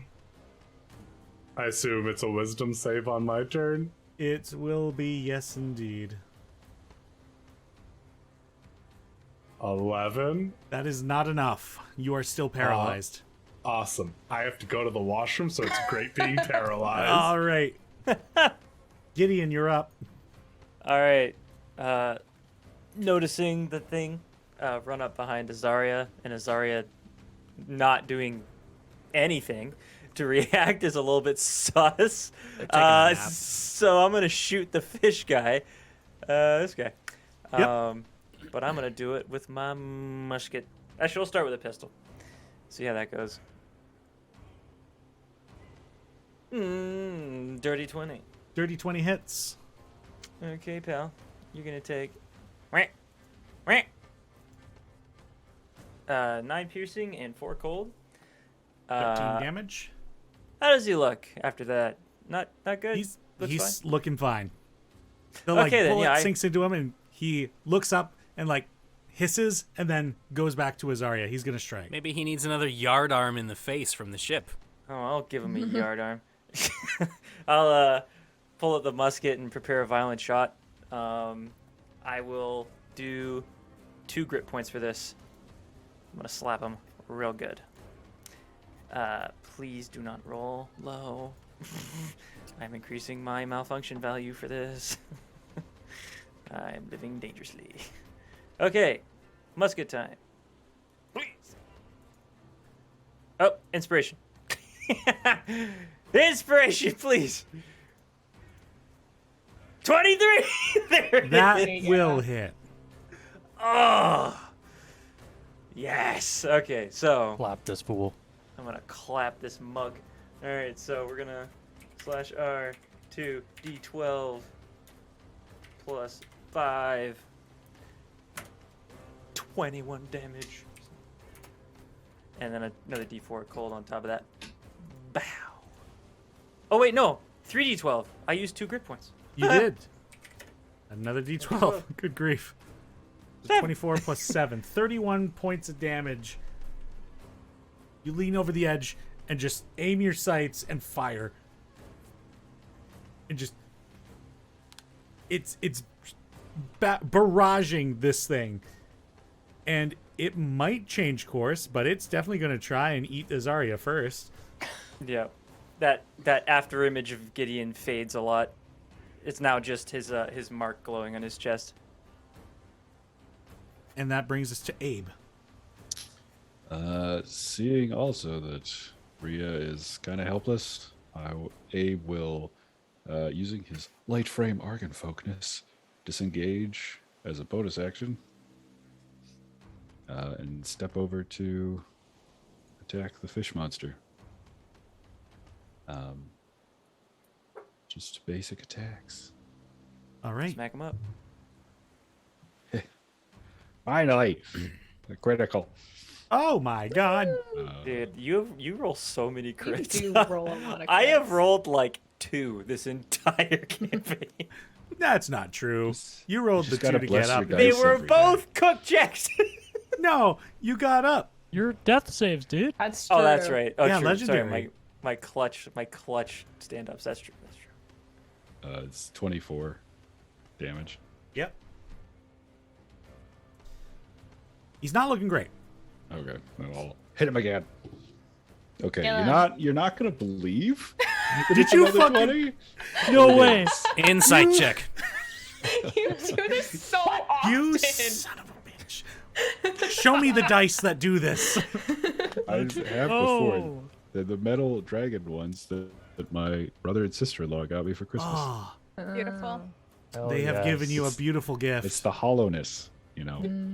Does Abe's fighting style look any different to us now that he's not using Melvin? It's Good more question. calculated. It looks like he's sort of pacing his movements. a bit more. It looks a little awkward because he's not used to just holding the globe in his hand while he fights rather than having his shield. He's sort of going to block with his arm and then remembering that he doesn't have anything protecting him on it. So the second attack, 16 plus 5 is 21. That will hit. Sorry, that's the damage. Oh, Because it's a what was the attack roll? It was a crit. You crit. Oh, you crit again. Right. So 29 if you want to get specific. It's looking very bad. Oh, but he's still alive? Oh my god. He's not. He's very not nice, but he is still alive. Yes. They're fucking Wow. beefy. What the hell? Hey. I feel like that first one Seven's killed went down so easily. That's all I got. All right. Actually, I guess Go ahead. as best I can, I'll try to sort of have myself in front of the ladder to go up to the crow's nest so that none of these fish people try to climb it. Okay. Or at least if they do, they have to slither around me.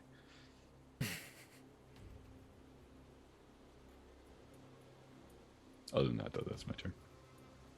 Okay. This creature in the water is going to swim back one space and cast a mass healing word. I'm gonna counterspell. Yeah. Oh. Yeah, it's a third level, so it's automatically Let's automatically go, countered. Dallas. Yes. Yeah, no, I can see it moving in the water, and I stick my hand out, and white fog comes from my hands. Yep. Great. And it kind of envelops his hands or whatever he was casting his magic from and grabs it before it can get anywhere. Let's Fuck yeah. go, Dallas. Yes. All right. Whatever that was, good job. This creature's going to attempt to climb up the deck. He gets there. Danny, if the boat is moving, are they not falling behind? They are swimming to keep up. Wow, they're fast. Okay. They are aquatic.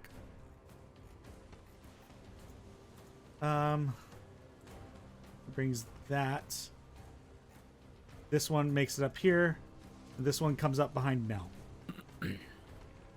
And that'll bring us back to the top of initiative. And you guys hear from the crow's nest, Lens, and he like jostles Gideon's shoulder. The teal. And he points off into the fog. And you just see somewhere far off just this like pulsing teal. Kind of like a lighthouse. Shit. Somebody get on the wheel. Turn us away from where we're going. Well, Cleft, you heard the man. Do your job. But our bearings were perfect. Yeah, look ahead.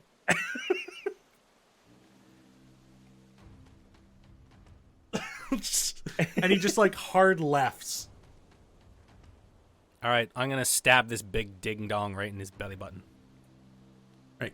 Go ferret. That's right. Go ferret. Go And I ferret. have advantage because I'm awesome. Right? No such advantage exists. In that case, I got a critical one. Oh. Oh no. What, sir, were you attacking You have with? inspiration? You have inspiration, right? I swear you have inspiration. If you I don't have do. inspiration, Yeah, I'm you going at to one use point. it. Fuck it. Yeah, that's probably not a bad idea. Wow, were you going to break my rapier? No promises. Oh, that's better. That's an 18 plus a bunch of shit. Hold on. That's a 23. No. That will hit. 4. All right. And I get sneak attack because I've got people within 5 feet of me. Yep. So that's 11 piercing damage from the old rapier, plus an additional 5 from the sneak attack. Then, because I hit this guy with an attack, and I'm going to use my rakish audacity to run away from him, and he can't take an opportunity attack against me. Excellent. Very rakish. And fuck it. I'm gonna burn one of my superiority die to make it a distracting strike. As I go to stab him, I go, "Ha ha! Take that, you stupid fish! We're having sushi tonight!" And he's so distracted by how annoying I am that the next attack against him from someone other than me will have advantage. Oh. And it will deal an additional 6 damage to him. And the next attack or that attack? The attack that I did is another 6 Okay. from my superiority die, and the next attack against him will have advantage. Okay. Sounds good. Then that brings us to Drac. I'll make my way over to this thing. Okay. That brings us to Drac. 7s. 7s. God dang it, every time. She has Seven's a turn, gonna- you know. 7's Why do you just think gonna she has such steal an attitude problem? all the XP. That's it. I'm adding her to initiative so I don't forget. There you go. I wanted to avoid it, but here we are. 6. Oh, look, Captain, she's ahead of you now. Hey, wait a minute. Age before beauty. There we go. So, sorry, 6... So 25 to hit the first for 6 damage. Okay, yep. And then And that kills that. did that kill it? Yes, it did. So she can step. Can she step forward and continue? her Oh, monkey yes, attack? she can. She Let's will. go. Because she Jesus, crit sevens.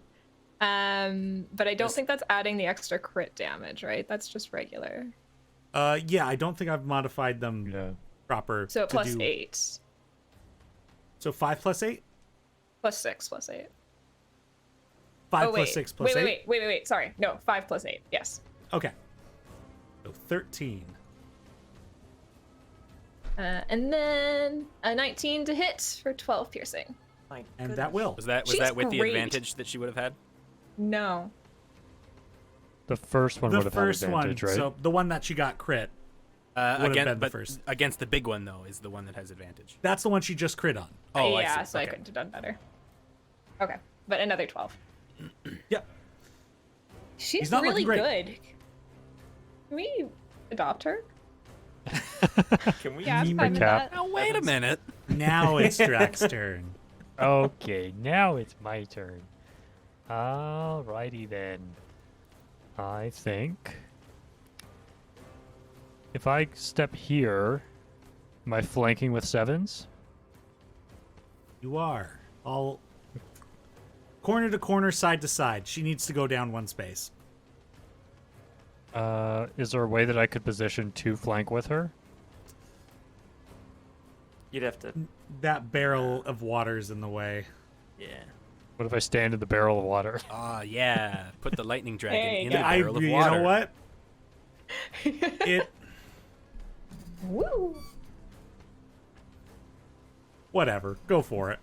Yeah! You silly Zaria, the goose. science one, is going to teach you about conductive surfaces, young man. I'm resistant to lightning anyways, it's fine. Oh well, then never mind. You know what? You know what you're not resistant to? The big thing picking up the barrel and yeeting your ass off the ship. I think you'd have done now that you've either given way. me Now the you've idea. given Denny If we're the gonna get idea. technical, none of I- us are resistant to Hey, that. listen. It's been on my mind. Okay, with advantage, target may have that changed. is 20 to hit, That will hit. and that is 8 points of slashing, Yep. and I'm going to do another patient defense. Because I'm scared. Okay. Good. He's so scary. Very well. Is that the end of your turn? Yeah. Oh, actually, I'll shout out before I'll say, keep going towards the fog. Okay. Elwyn, I need you to Towards make the teal, sorry. either a acrobatics or a athletics check, as this thing is going to grab you. Certainly be acrobatics. Wow, I hate that. 13. You just barely get out of the way as it like comes down with 2 of its arms to try and just pick you up. Ooh. Cool. Going for the baseball special. Missing on that, it's going to attempt to bite Drac. Neutralize because you've taken damage, but you have patient defense, so a single roll. 9 to hit. It'll claw at 7s. Was not taking damage, and 11 does not hit. And it'll attempt to leap over the side. Can I hit it? Those of you who have reactions, you may do so. I don't do think so I with do advantage, have a right? reaction, actually. Sorry, Jack? I do so with advantage because we still got the flank as it's leaving. Fair enough. All right. The 7 gets Jake one. Yes. Sorry. Yeah. That's a natural 20. See, was That's a natural 20! Let's go! Okay. I knew I brought you all along for a reason. What is the damage, you freaking crazies? 18 total here. 18? Yeah. I having fish rolled tonight. max too, so that's 15 points of slashing from me. All right. As this thing is just like whipping around, attempting to just like get into anybody, and then begins its retreat, just you guys like huck last moment attacks that just cause it to like spiral and fall off the side of the ship dead into the Let's water. go! Ole, yes. well done. Fuck you, big fish man. Nell, you're up. Kind of a little starry-eyed watching Sevens just eviscerate that giant She's creature. doing great.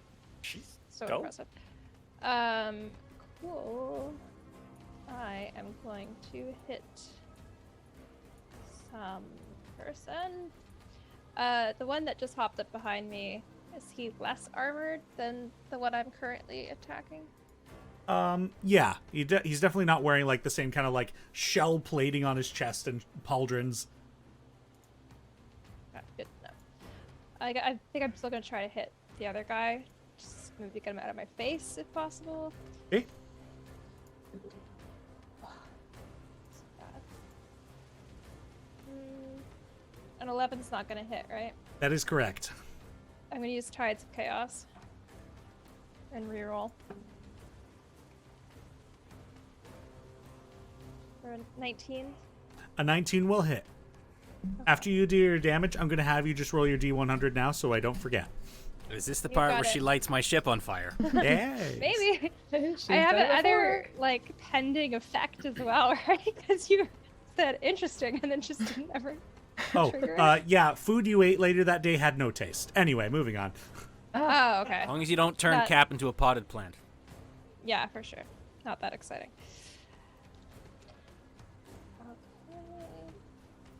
Okay. 13 damage plus. Ah. 2 radiant, and I'm gonna cast Green Flame Blade. So other guy is gonna take. In future, declare that before you make your attack. Oh, okay. Sorry. Yeah. That's right. Go ahead, though.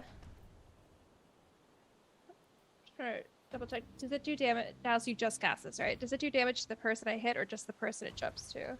It should do damage to the person you hit as well once you hit 5th level. Okay, great. Yeah. It's an extra d8. So 7 damage to armored guy. And then do I roll the d8 again for other guy? So Yeah, and the other guy gets a d8 plus your spellcasting modifier. great. So just 6 to the other guy. 6 to the other guy. All right. The guy you laid into, he just collapses onto the staircase and crumples into a heap. And the guy that had just come up, you just watch as the flame like alerts you to his presence and he just like sizzles. Also, roll your wild magic surge. Oh, right. Is it 81 that we're I got another counter self-actualizing not spell to sitting see? here. 76. Can you counterspell? Because if my meta magic can't work on No. my A wild stuff because counterspell it's will too not be wild. able to apply to this. Yeah. But it would to a fireball. To a fireball, but No. this is not a Yes. spell being Yes. cast. Yeah. Yeah. Yeah. But I can save us from some things. It's not Sorry, me. Nell, what did you get? It's 76.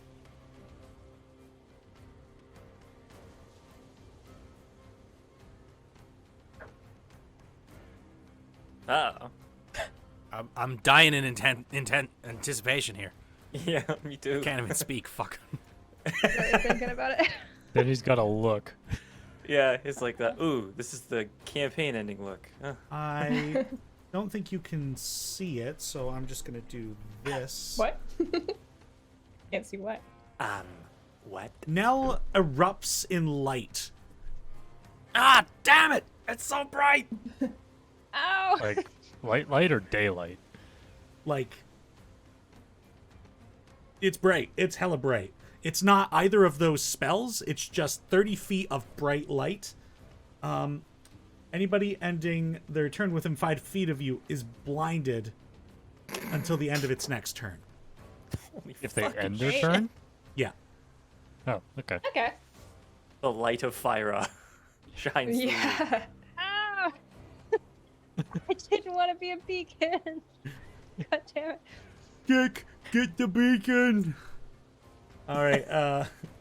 After Nell is Elowen. I guess I'm gonna move. Oh, you should end your turn there. I'm gonna come up here, and I am going to cast Eldritch Blast at the one in the water. Okay.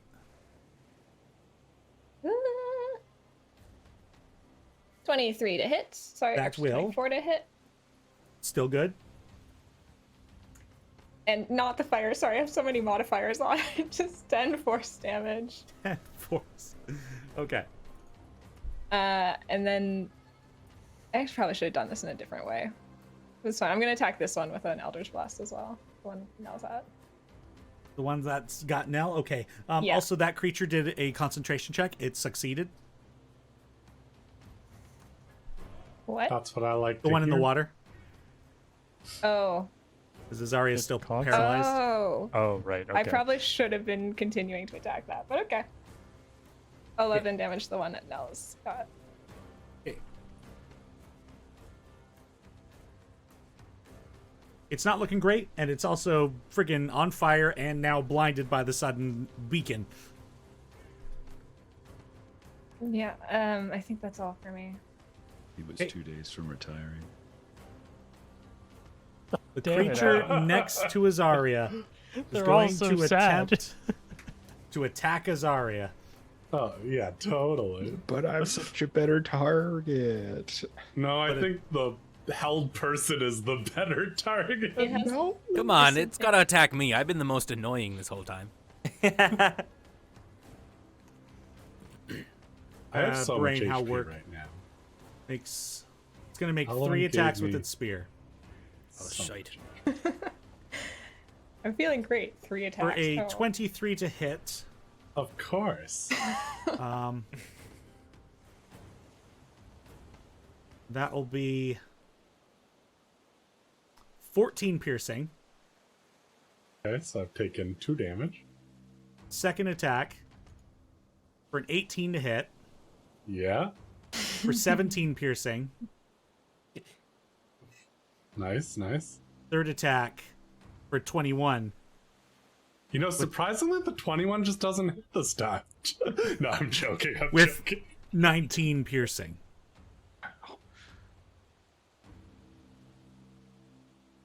Oh yeah, I look terrible. I have so little HP now. And it's going to attempt to dive off the boat. Does hold person have one of those, like, if attacked by a creature it can make the save? You know what? That's a great question. I don't believe it Exact- does, though. That's At the end of each of Cassius its Hideous turns. Laughter, maybe. That was too much to hope for. Did it disengage or? Nope. Stab, stab. I'll inspiration that. Nope. What'd you get? 12. Yeah, that won't do it. Do I Yeah, get to you stab take- him? Yep. Oh. All right. That's 22. 22 will hit. However, by the time it leaves your reach, you will not have your sneak attack. Stupid fish. It's still gonna take 11 piercing damage.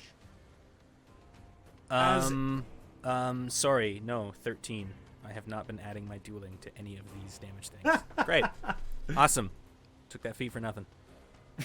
As it like ducks out of an axe swing from Abe and then like divers leaps over the edge, you catch it with your rapier and like skewer it through the side, and it just like yells and rotates and lands in a bloody mess in the water.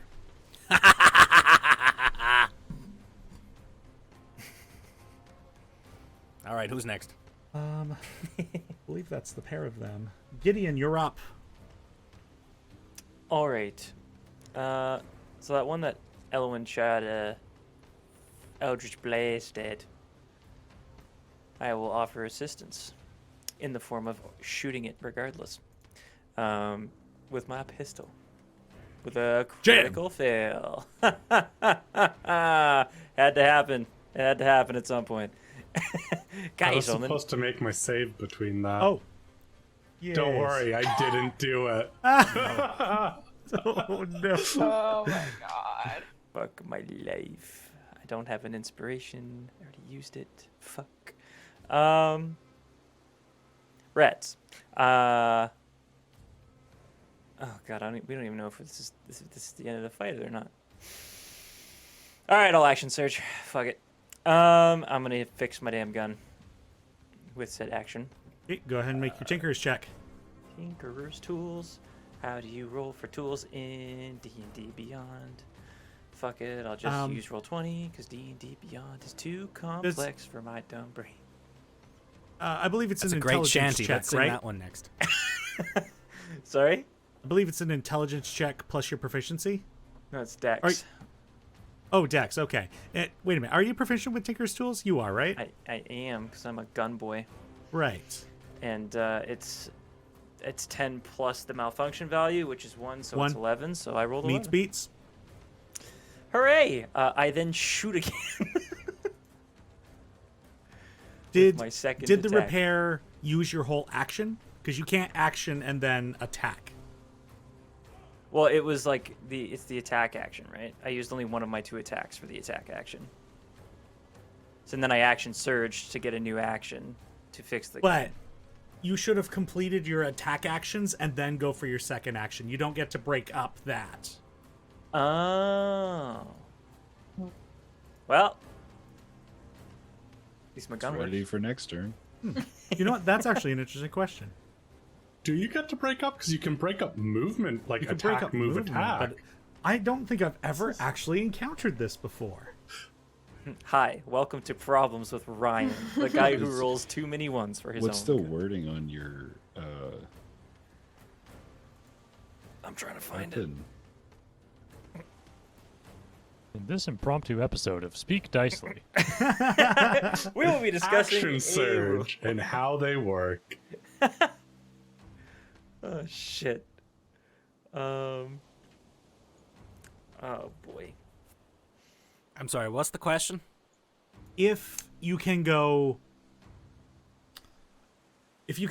attack action, take a break from that second attack to use action surge for something else, and then come back to that second attack action from the first action. I mean, for my money, extra attack is phrased when you take the attack action on your turn, you can make 2 attacks. So to my brain, you make the 2 attacks, then you action surge. Well, ladies and gentlemen, That's how I would call it. But I'm not the DM. I'm just the guest. You know what? I am always down to find like what is the way these rules work, and in my brain that also makes sense. So congratulations, Ryan. Go for your second attack. You fixed your gun. Okay. Curb. Holy shit, Ryan. This was You working. didn't. That's 3 11s in a row. Ryan. you have to uninstall the red number pack. It's really not helping you. I can't believe we went through all this trouble just for you to fucking crit again. Crit fail. It's the last time I weigh in on some rules. Excuse me a minute. God. All right. All right, I'm back. You all weren't right, muted if that's what you were going for. Nope. Jesus. the hell, man? Oh Awesome. my god, I suck. Oh, that was Um, gosh. I end Amazing. my turn. You and me roll 20. both. Roll 20. It's Abe's turn. Holy crap. I will shout that Rian needs help, mainly directed at Drac, and then scoot over to I'm in a Magic. bucket. Well, It's true. you can get out of the bucket. You're going to need to use half your movement to do so. Fuck, really? Oh, yeah. Shit. You got yourself in here to get advantage. I'm going to give you penalties. Oh Okay. my god. I'll just attack the fish person on the edge there. Okay. Fish person on the edge. Okay, you're not gonna believe. They're fucking kidding me. I know. It's a third crit. Why don't you give Ryan some of that luck? Apparently I'm taking all of it. Just Devin's had siphoning. her fair That's share that's too.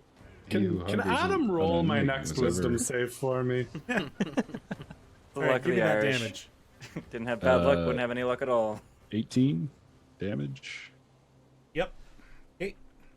Presume he's still alive. Oh, yeah. These people look a bit beefier. It balanced out. It's a 2. So. You 11. give some, you lose some. Yeah. All right.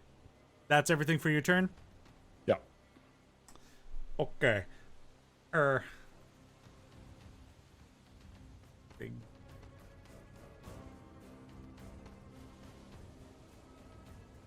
Okay. So it's now the creatures in the water's turn. Elwyn, with you at the edge of the ship, it's going to attempt to, the one up top here is going to attempt to guiding bolt at you. That's not the right one. And we'll cast it at second level. Let's use one of those. For an 18 to hit. I'm gonna have my eyes glow bright green, and I can see what it's about to do. I'm watching it in the water, and I kind of just dip out of the way a little bit. And I will take that +5 to AC. All right. That's that creature's go. It's going to move back into the fog. The creature with Abe. As you approach it and start slicing into it, it's like doing this incantation and like pommels you in the chest. I need you to make a charisma saving throw. 16. As there's a moment where you kind of like flicker in and out of existence, but you stave off the effect. What the fuck? Oh, excuse me. And it's going to attempt to dive over the edge. Will attempt to strike it. 15. That's a hit. Oh. I assume it's been 8 hours since I read the book last. I assume you Would've- probably read it at the start of the day. Yeah, and this is like nighttime, right? No, it's like getting into like sunset. Oh, Well, sure. I'll take Sure. the reroll. What a nice DM. I pretty taunt great. them. I taunt them a lot, but I am forgiving. You guys don't take advantage of this? Oh no, we do. Guest star more often. Oh, 10 okay. Good. damage. 10 damage. Yep. Okay. Oh, and it too is going to swim out into the fog.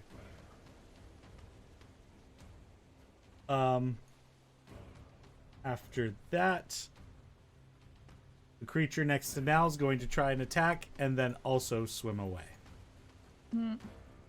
Well, You know what? No, heck it. It's just going to disengage. It's injured. It's sad.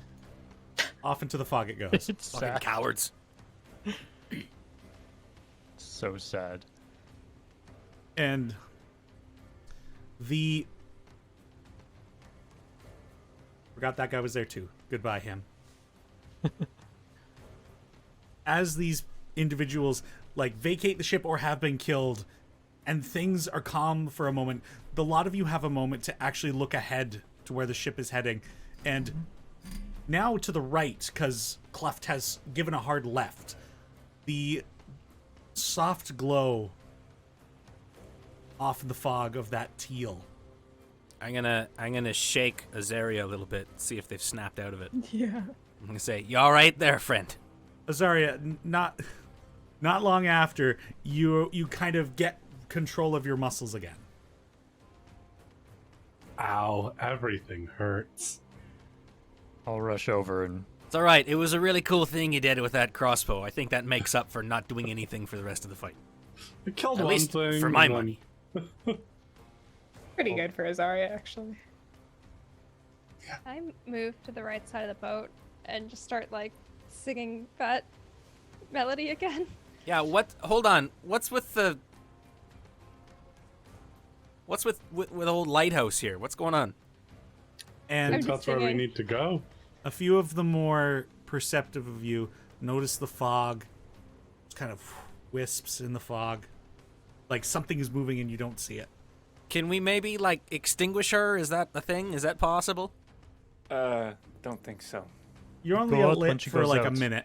So I'm gonna put my hands on Azaria and heal you for 13 hit points. Nice. Excuse me, I gotta fix my damn gun I'm at about bloodied. again. I don't think we have time to do a bigger heal, so... Yeah, I feel great. I don't know what the rest of you. Where's that medic of yours? Do you think they could help? Weevil, get up here!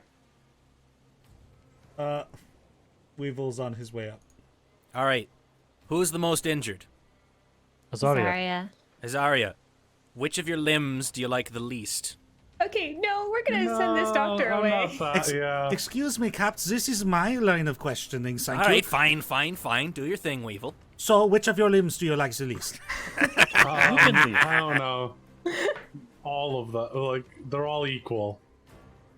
Well, is your goal to remain alive? And it's roughly about this time where you notice a big shape like move disturbs the fog, but you don't see it.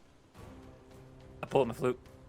Yeah, I'm Play just the like song. singing, and it's so the like song. warbly because I'm scared. I'm like, ah. And in the fog, you guys see this shape kind of emerge in and out and kind of go back invisibly into the fog. Oh dear. Oh dear. Have that gem at the ready, Cap. I don't know what gem you're talking about. Did Are you you not next just to see me? that? Yeah, I saw it. Get the crystal out, man. I think I'm still singing. I walk over to you and I just like grab the front of your jacket, just like lift you up. Ah! Ah! I like drop my cigar. I just like stamp it out with my foot so it doesn't set anything on fire. That was my last cigar. And It's going to be your time. last one ever if you don't get that gem out. All right, fine. Put me down. Oh. I take the gem out. Can I prestidigitate your cigar? I'll light it myself, thank you. I'll do one more first level Tastes cure like wounds on it, foot. Azaria. That's another 11 to you. Oh, nice. I'm great now. And with the gem out, and you haven't gotten the gem out since this encounter started, but it's too pulsing with the teal light. Oh, shite. Maybe you all were right. Yeah, we're Don't smart. say. Looks like I'm gonna play the song. And Yeah. and Nell's been singing it this whole time too, and then Gideon adds on this melody on flute. And just this tension is back again. And from the wall of fog, the shape emerges and forms and just kind of floats about the ship. I'll try to match the song as well. Yeah, I'll try to sing Yeah. also. Yeah, I'll join in. I'll take the low harmonies. And No, then it that's emerges only from the gonna fog anger on it. the opposite end of the fog, on the opposite side.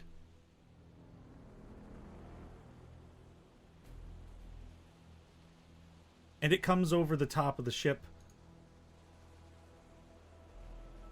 And it doesn't seem to be behaving in a hostile way. and it is glaring at the gem. We hand it to the thing. Well, wait a minute. Hold on. Are Crap. we absolutely sure that we have to give this thing up? With Yeah. your hand, I'm gonna slap your hand. So that No, it wait. goes flying. Just let me finish here. I don't think you understand what this thing means for Cap here. Look.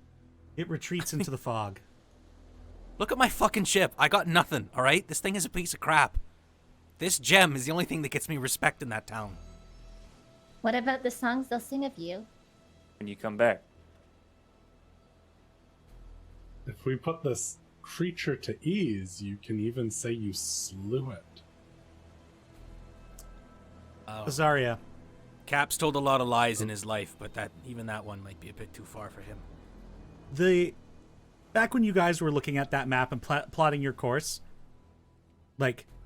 looking at where the fog is and how long, based on speed and your trajectory and how long it should have taken to get to the middle of the Gulf, that light is not in that location, the one that's off in the fog blinking. And in fact, it seems to be moving along with you, the ship.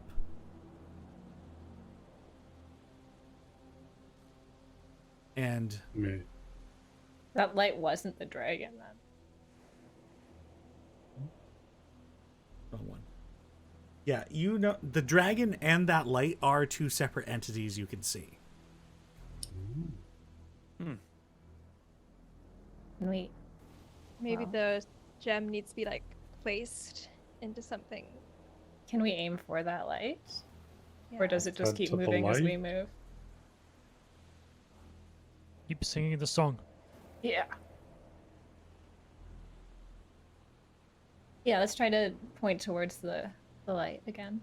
Yeah, see if we can actually get closer to it, or if it just seems to keep equidistant.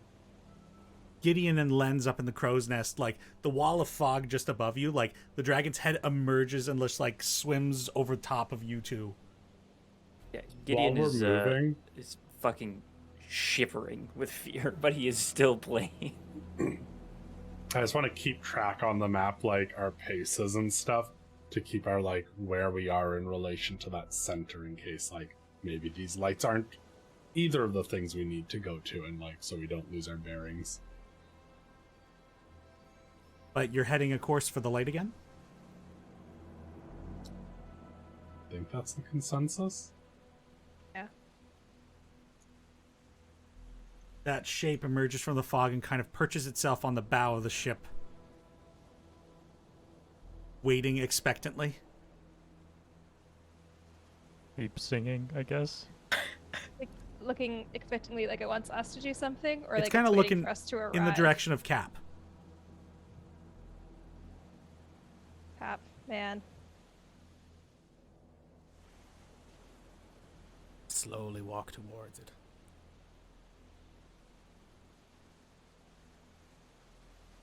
You approach, and it just watches your movement. And I have the gem in my fist at my side. You all know it's there, but I don't present it.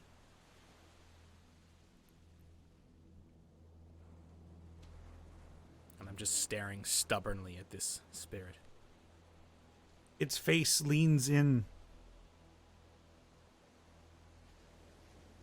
I look back at the rest of them. Does the spirit look like it's missing an eye? No. In fact, now that it is closer and kind of made its presence a bit more known, it looks less like undead and more like it's made out of the fog itself. It is made out of air. Can I try to talk to it in Draconic? Sure, you can. I'll say an old prayer to it, like a greeting kind of, but from ancient scriptures from back home. Just basically hello, sacred being. It looks past Cap in your direction and cocks its head a little bit and replies with Orin primordial dialect. Are you friend?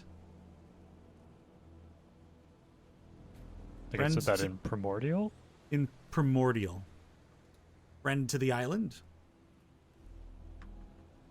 I will reply in primordial. Yes. We seek to calm the spirits.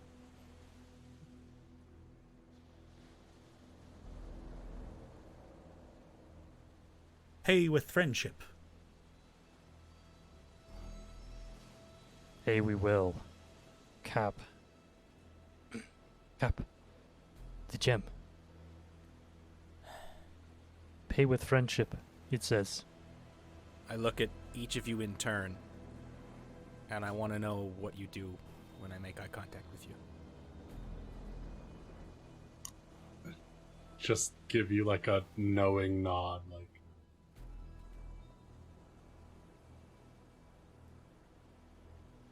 Yeah, I think Elwyn looks scared, but certain as well.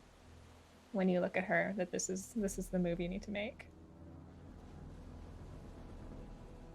I'll say, if you do this, I know that the songs they'll sing will be way better whenever that fuck sings at the Bull and Feather right now. So, you've got that going for you at least. You are more than a gem. You have a ship, you have a crew. You will write a different story.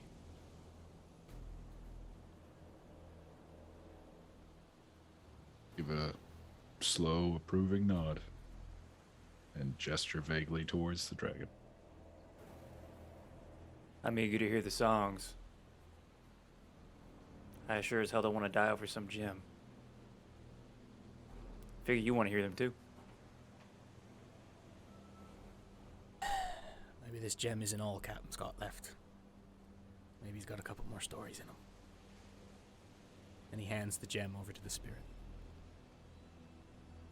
And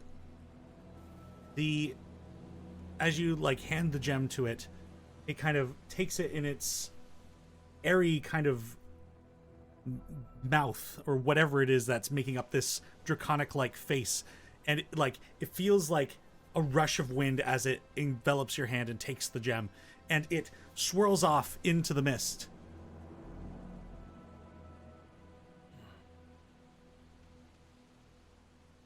A second goes by. Oh, no takesies backsies.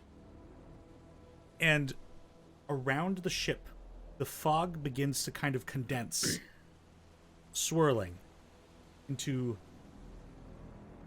ribbons of fog that begin rotating around the ship.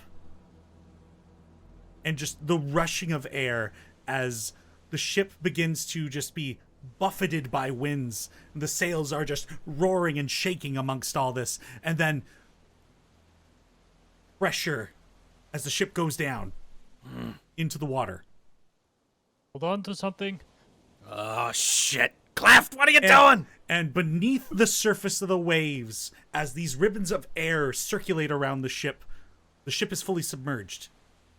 But the lot of you are protected within this sphere bubble of air. The ship is kind of floating within it. I turn to Elwyn and I go, is this magic? What's going on? Some sort of magic.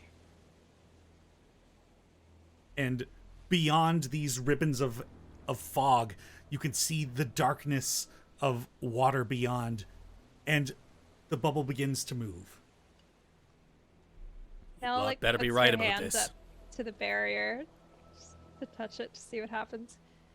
It's not even like it's a full barrier. It's like you touch it and it is the water. But there's also like the rushing wind there. Oh. And the ship and this pocket of air are being drifted along in the direction of where that blinking light had been off in the fog. And looking up, those of you with dark vision can see an island detached from the earth itself.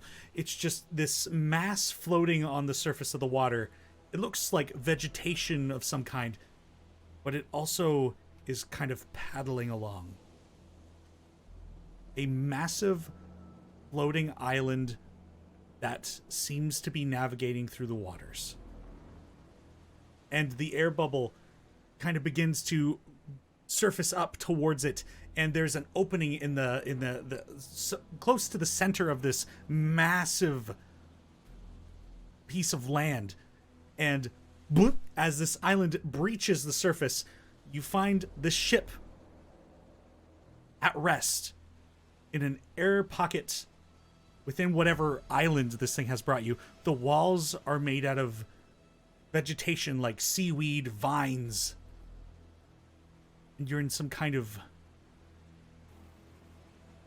organic docking area.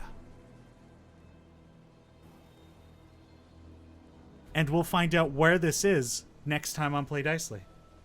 Holy shit, gang! I think your passage rate just increased. You're That was getting so the best cool. story ever. That was awesome. We paid you with a once-in-a-lifetime experience. That was so cool. Oh, cool. That was wonderful. Oh boy, that visual at the end, so cool. I was getting chills when you were describing the dragon like flying past the crow's nest. So cool. Well, thank you everybody for joining us this evening. Thank you, Jesse, for joining us as our first guest in this Jesse. campaign. What a great character, Cap Calhoun. And I believe due to the fact of where we kind of left off in the story, if you're down, we would love to have you back for the next Well, session. you're not getting rid of me that easily. So we can kind of Okay, finish you're your gonna dress arc up here. next time too? Oh, wonderful. Are you gonna keep that middle shave for 2 weeks? I don't have much choice, do I? Boy. Oh, what a brilliant commitment. Love the costume. Also, Yeah. Jesse, I want to give you the opportunity to promote your channels, what you're working on. Where can people find more of you? Absolutely. You can check me out at www.actorjessebeam.com and see all kinds of wacky shit that I get up to. You can also check out the Imperfect Librarians here on Twitch, as well as on YouTube and Instagram. We stream every Monday and Wednesday. We also stream every other Sunday in tandem with this, with our Legends of the Museum, which is going to feature our own Teni Dicely in the next episode. So give us a check. Follow us and get all kinds of cool stuff. Yeah, I'm super excited. Noah, who was in the chat here earlier, I met up earlier this week with him and Eric, who's the DM for that game, and together we worked on the character art, the character design, fleshed out how I'm fitting into this world. It was very, very cool, and I'm very excited to see. Also, not to give away too many spoilers, but it's entirely possible that Denny might be playing in Legends of the Museum with a certain Cap Calhoun later on this year, so stay tuned for that. Yes. Oh shit. What was that? Our own potential pirate adventure. Oh, well, thank you so much, Jesse, for joining us. Everybody out there, I hope you had a great time. Don't forget to leave a follow if you had a great time here with us this evening. Follow Jesse on his social medias. And anybody else here? Are there any other announcements from our cast here? Keep being awesome. We went very late tonight, so thank you all for sticking with us. We'll be back in 2 weeks' time, which should be, I can see my calendar up there, the 20th. There might be some scheduling things we'll have to figure out, because I know Logan's got some things. I'm an asshole. He might join us later in the session if we keep it where it is, so we'll figure that out when we get closer to it. Follow our social medias to see what we decide on that. And until then, may you always play Dicely. And I know how to actually raid people this time around, and You learned. nobody else is live, so that's meaningless. All right, so we'll see you guys next time. All right, good night, everybody. Good night. Night.